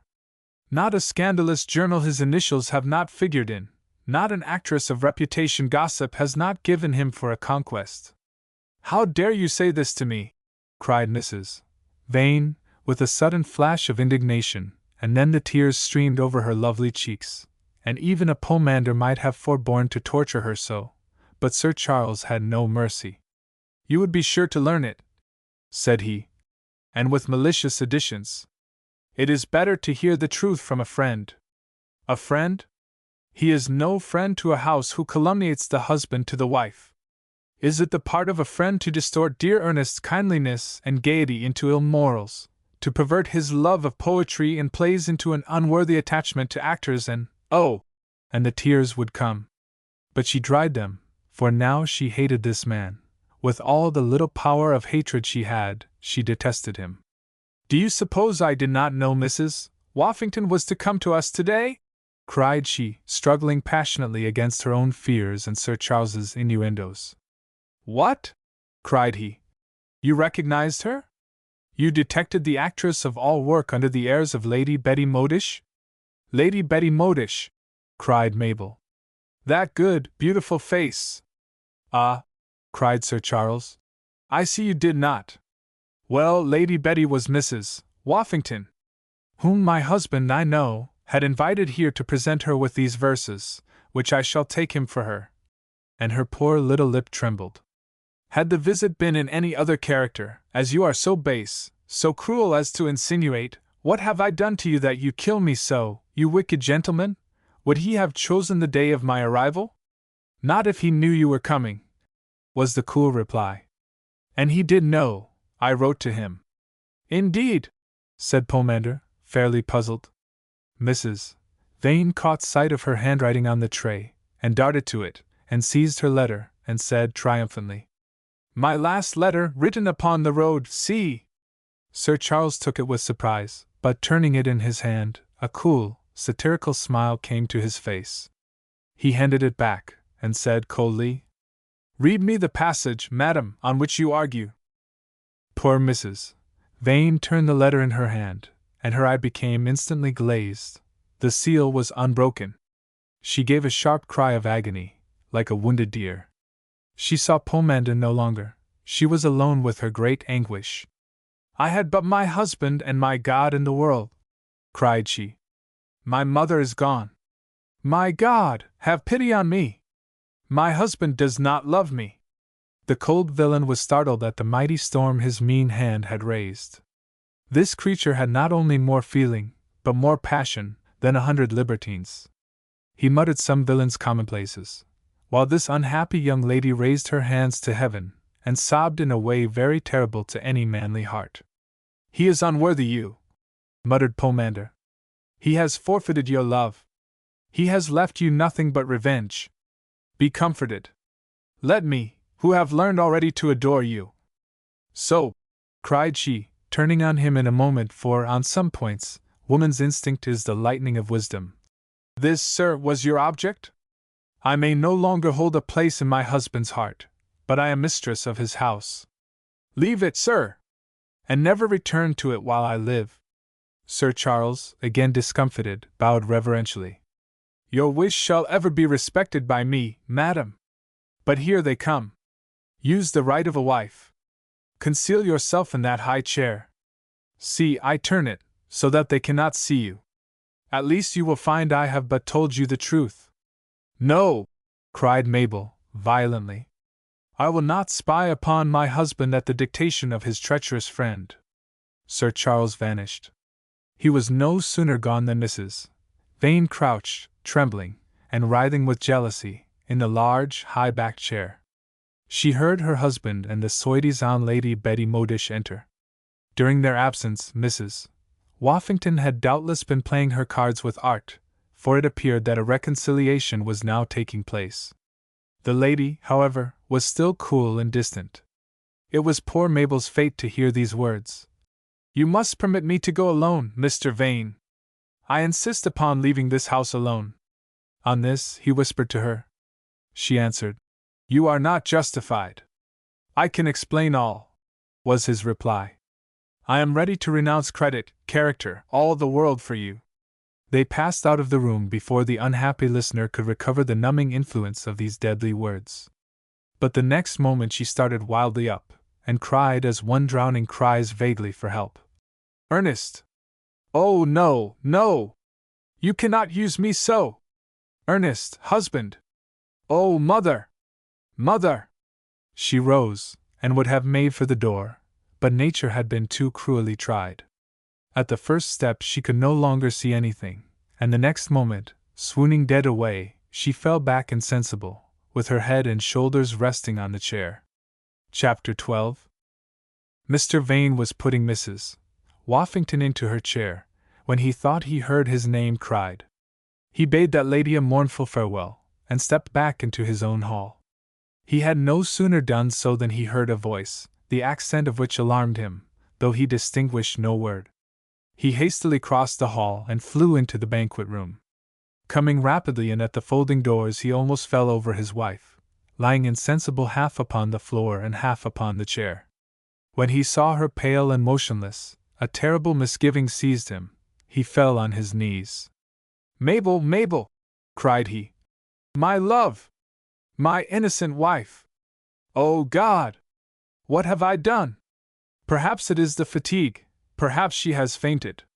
No, it is not the fatigue, screamed a voice near him. It was old James Burdock, who, with his white hair streaming and his eye gleaming with fire, shook his fist in his master's face. No, it is not the fatigue, you villain! It is you who have killed her, with your Jezebels and harlots, you scoundrel! Send the women here, James, for God's sake! Cried Mr. Vane, not even noticing the insult he had received from a servant. He stamped furiously, and cried for help. The whole household was round her in a moment. They carried her to bed. The remorse-stricken man, his own knees trembling under him, flew, in an agony of fear and self-reproach, for a doctor. A doctor? Chapter 13. During the garden scene, Mr. Vane had begged Mrs. Woffington to let him accompany her. She peremptorily refused, and said in the same breath she was going to Triplet, in Hercules Buildings, to have her portrait finished. Had Mr. Vane understood the sex, he would not have interpreted her refusal to the letter, when there was a postscript, the meaning of which was so little enigmatical. Some 3 hours after the scene we have described, Mrs. Woffington sat in Triplet's apartment, and Triplet, palette in hand, painted away upon her portrait. Mrs. Woffington was in that languid state which comes to women after their hearts have received a blow. She felt as if life was ended, and but the dregs of existence remained, but at times a flood of bitterness rolled over her, and she resigned all hope of perfect happiness in this world, all hope of loving and respecting the same creature, and at these moments she had but one idea: to use her own power, and bind her lover to her by chains never to be broken, and to close her eyes, and glide down the precipice of the future. "I think you are master of this art," said she, very languidly, to Triplet. "You paint so rapidly." "Yes, madam," said Triplet, gloomily, and painted on. "Confound this shadow," added he, and painted on. His soul, too, was clouded. Mrs. Woffington, yawning in his face, had told him she had invited all Mr. Vane's company to come and praise his work, and ever since that he had been mourn et silencieux. "You are fortunate," continued Mrs. Woffington, not caring what she said. "It is so difficult to make execution keep pace with conception." "Yes, ma'am," and he painted on. "You are satisfied with it?"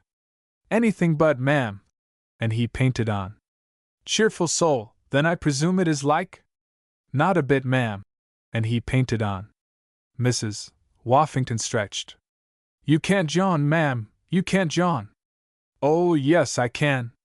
You are such good company." And she stretched again. "I was just about to catch the turn of the lip," remonstrated Triplet. "Well, catch it, it won't run away." "I'll try, ma'am." "A pleasant half-hour it will be for me, when they all come here like cits at a shilling ordinary, each for his cut.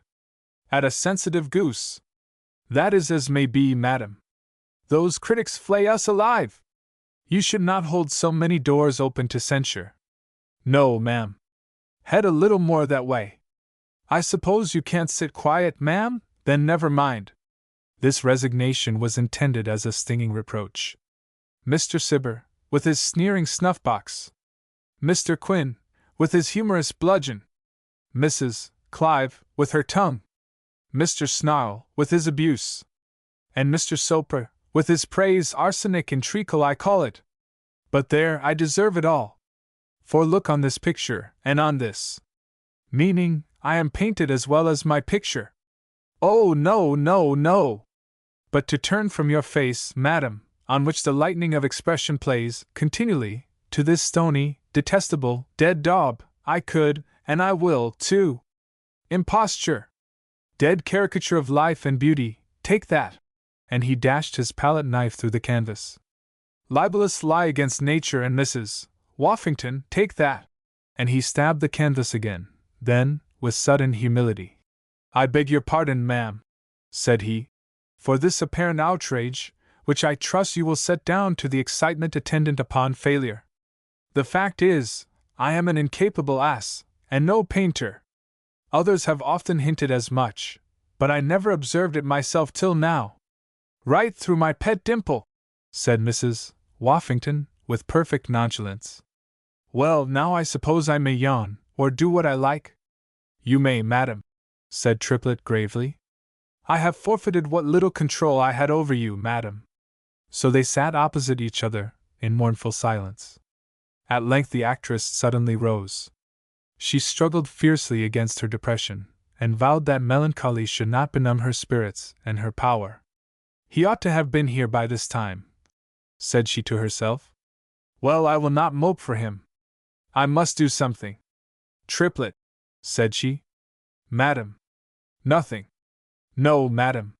She sat gently down again, and leaned her head on her hand, and thought.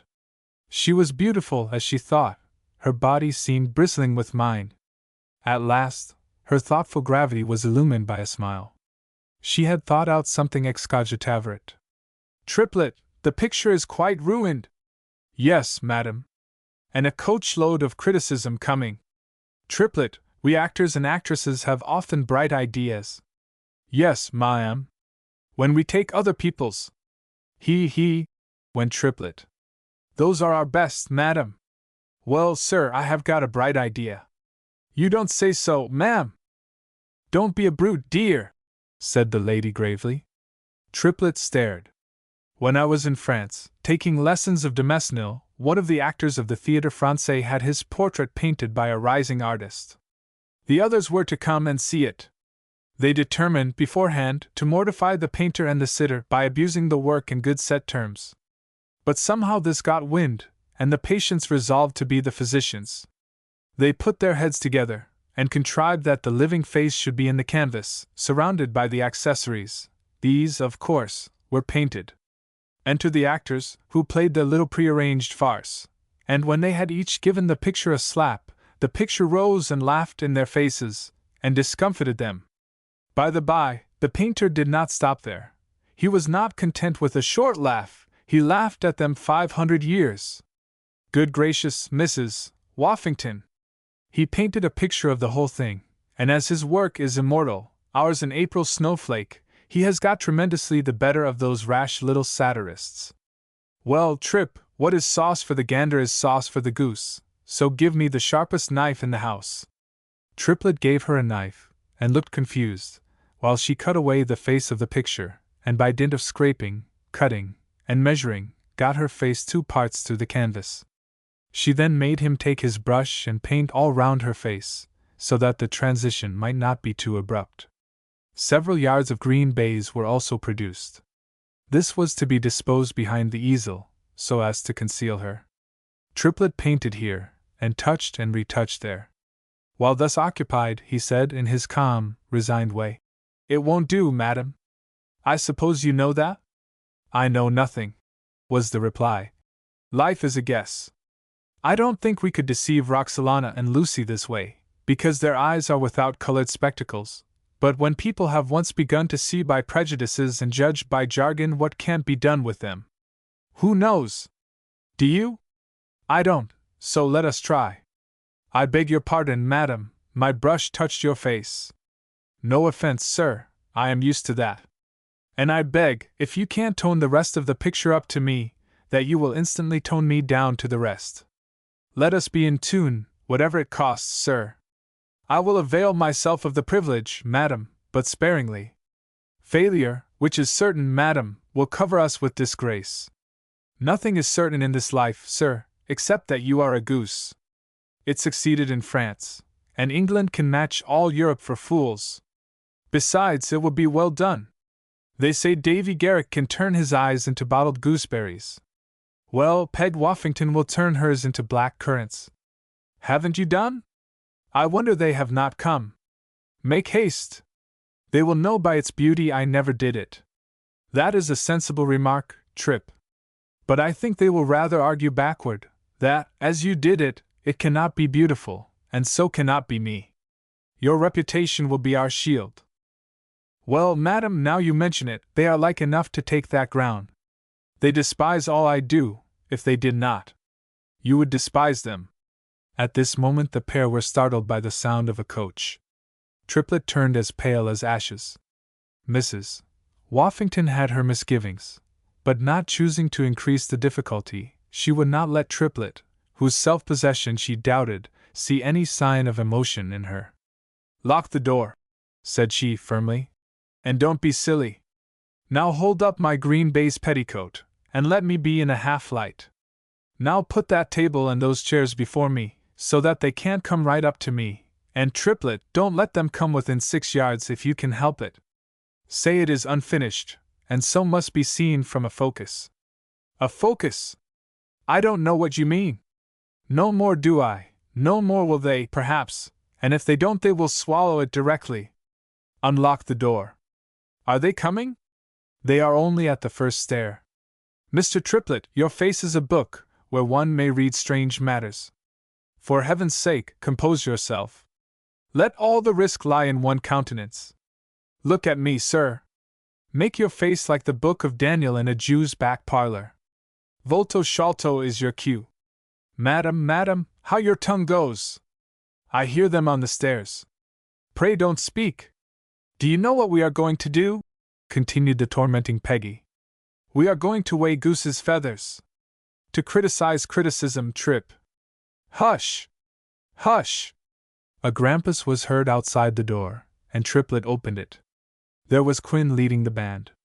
Have a care, sir, cried Triplet. There is a hiatus the third step from the door. A gratus ad Parnassum a wanting, said Mr. Cibber. Triplet's heart sank. The hole had been there 6 months, and he had found nothing witty to say about it, and at first sight Mr. Cibber had done its business. And on such men he and his portrait were to attempt a preposterous delusion. Then there was Snarl, who wrote critiques on painting, and guided the national taste. The unlucky exhibitor was in a cold sweat. He led the way, like a thief going to the gallows. The picture being unfinished, gentlemen, said he, must, if you would do me justice, be seen from a focus, must be judged from here, I mean. Where, sir? Said Mr. Cibber. About here, sir, if you please, said poor Triplet faintly.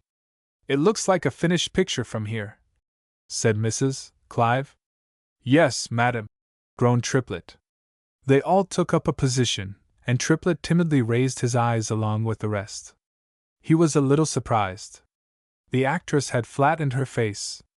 She had done all that could be done, and more than he had conceived possible, in the way of extracting life and the atmosphere of expression from her countenance.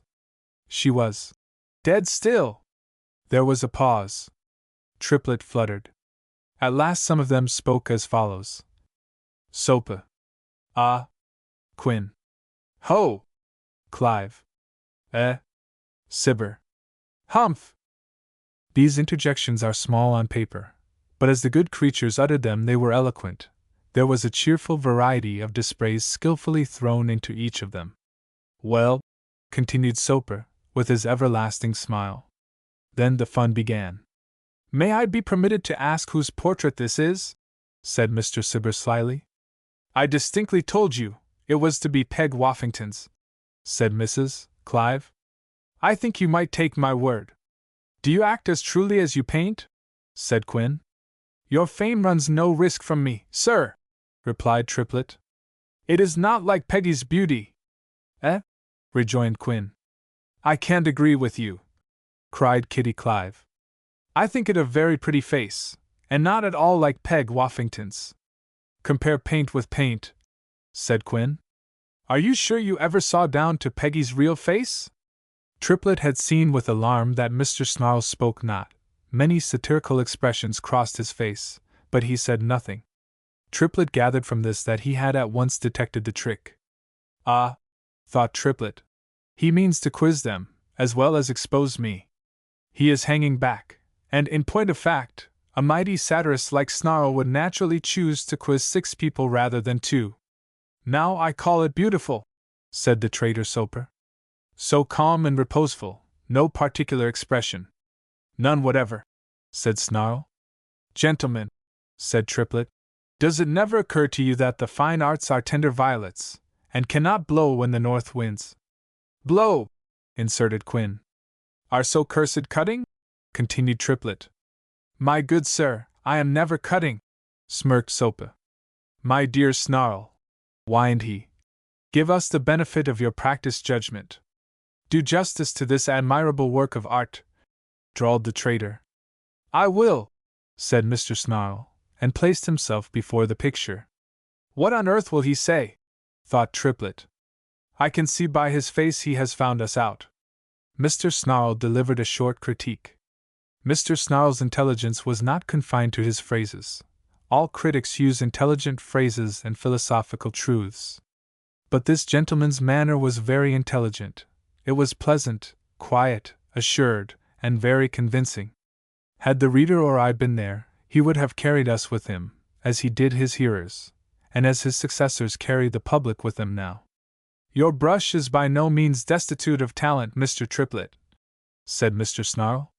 But you are somewhat deficient, at present, in the great principles of your art, the first of which is a loyal adherence to truth. Beauty itself is but one of the forms of truth, and nature is our finite exponent of infinite truth. His auditors gave him a marked attention. They could not but acknowledge that men who go to the bottom of things like this should be the best instructors. Now, in nature, a woman's face at this distance, aye, even at this short distance, melts into the air. There is none of that sharpness, but, on the contrary, a softness of outline. He made a lorgnette of his 2 hands. The others did so too, and found they saw much better, oh, ever so much better.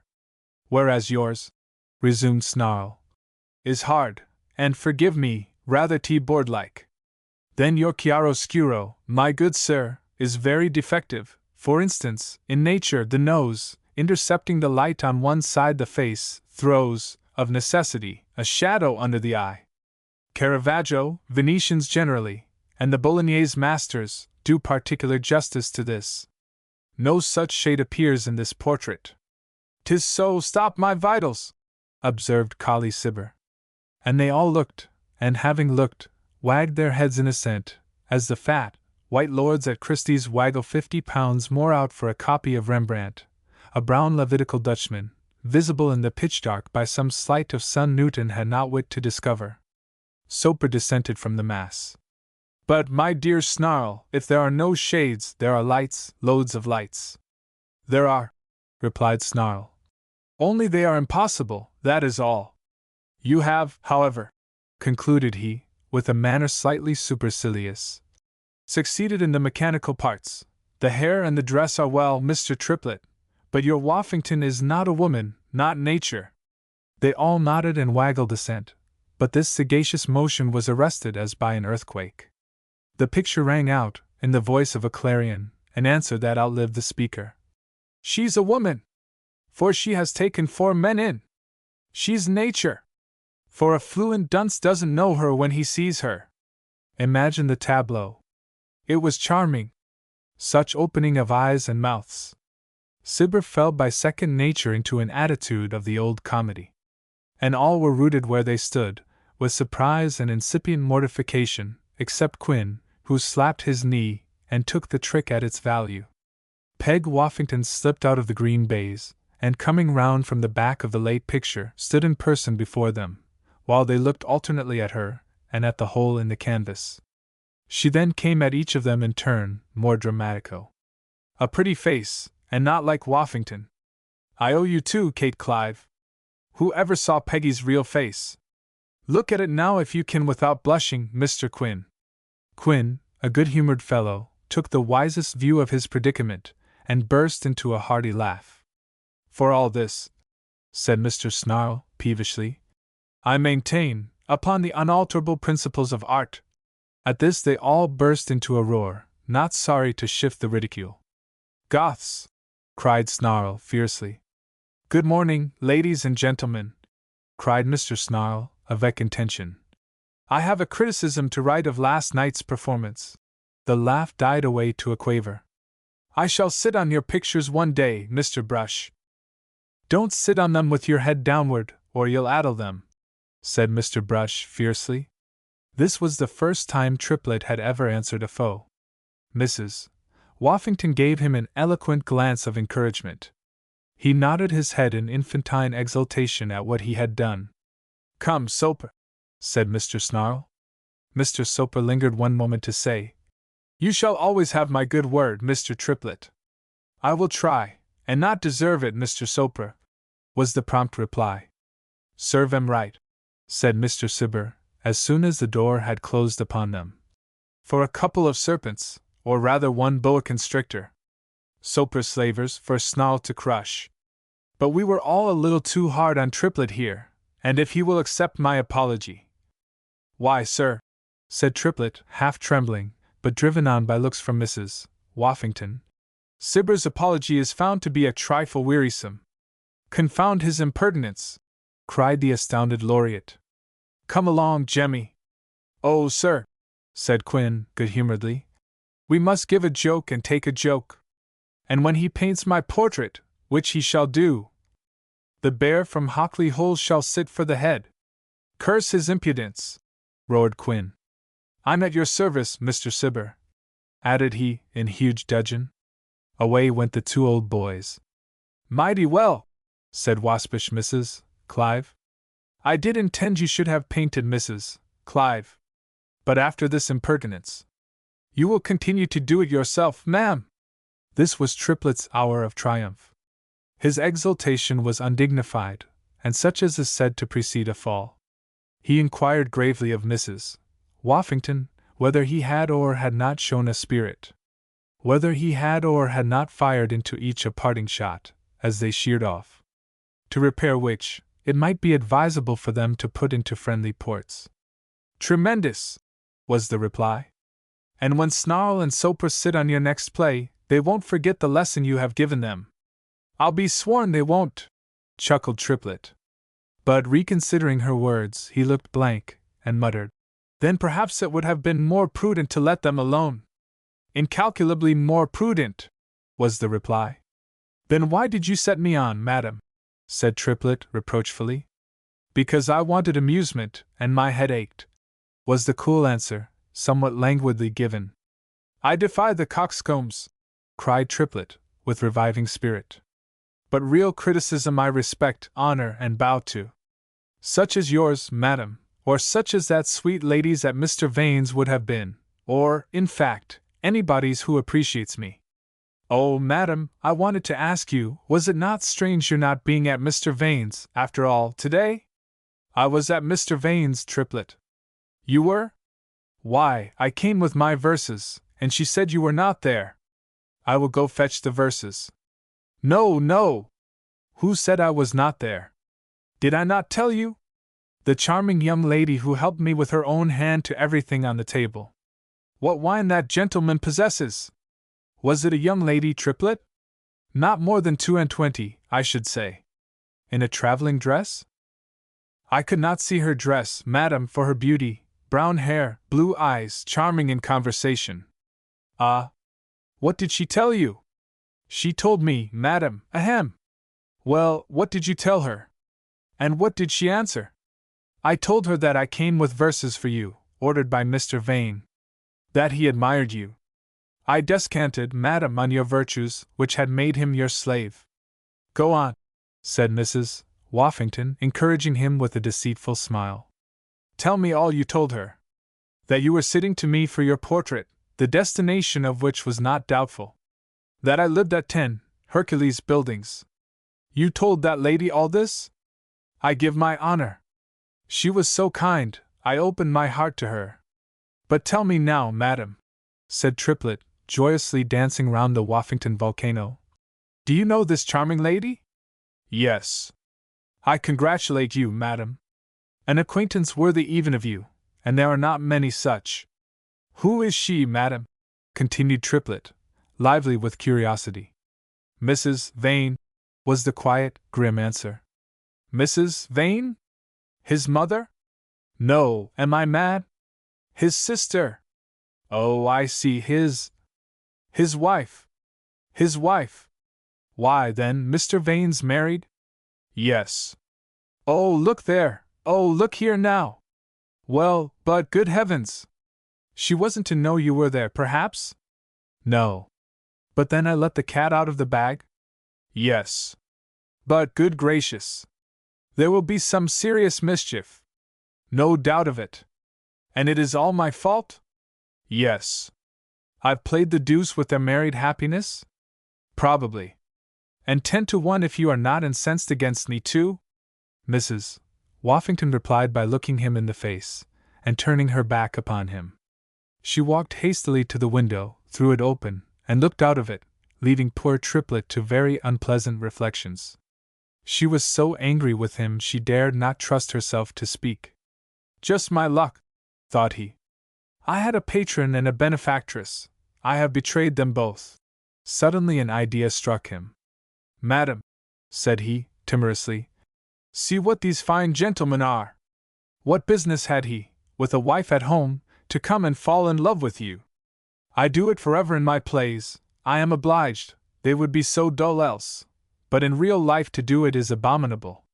You forget, sir, replied Mrs. Woffington without moving, that I am an actress, a plaything for the impertinence of puppies and the treachery of hypocrites. Fool! To think there was an honest man in the world, and that he had shone on me! With these words she turned, and Triplet was shocked to see the change in her face. She was pale, and her black, lowering brows were gloomy and terrible. She walked like a tigress to and fro, and Triplet dared not speak to her. Indeed, she seemed but half conscious of his presence. He went for nobody with her. How little we know the people we eat and go to church and flirt with. Triplet had imagined this creature an incarnation of gaiety, a sportive being, the daughter of smiles, the bride of mirth. Needed but a look at her now to see that her heart was a volcano, her bosom a boiling gulf of fiery lava.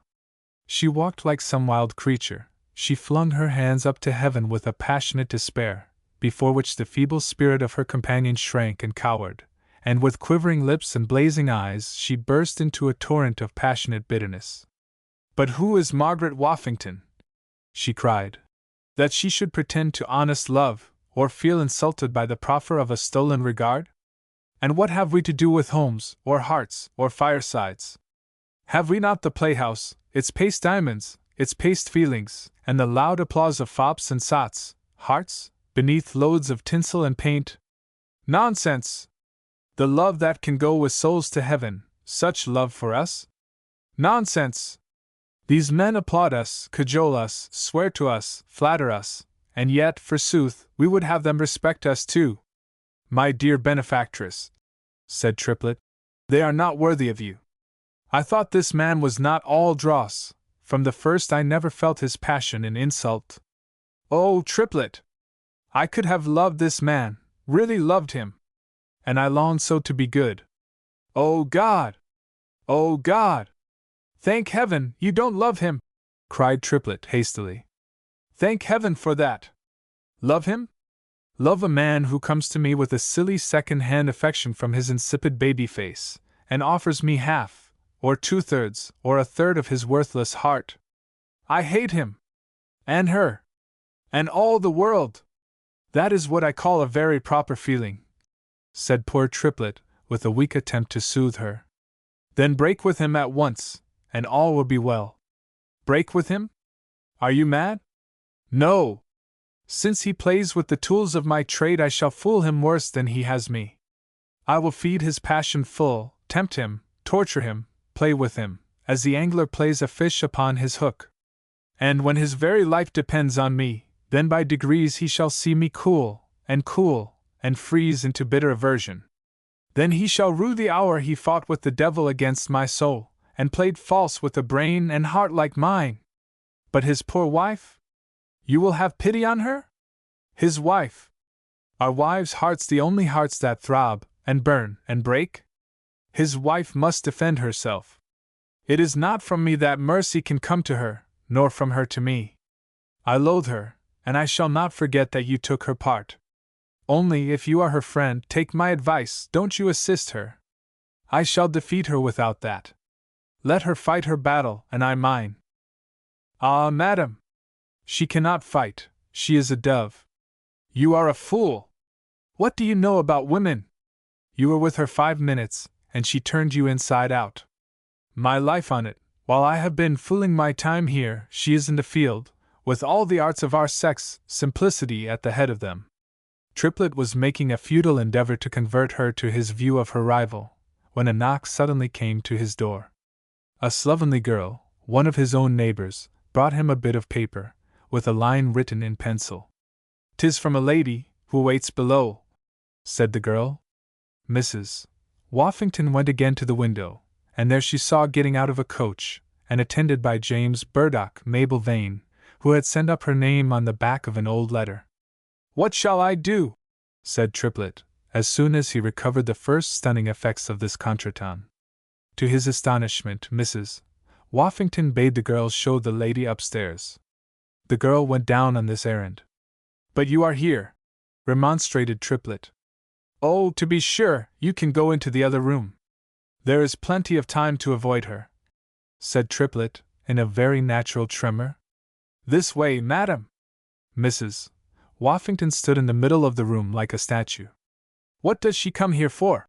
said she sternly. "You have not told me all." "I don't know," cried poor Triplet, in dismay. "And I think the devil brings her here to confound me. For heaven's sake, retire! What will become of us all? There will be murder, I know there will." To his horror, Mrs. Woffington would not move. "You are on her side," said she slowly, with a concentration of spite and suspicion. She looked frightful at this moment. All the better for me," added she, with a world of female malignity.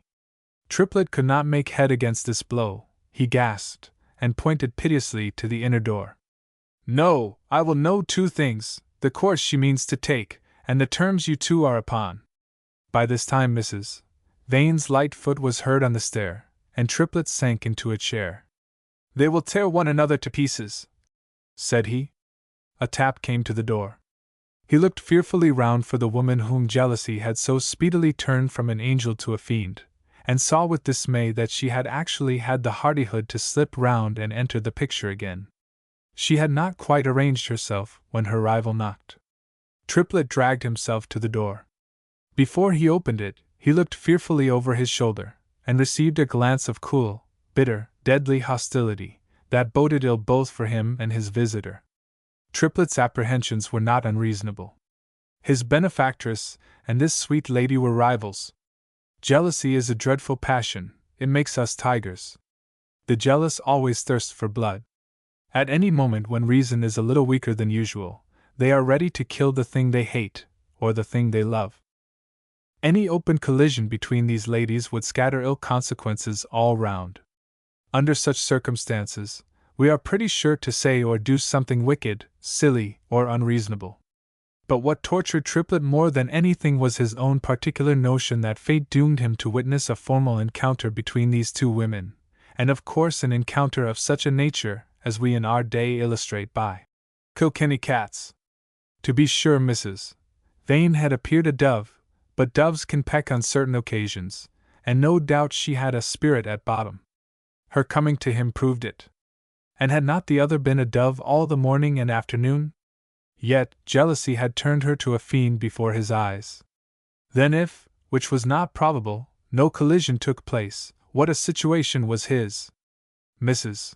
Woffington, his buckler from starvation, suspected him, and would distort every word that came from Mrs. Vane's lips.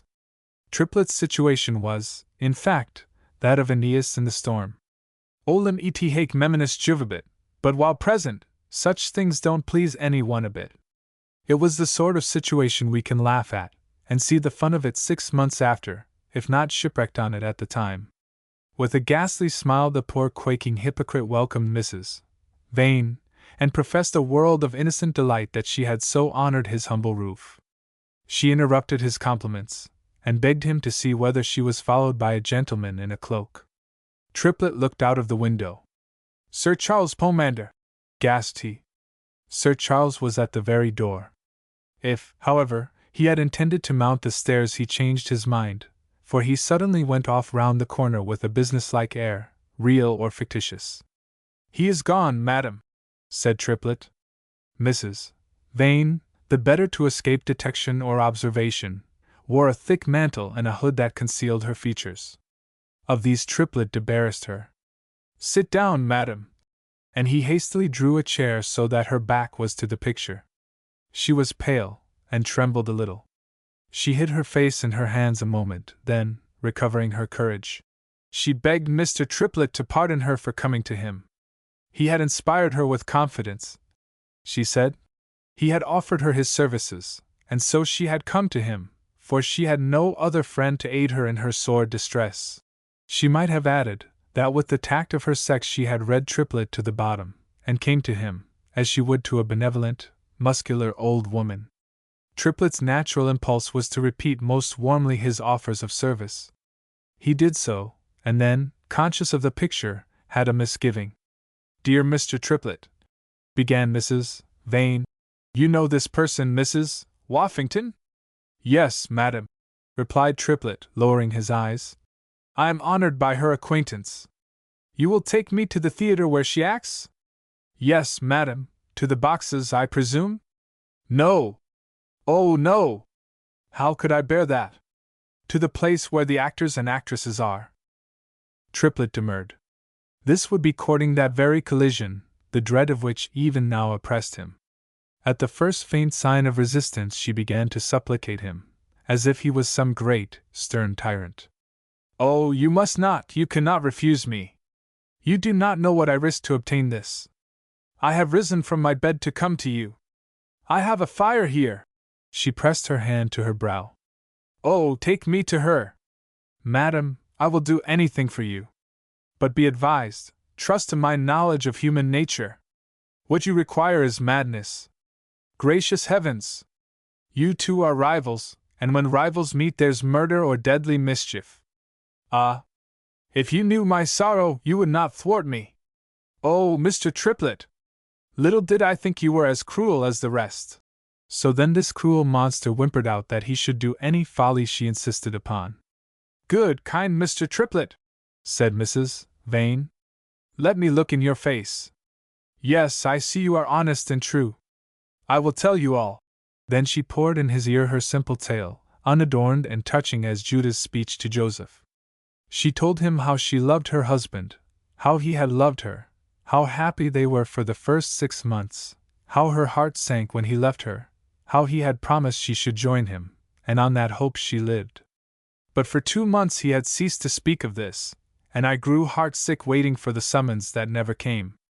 At last I felt I should die if I did not see him, so I plucked up courage and wrote that I must come to him. He did not forbid me, so I left our country home. Oh, sir! I cannot make you know how my heart burned to be by his side. I counted the hours of the journey, I counted the miles. At last I reached his house. I found a gay company there. I was a little sorry, but I said, his friends shall be welcome, right welcome. He has asked them to welcome his wife. Poor thing! Muttered Triplet. Oh, Mr. Triplet! They were there to do honor to, and the wife was neither expected nor desired. There lay my letters with their seals unbroken. I know all his letters by heart, Mr. Triplet. The seals unbroken, unbroken! Mr. Triplet. It is abominable! Cried Triplet fiercely. And she who sat in my seat, in his house, and in his heart, was this lady, the actress you so praised to me? That lady, ma'am, said Triplet, has been deceived as well as you. I am convinced of it, said Mabel. And it is my painful duty to tell you, madam, that, with all her talents and sweetness, she has a fiery temper, yes, a very fiery temper, continued Triplet, stoutly, though with an uneasy glance in a certain direction. And I have reason to believe she is angry, and thinks more of her own ill usage than yours. Don't you go near her. Trust to my knowledge of the sex, madam. I am a dramatic writer. Did you ever read The Rival Queens? No. I thought not. Well, madam, one stabs the other, and the one that is stabbed says things to the other that are more biting than steel. The prudent course for you is to keep apart, and be always cheerful, and welcome him with a smile. And, have you read The Way to Keep Him? No, Mr. Triplet, said Mabel, firmly. I cannot feign. Were I to attempt talent and deceit, I should be weaker than I am now. Honesty and right are all my strength. I will cry to her for justice and mercy. And if I cry in vain, I shall die, Mr. Triplet, that is all. Don't cry, dear lady, said Triplet, in a broken voice. It is impossible, cried she, suddenly.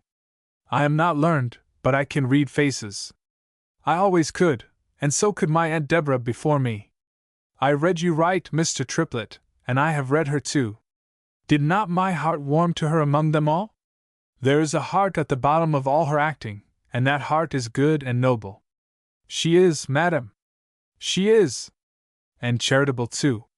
I know a family she saved from starvation and despair. Oh, yes. She has a heart, to feel for the poor, at all events. And am I not the poorest of the poor? Cried Mrs. Vane. I have no father nor mother, Mr. Triplet.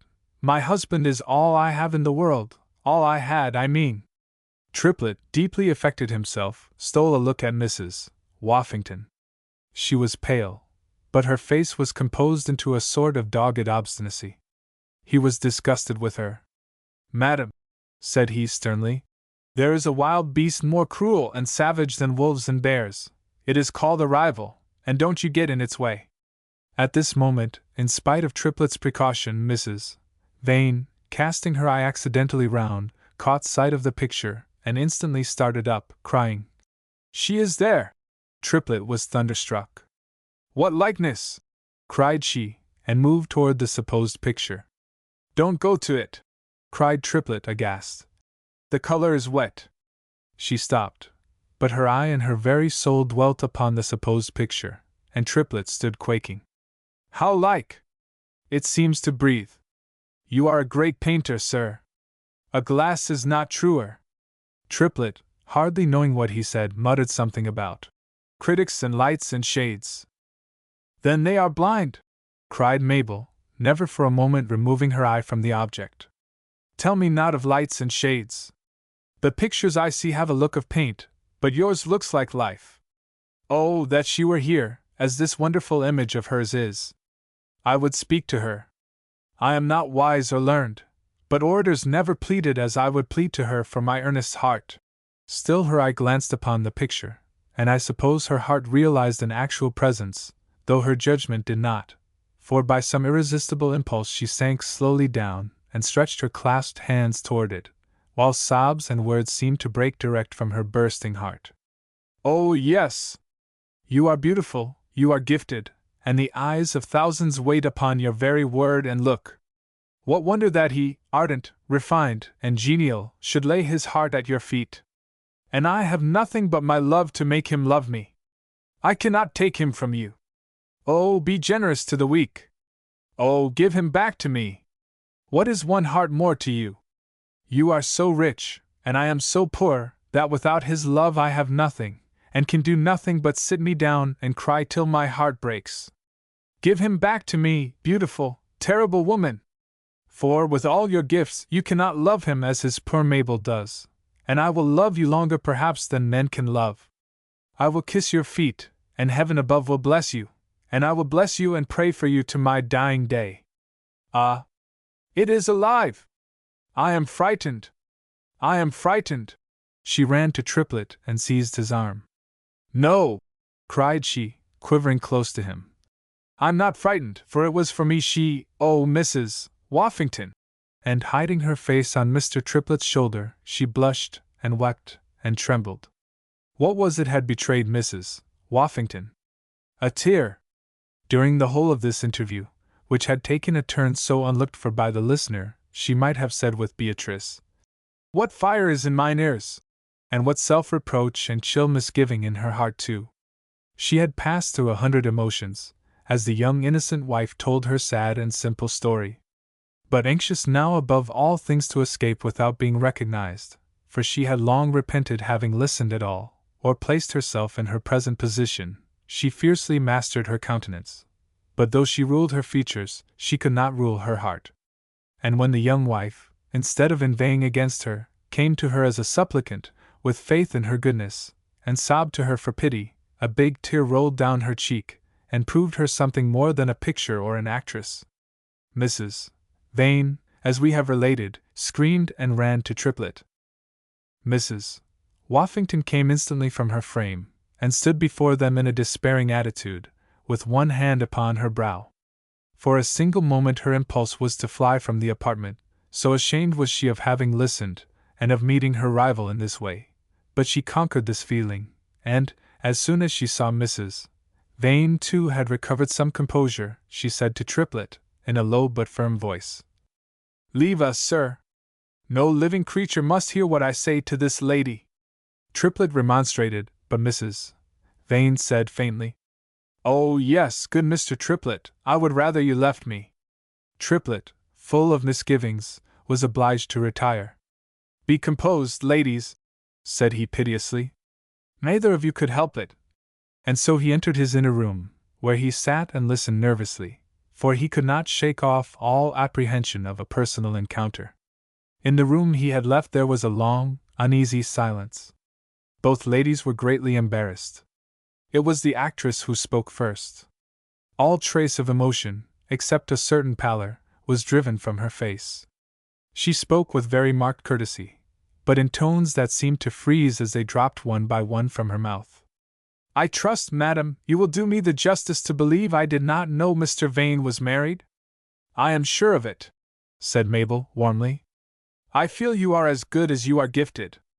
Mrs. Vane, I am not, said the other, almost sternly. You are deceived. Then heaven have mercy on me. No, I am not deceived, you pitied me. You speak coldly now, but I know your face and your heart, you pity me. I do respect, admire, and pity you, said Mrs. Woffington sadly. And I could consent nevermore to communicate with Mr. Vane. Ah, cried Mabel. Heaven will bless you! But will you give me back his heart? How can I do that? Said Mrs. Woffington uneasily. She had not bargained for this. The magnet can repel as well as attract. Can you not break your own spell? What will his presence be to me, if his heart remain behind? You ask much of me. Alas! I do. But I could do even this. She paused for breath. And perhaps if you, who have not only touched my heart, but won my respect, were to say to me, do so, I should do it. Again she paused, and spoke with difficulty, for the bitter struggle took away her breath. Mr. Vane thinks better of me than I deserve. I have, only, to make him believe me, worthless, worse than I am, and he will drop me like an adder, and love you better, far better, for having known, admired, and despised Margaret Woffington. Oh, cried Mabel, I shall bless you every hour of my life. Her countenance brightened into rapture at the picture, and Mrs. Woffington's darkened with bitterness as she watched her. But Mabel reflected. Rob you of your good name? Said this pure creature. Ah, Mabel Vane! You think but of yourself. I thank you, madam, said Mrs. Woffington, a little touched by this unexpected trait. But someone must suffer here, and… Mabel Vane interrupted her. This would be cruel and base, said she firmly. No woman's forehead shall be soiled by me. Oh, madam! Beauty is admired, talent is adored, but virtue is a woman's crown. With it the poor are rich, without it the rich are poor. It walks through life upright, and never hides its head for high or low. Her face was as the face of an angel now, and the actress, conquered by her beauty and her goodness, actually bowed her head and gently kissed the hand of the country wife whom she had quizzed a few hours ago. Frailty paid this homage to virtue. Mabel Vane hardly noticed it. Her eye was lifted to heaven, and her heart was gone there for help in a sore struggle. This would be to assassinate you, no less. And so, madam, she sighed, with God's help, I do refuse your offer, choosing rather, if needs be, to live desolate, but innocent, many a better than I hath lived so, I. If God wills it, to die, with my hopes and my heart crushed, but my hands unstained, for so my humble life has passed. How beautiful, great, and pure goodness is! It paints heaven on the face that has it. It wakens the sleeping souls that meet it. At the bottom of Margaret Woffington's heart lay a soul, unknown to the world, scarce known to herself, a heavenly harp, on which ill airs of passion had been played. But still it was there, in tune with all that is true, pure, really great and good. And now the flush that a great heart sends to the brow, to herald great actions, came to her cheek and brow. Humble! She cried. Such as you are the diamonds of our race. You angel of truth and goodness, you have conquered. Oh, yes! Yes! Thank God, yes! What a fiend I must be could I injure you! The poor heart we have both overrated shall be yours again, and yours forever. In my hands it is painted glass. In the luster of a love like yours it may become a priceless jewel. She turned her head away and pondered a moment, then suddenly offered to Mrs. Vane her hand with nobleness and majesty. Can you trust me? The actress too was divinely beautiful now, for her good angel shone through her. I could trust you with my life, was the reply. Mrs. Woffington strained her to her bosom, and two great hearts, whose grandeur the world, worshipper of charlatans, never discovered, had found each other out and beat against each other. A great heart is as quick to find another out as the world is slow. Mrs. Woffington burst into a passion of tears and clasped Mabel tighter and tighter in a half-despairing way. Mabel mistook the cause, but she kissed her tears away. Dear sister, said she, be comforted. I love you. My heart warmed to you the first moment I saw you. A woman's love and gratitude are something. Ah! You will never find me change. This is for life, look you. God grant it. cried the other poor woman. Oh, it is not that, it is not that. It is because I am so little worthy of this. It is a sin to deceive you. I am not good like you. You do not know me. You do not know yourself if you say so, cried Mabel, and to her hearer the words seemed to come from heaven. I read faces, said Mabel. I read yours at sight, and you are what I set you down, and nobody must breathe a word against you, not even yourself. Do you think I am blind? You are beautiful, you are good, you are my sister, and I love you. Heaven forgive me, thought the other. How can I resign this angel's good opinion? Surely heaven sends this blessed dew to my parched heart. And now she burned to make good her promise and earn this virtuous wife's love. She folded her once more in her arms, and then, taking her by the hand, led her tenderly into Triplet's inner room. She made her lie down on the bed, and placed pillows high for her like a mother, and leaned over her as she lay, and pressed her lips gently to her forehead. Her fertile brain had already digested a plan, but she had resolved that this pure and candid soul should take no lessons of deceit. Lie there, said she, till I open the door, then join us. Do you know what I am going to do? I am not going to restore you your husband's heart, but to show you it never really left you. You read faces, well, I read circumstances. Matters are not as you thought, said she, with all a woman's tact. I cannot explain, but you will see. She then gave Mrs. Triplet peremptory orders not to let her charge rise from the bed until the preconcerted signal. Mrs. Vane was, in fact, so exhausted by all she had gone through that she was in no condition to resist. She cast a look of childlike confidence upon her rival, and then closed her eyes, and tried not to tremble all over and listen like a frightened hare. It is one great characteristic of genius to do great things with little things. Paxton could see that so small a matter as a greenhouse could be dilated into a crystal palace, and with two common materials, glass and iron, he raised the palace of the genii, the brightest idea and the noblest ornament added to Europe in this century, the Koh-i-Noor of the West. Livy's definition of Archimedes goes on the same ground. Peg Woffington was a genius in her way. On entering Triplet's studio her eye fell upon three trifles, Mrs. Vane's hood and mantle, the back of an old letter, and Mr. Triplet. It will be seen how she worked these slight materials. On the letter was written in pencil simply these two words, Mabel Vane. Mrs. Woffington wrote above these words two more, alone and unprotected. She put this into Mr. Triplet's hand, and bade him take it downstairs and give it Sir Charles Pomander, whose retreat, she knew, must have been fictitious. You will find him round the corner, said she, or in some shop that looks this way. While uttering these words she had put on Mrs. Vane's hood and mantle. No answer was returned, and no Triplet went out of the door. She turned, and there he was kneeling on both knees close under her. Bid me jump out of that window, madam, bid me kill those two gentlemen, and I will not rebel. You are a great lady, a talented lady, you have been insulted, and no doubt blood will flow. It ought, it is your due, but that innocent lady, do not compromise her. Oh, Mr. Triplet, you need not kneel to me. I do not wish to force you to render me a service. I have no right to dictate to you. Oh dear, cried Triplet. Don't talk in that way.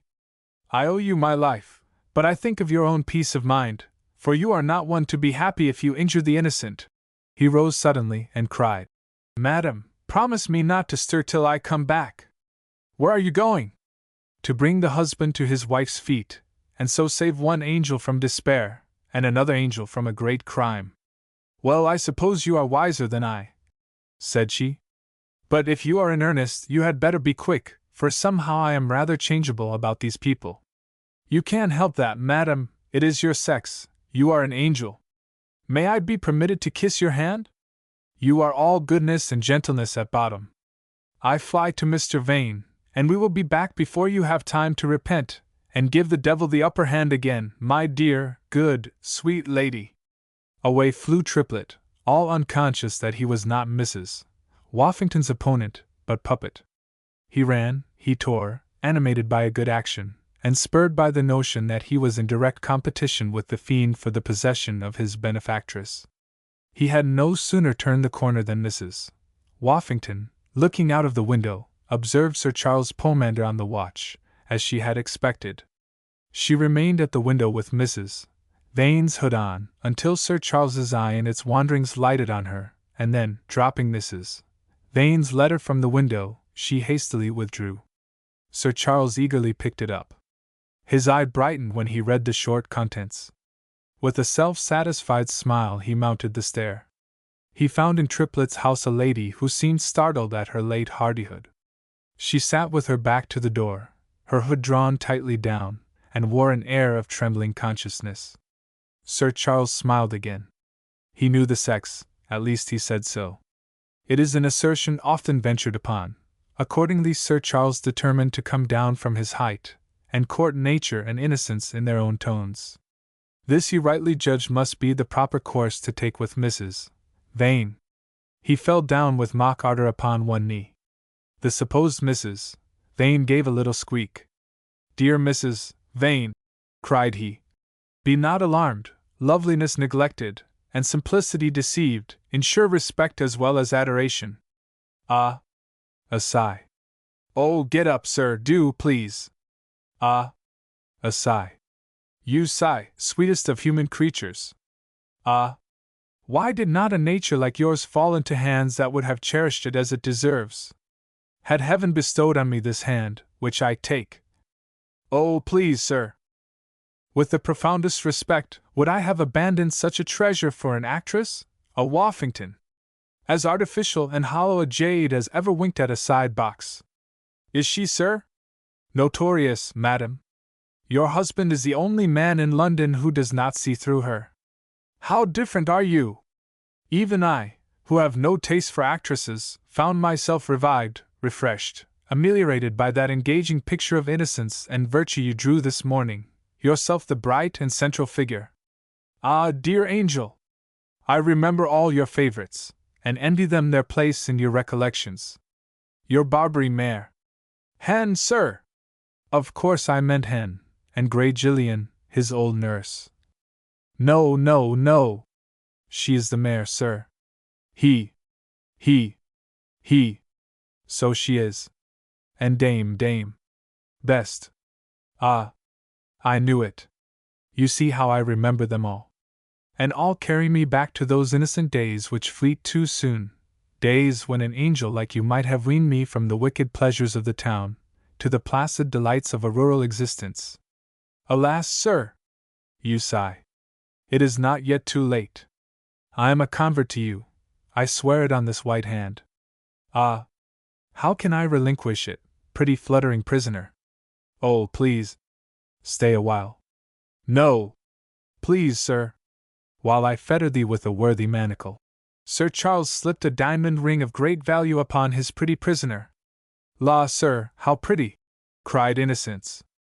Sir Charles then undertook to prove that the luster of the ring was faint compared with that of the present wearer's eyes. This did not suit Innocence. She hung her head and fluttered, and showed a bashful repugnance to look her admirer in the face. Sir Charles playfully insisted, and Mrs. Woffington was beginning to be a little at a loss, when suddenly voices were heard upon the stairs. "My husband!" cried the false Mrs. Vane, and in a moment she rose and darted into Triplet's inner apartment. Mr. Vane and Mr. Triplet were talking earnestly as they came up the stair. It seems the wise Triplet had prepared a little dramatic scene for his own refreshment, as well as for the ultimate benefit of all parties. He had persuaded Mr. Vane to accompany him by warm, mysterious promises of a happy denouement, and now, having conducted that gentleman as far as his door, he was heard to say, "And now, sir, you shall see one who waits to forget grief, suspicion, all, in your arms. Behold!" And here he flung the door open. "The devil! You flatter me," said Pomander, who had had time to recover his aplomb, somewhat shaken, at first, by Mr. Vane's inopportune arrival. Now it is to be observed that Mr. Vane had not long ago seen his wife lying on her bed, to all appearance incapable of motion.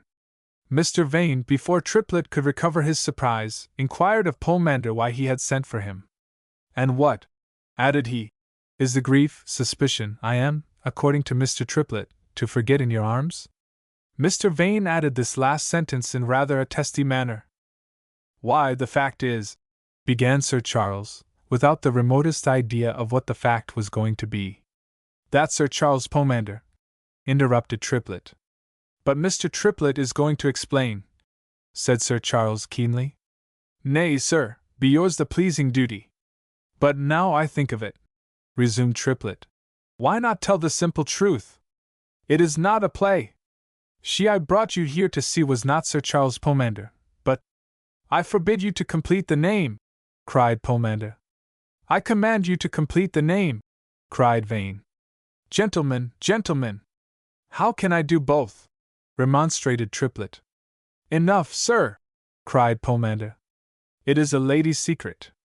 I am the guardian of that lady's honor. She has chosen a strange guardian of her honor, said Vane bitterly. Gentlemen, cried poor Triplet, who did not at all like the turn things were taking. I give you my word, she does not even know of Sir Cherry's presence here. Who? Cried Vane furiously. Man alive! Who are you speaking of?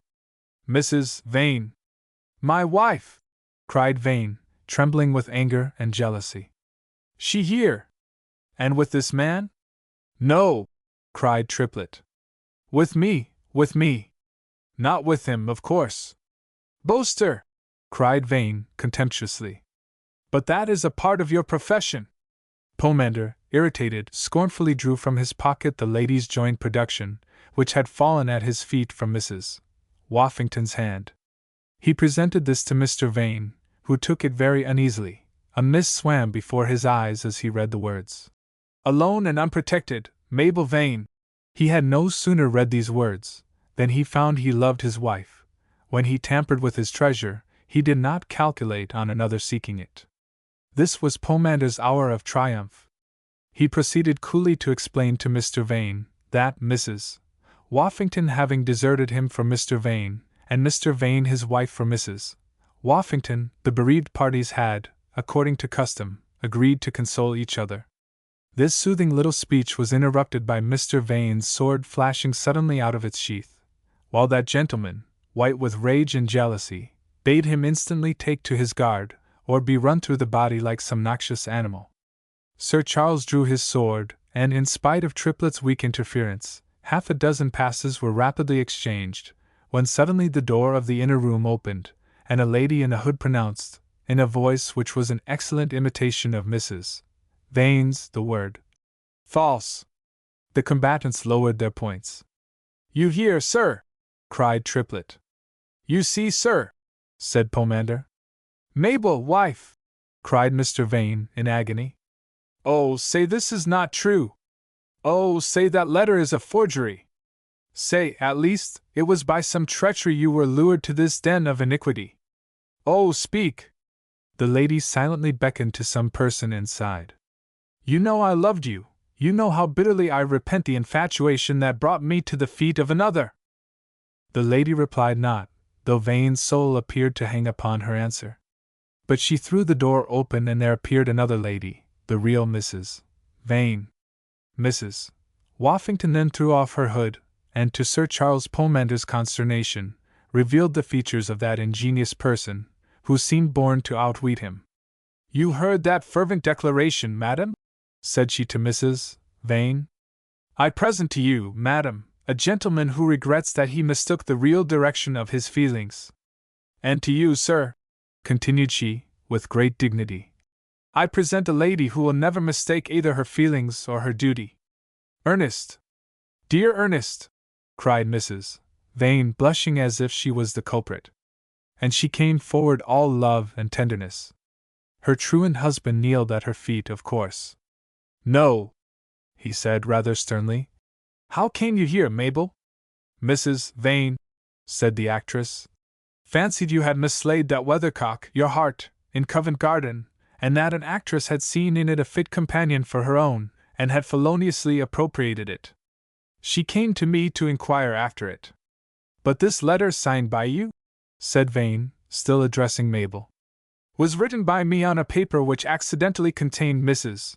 Vane's name. The fact is, Mr. Vane, I can hardly look you in the face. I had a little wager with Sir Charles here. His diamond ring, which you may see has become my diamond ring. A horrible wry face from Sir Charles. Against my left glove that I could bewitch a country gentleman's imagination, and make him think me an angel. Unfortunately, the owner of his heart appeared, and, like poor Mr. Vane, took our play for earnest. It became necessary to disabuse her and to open your eyes. Have I done so? You have, madam, said Vane, wincing at each word she said. But at last, by a mighty effort, he mastered himself, and coming to Mrs. Woffington with a quivering lip, he held out his hand suddenly in a very manly way. I have been the dupe of my own vanity, said he, and I thank you for this lesson. Per Mrs. Woffington's fortitude had well nigh left her at this. Mabel, he cried, is this humiliation any punishment for my folly? Any guarantee for my repentance? Can you forgive me? It is all forgiven, Ernest. But oh, you are mistaken. She glided to Mrs. Woffington. What do we not owe you, sister? Whispered she. Nothing. That word pays all, was the reply. She then slipped her address into Mrs. Vane's hand, and courtesying to all the company, she hastily left the room. Sir Charles Pomander followed, but he was not quick enough. She got a start, and purposely avoided him, and for 3 days neither the public nor private friends saw this poor woman's face. Mr. and Mrs. Vane prepared to go also, but Mrs. Vane would thank good Mr. Triplet and Mrs. Triplet for their kindness to her. Triplet the benevolent blushed, was confused and delighted, but suddenly, turning somewhat sorrowful, he said, Mr. Vane, madam, made use of an expression which caused a momentary pang. He called this a den of iniquity. Now this is my studio. But never mind. Mr. Vane asked his pardon for so absurd an error, and the pair left Triplet in all the enjoyment which does come now and then to an honest man, whether this dirty little world will or not. A coach was called and they went home to Bloomsbury. Few words were said, but the repentant husband often silently pressed this angel to his bosom, and the tears which found their way to her beautiful eyelashes were tears of joy. This weakish, and consequently villainous, though not ill-disposed person would have gone down to Willoughby that night, but his wife had great good sense. She would not take her husband off, like a schoolboy caught out of bounds. She begged him to stay while she made certain purchases, but for all that, her heart burned to be at home. So in less than a week after the events we have related they left London. Meantime, every day Mrs. Vane paid a quiet visit to Mrs. Woffington. For some days the actress admitted no other visitor, and was with her but 2 hours before she left London. On that occasion she found her very sad. I shall never see you again in this world, said she, but I beg of you to write to me, that my mind may be in contact with yours. She then asked Mabel, in her half-sorrowful, half-bitter way, how many months it would be ere she was forgotten. Mabel answered by quietly crying. So then they embraced, and Mabel assured her friend she was not one of those who change their minds. It is for life, dear sister, it is for life, cried she. Swear this to me, said the other, almost sternly. But no, I have more confidence in that candid face and pure nature than in a human being's oath. If you are happy, remember you owe me something. If you are unhappy, come to me, and I will love you as men cannot love. Then vows passed between them, for a singular tie bound these two women, and then the actress showed a part at least of her sore heart to her new sister, and that sister was surprised and grieved, and pitied her truly and deeply, and they wept on each other's neck, and at last they were fain to part. They parted, and true it was, they never met again in this world. They parted in sorrow, but when they meet again, it shall be with joy. Women are generally such faithless, unscrupulous and pitiless humbugs in their dealings with their own sex, which, whatever they may say, they despise at heart, that I am happy to be able to say, Mrs. Vane proved true as steel. She was a noble-minded, simple-minded creature. She was also a constant creature. Constancy is a rare, a beautiful, a godlike virtue. 4 times every year she wrote a long letter to Mrs. Woffington, and twice a year, in the cold weather, she sent her a hamper of country delicacies that would have victualled a small garrison. And when her sister left this earthly scene, a humble, pious, long-repentant Christian, Mrs. Vane wore mourning for her, and sorrowed over her, but not as those who cannot hope to meet again. My story is a work of art, good, bad, or indifferent, ends with that last sentence. If a reader accompanies me further, I shall feel flattered, and he does so at his own risk. My reader knows that all this befell long ago. That Woffington is gay, and Triplet sad, no more. That Mabel's, and all the bright eyes of that day, have long been dim, and all its cunning voices hushed. Judge then whether I am one of those happy storytellers who can end with a wedding. No! This story must wind up, as yours and mine must, tomorrow, or tomorrow, or tomorrow, when our little sand is run. Sir Charles Pomander lived a man of pleasure until 60. He then became a man of pain. He dragged the chain about 8 years, and died miserably. Mr. Cibber not so much died as slipped his wind, a nautical expression that conveys the idea of an easy exit. He went off, quiet and genteel. He was past 80, and had lived fast. His servant called him at 7 in the morning. "I will shave at 8, said Mr. Cibber. John brought the hot water at 8, but his master had taken advantage of this interval in his toilet to dye, to avoid shaving. Snarl and Soper conducted the criticism of their day with credit and respectability until a good old age, and died placidly a natural death, like twaddle, sweet or sour. The triplets, while their patroness lived, did pretty well. She got a tragedy of his accepted at her theatre. She made him send her a copy, and with her scissors cut out about half, sometimes thinning, sometimes cutting bodily away. But, lo! The inherent vanity of Mr. Triplet came out strong. Submissively, but obstinately, he fought for the discarded beauties. Unluckily, he did this one day that his patroness was in one of her bitter humors. So she instantly gave him back his manuscript, with a sweet smile owned herself inferior in judgment to him, and left him unmolested. Triplet breathed freely. A weight was taken off him. The savage steel, he applied this title to the actress's scissors, had spared his purpurate panny. He was played, pure and intact, a calamity the rest of us grumbling escape. But it did so happen that the audience were of the actress's mind, and found the words too exuberant, and the business of the play too scanty in proportion. At last their patience was so sorely tried that they supplied one striking incident to a piece deficient in facts. They gave the manager the usual broad hint, and in the middle of Triplet's third act a huge veil of green baize descended upon the jealous Spaniard. Failing here, Mrs. Woffington contrived often to befriend him in his other arts, and moreover she often sent Mr. Triplet what she called a snug investment, a loan of £10, to be repaid at doomsday, with interest and compound interest, according to the Scriptures, and although she laughed, she secretly believed she was to get her £10 back, double and treble.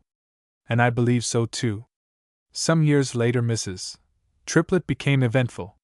She fell ill, and lay a-dying, but one fine morning, after all hope had been given up, she suddenly rose and dressed herself. She was quite well in body now, but insane. She continued in this state a month, and then, by God's mercy, she recovered her reason, but now the disease fell another step, and lighted upon her temper. A more athletic vixen was not to be found. She had spoiled Triplet for this by being too tame, so when the dispensation came they sparred daily. They were now thoroughly unhappy. They were poor as ever, and their benefactress was dead, and they had learned to snap. A speculative tour had taken this pair to Bristol, then the second city in England. They sojourned in the suburbs. One morning the postman brought a letter for Triplet, who was showing his landlord's boy how to plant onions. N.B. Triplet had never planted an onion, but he was one of your a priori gentlemen, and could show anybody how to do anything. Triplet held out his hand for the letter, but the postman held out his hand for a half-crown first. Trip's profession had transpired, and his clothes inspired diffidence. Triplet appealed to his good feeling. he replied with exultation. That he had none left. A middle-aged postman, no doubt. Triplet then suddenly started from entreaty to King Cambyses' vein. In vain. Mrs. Triplet came down, and essayed the blandishments of the softer sex. In vain. And, as there were no assets, the postman marched off down the road. Mrs. Triplet glided after him like an assassin, beckoning on Triplet, who followed, doubtful of her designs. Suddenly, truth compels me to relate this, she seized the obdurate official from behind, pinned both his arms to his side, and with her nose furiously telegraphed her husband. He, animated by her example, plunged upon the man and tore the letter from his hand and opened it before his eyes.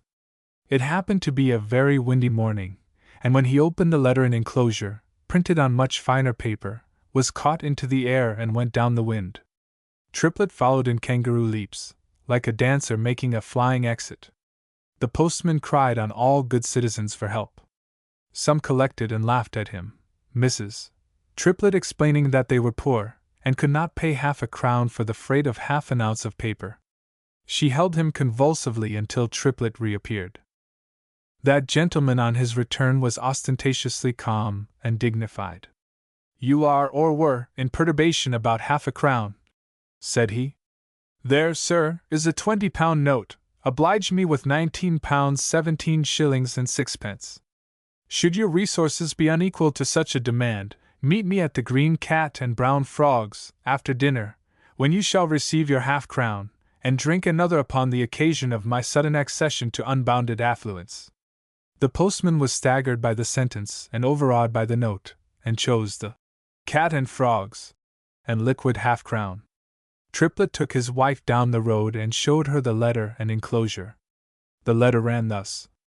Sir, we beg respectfully to inform you that our late friend and client, James Triplet, merchant, of the Minories, died last August, without a will, and that you are his heir. His property amounts to about £20,000, besides some reversions. Having possessed the confidence of your late uncle, we should feel honored and gratified if you should think us worthy to act professionally for yourself. We enclose £20, and beg you will draw upon us as far as £5,000, should you have immediate occasion. We are, sir, your humble servants, James and John Ollitt. It was some time before these children of misfortune could realize this enormous stroke of compensation, but at last it worked its way into their spirits, and they began to sing, to triumph, and dance upon the king's highway. Mrs. Triplet was the first to pause and take better views. Oh, James, she cried, we have suffered much. We have been poor, but honest, and the Almighty has looked upon us at last. Then they began to reproach themselves. Oh, James, I have been a peevish woman, an ill wife to you, this many years. No, no, cried Triplet, with tears in his eyes. It is I who have been rough and brutal. Poverty tried us too hard, but we were not like the rest of them. We were always faithful to the altar. And the Almighty has seen us, though we often doubted it. I never doubted that, James.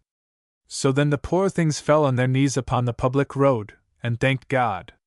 If any man had seen them, he would have said they were mad. Yet madder things are done every day by gentlemen with faces as grave as the parish bulls. And then they rose and formed their little plans. Triplet was for devoting 4/5 to charity, and living like a prince on the remainder. But Mrs. Triplet thought the poor were entitled to no more than 2/3, and they themselves ought to bask in 1/3, to make up for what they had gone through, and then suddenly she sighed, and burst into tears. Lucy! Lucy! Sobbed she. Yes, reader, God had taken little Lucy! And her mother cried to think all this wealth and comfort had come too late for her darling child. Do not cry. Lucy is richer, 1,000 times, than you are, with your £20,000. Their good resolutions were carried out, for a wonder. Triplet lived for years, the benefactor of all the loose fish that swim in and round theatres, and, indeed, the unfortunate seldom appealed to him in vain. He now predominated over the arts, instead of climbing them. In his latter day he became an oracle, as far as the science of acting was concerned, and what is far more rare, he really got to know something about it. This was owing to two circumstances. First, he ceased to run blindfold in a groove behind the scenes. Second, he became a frequenter of the first row of the pit, and that is where the whole critic, and 2/3 of the true actor, is made. On one point, to his dying day, his feelings guided his judgment. He never could see an actress equal to his Woffington. Mrs.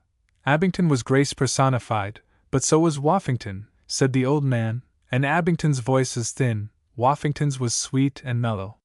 When Jordan rose, with her voice of honey, her dewy freshness, and her heavenly laugh that melted in along with her words like the gold in the quartz, Triplet was obliged to own her the goddess of beautiful gaiety. But still he had the last word. Woffington was all she is, except her figure. Woffington was a Hebe, your Nell Jordan is little better than a dowdy. Triplet almost reached the present century. He passed through great events, but they did not excite him. His eye was upon the arts. When Napoleon drew his conquering sword on England, Triplet's remark was, "Now we shall be driven upon native talent, thank heaven!" The storms of Europe shook not Triplet. The fact is, nothing that happened on the great stage of the world seemed real to him. He believed in nothing where there was no curtain visible. But even the grotesque are not good in vain. Many an eye was wet round his dying bed, and many a tear fell upon his grave. He made his final exit in the year of grace 1799. And I, who laugh at him, would leave this world today to be with him, for I am tossing at sea, he is in port. A straightforward character like Mabel's becomes a firm character with years. Long ere she was 40, her hand gently but steadily ruled Willoughby House, and all in it. She and Mr. Vane lived very happily. He gave her no fresh cause for uneasiness. 6 months after their return, she told him what burned in that honest heart of hers, the truth about Mrs. Woffington. The water rushed to his eyes, but his heart was now wholly his wife's, and gratitude to Mrs. Woffington for her noble conduct was the only sentiment awakened. "You must repay her, dearest," said he. "I know you love her, and until today it gave me pain, now it gives me pleasure. We owe her much." The happy, innocent life of Mabel Vane is soon summed up. Frank as the day, constant as the sun, pure as the dew, she passed the golden years preparing herself and others for a still brighter eternity. At home, it was she who warmed and cheered the house, and the hearth, more than all Christmas fires. Abroad, she shone upon the poor like the sun. She led her beloved husband by the hand to heaven. She led her children the same road, and she was leading her grandchildren when the angel of death came for her, and she slept in peace. Many remember her. For she alone, of all our tale, lived in this present century, but they speak of her as old Madame Vane, her whom we knew so young and fresh. She lies in Willoughby Church, her mortal part. Her spirit is with the spirits of our mothers and sisters, reader, that are gone before us, with the tender mothers, the chaste wives, the loyal friends, and the just women of all ages. Resurgit. I come to her last, who went first, but I could not have stayed by the others, when once I had laid my darling asleep. It seemed for a while as if the events of our tale did her harm, but it was not so in the end. Not many years afterward, she was engaged by Mr. Sheridan, at a very heavy salary, and went to Dublin. Here the little girl, who had often carried a pitcher on her head down to the Liffey, and had played Polly Peachum in a booth, became a lion, dramatic, political, and literary, and the centre of the wit of that wittiest of cities. But the Dublin ladies and she did not coalesce. They said she was a naughty woman, and not fit for them morally. She said they had but two topics, silks and scandal, and were unfit for her intellectually. This was the saddest part of her history. But it is darkest just before sunrise. She returned to London. Not long after, it so happened that she went to a small church in the city one Sunday afternoon. The preacher was such as we have often heard, but not so this poor woman, in her day of sapless theology, ere John Wesley waked the snoring church. Instead of sending a dry clatter of morality about their ears, or evaporating the Bible in the thin generalities of the pulpit, this man drove God's truths home to the hearts of men and women. In his hands the divine virtues were thunderbolts, not swan's down. With good sense, plain speaking, and a heart yearning for the souls of his brethren and his sisters, he stormed the bosoms of many, and this afternoon, as he reasoned like Paul of righteousness, temperance, and judgment to come, sinners trembled, and Margaret Woffington was of those who trembled. After this day, she came ever to the narrow street where shone this house of God, and still new light burst upon her heart and conscience. Here she learned why she was unhappy, here she learned how alone she could be happy, here she learned to know herself, and the moment she knew herself, she abhorred herself, and repented in dust and ashes. This strong and straightforward character made no attempt to reconcile two things that an average Christian would have continued to reconcile. Her interest fell in a moment before her new sense of right. She flung her profession from her like a poisonous weed. Long before this, Mrs. Vane had begged her to leave the stage. She had replied that it was to her what wine is to weak stomachs. But, added she, do not fear that I will ever crawl downhill and unravel my own reputation, nor will I ever do as I have seen others, stand groaning at the wing, to go on giggling and come off gasping. No! The first night the boards do not spring beneath my feet, and the pulse of the public beat under my hand, I am gone. Next day, at rehearsal, instead of Woffington, a note will come to tell the manager that henceforth Woffington is herself, at Twickenham, or Richmond, or Harrow on the Hill, far from his dust, his din, and his glare, quiet, till God takes her. Amid grass, and flowers, and charitable deeds. This day had not come. It was in the zenith of her charms and her fame that she went home one night after a play, and never entered a theatre, by the front door or back door, again. She declined all leave-taking and ceremony. When a publican shuts up shop and ceases to diffuse liquid poison, he does not invite the world to put up the shutters, either will I. Actors overrate themselves ridiculously, added she. I am not of that importance to the world, nor the world to me. I fling away a dirty old glove instead of soiling my fingers filling it with more guineas, and the world loses in me. What?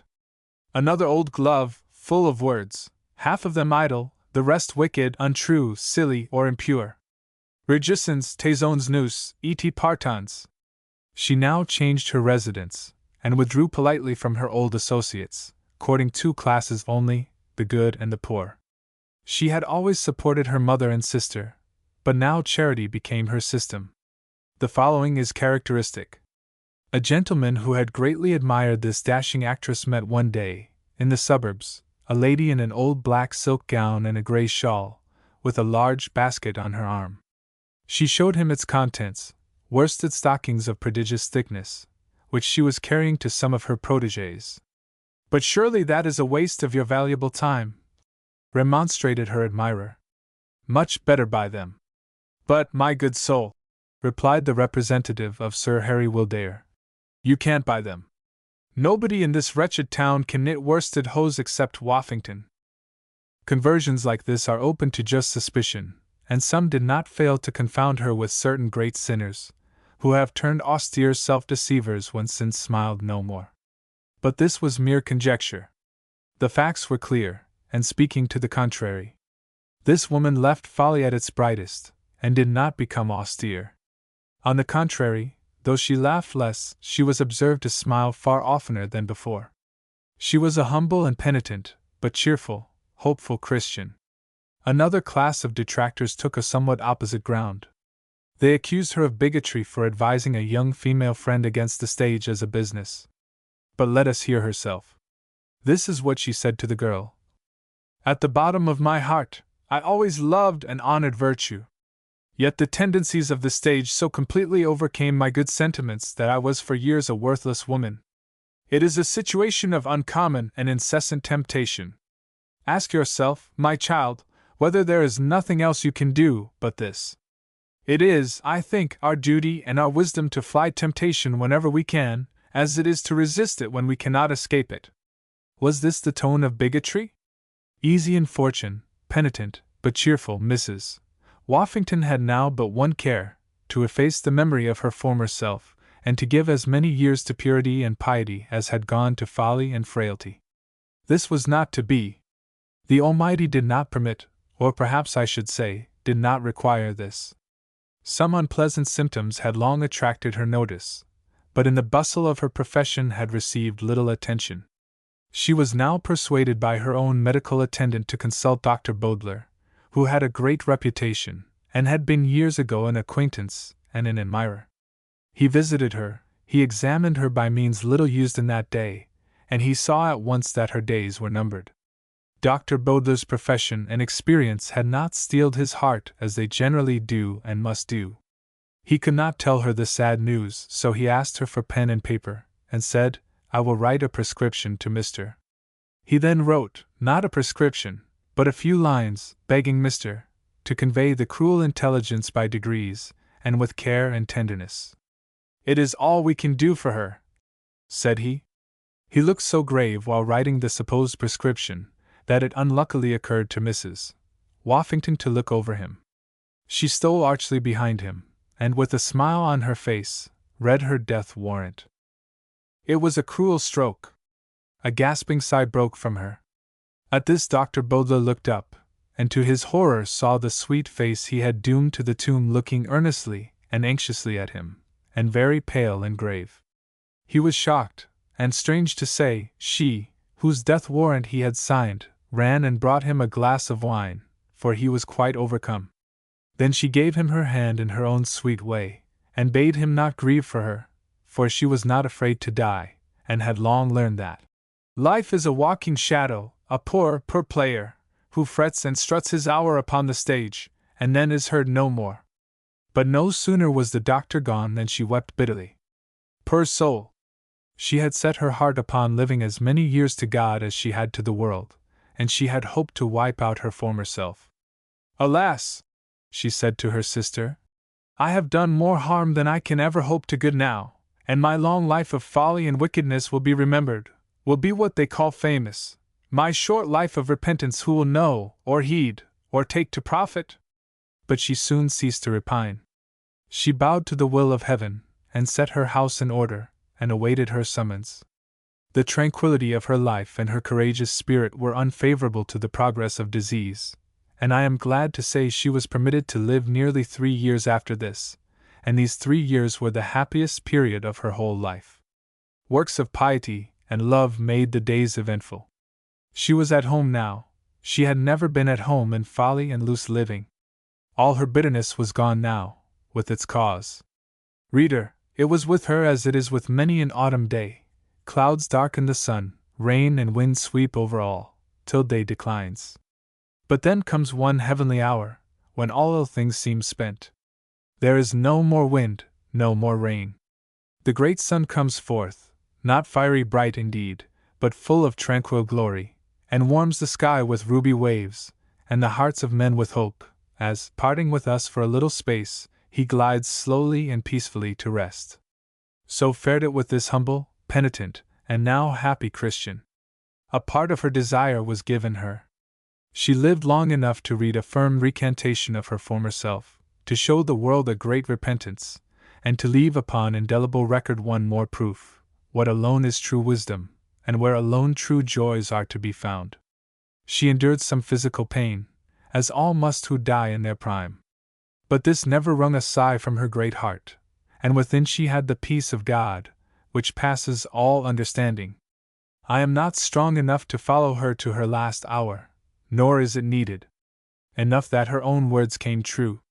When the great summons came, it found her full of hope, and peace, and joy, sojourning, not dwelling, upon earth, far from dust and din and vice, the Bible in her hand, the cross in her heart, quiet, amid grass, and flowers, and charitable deeds. Non omnem meritorum,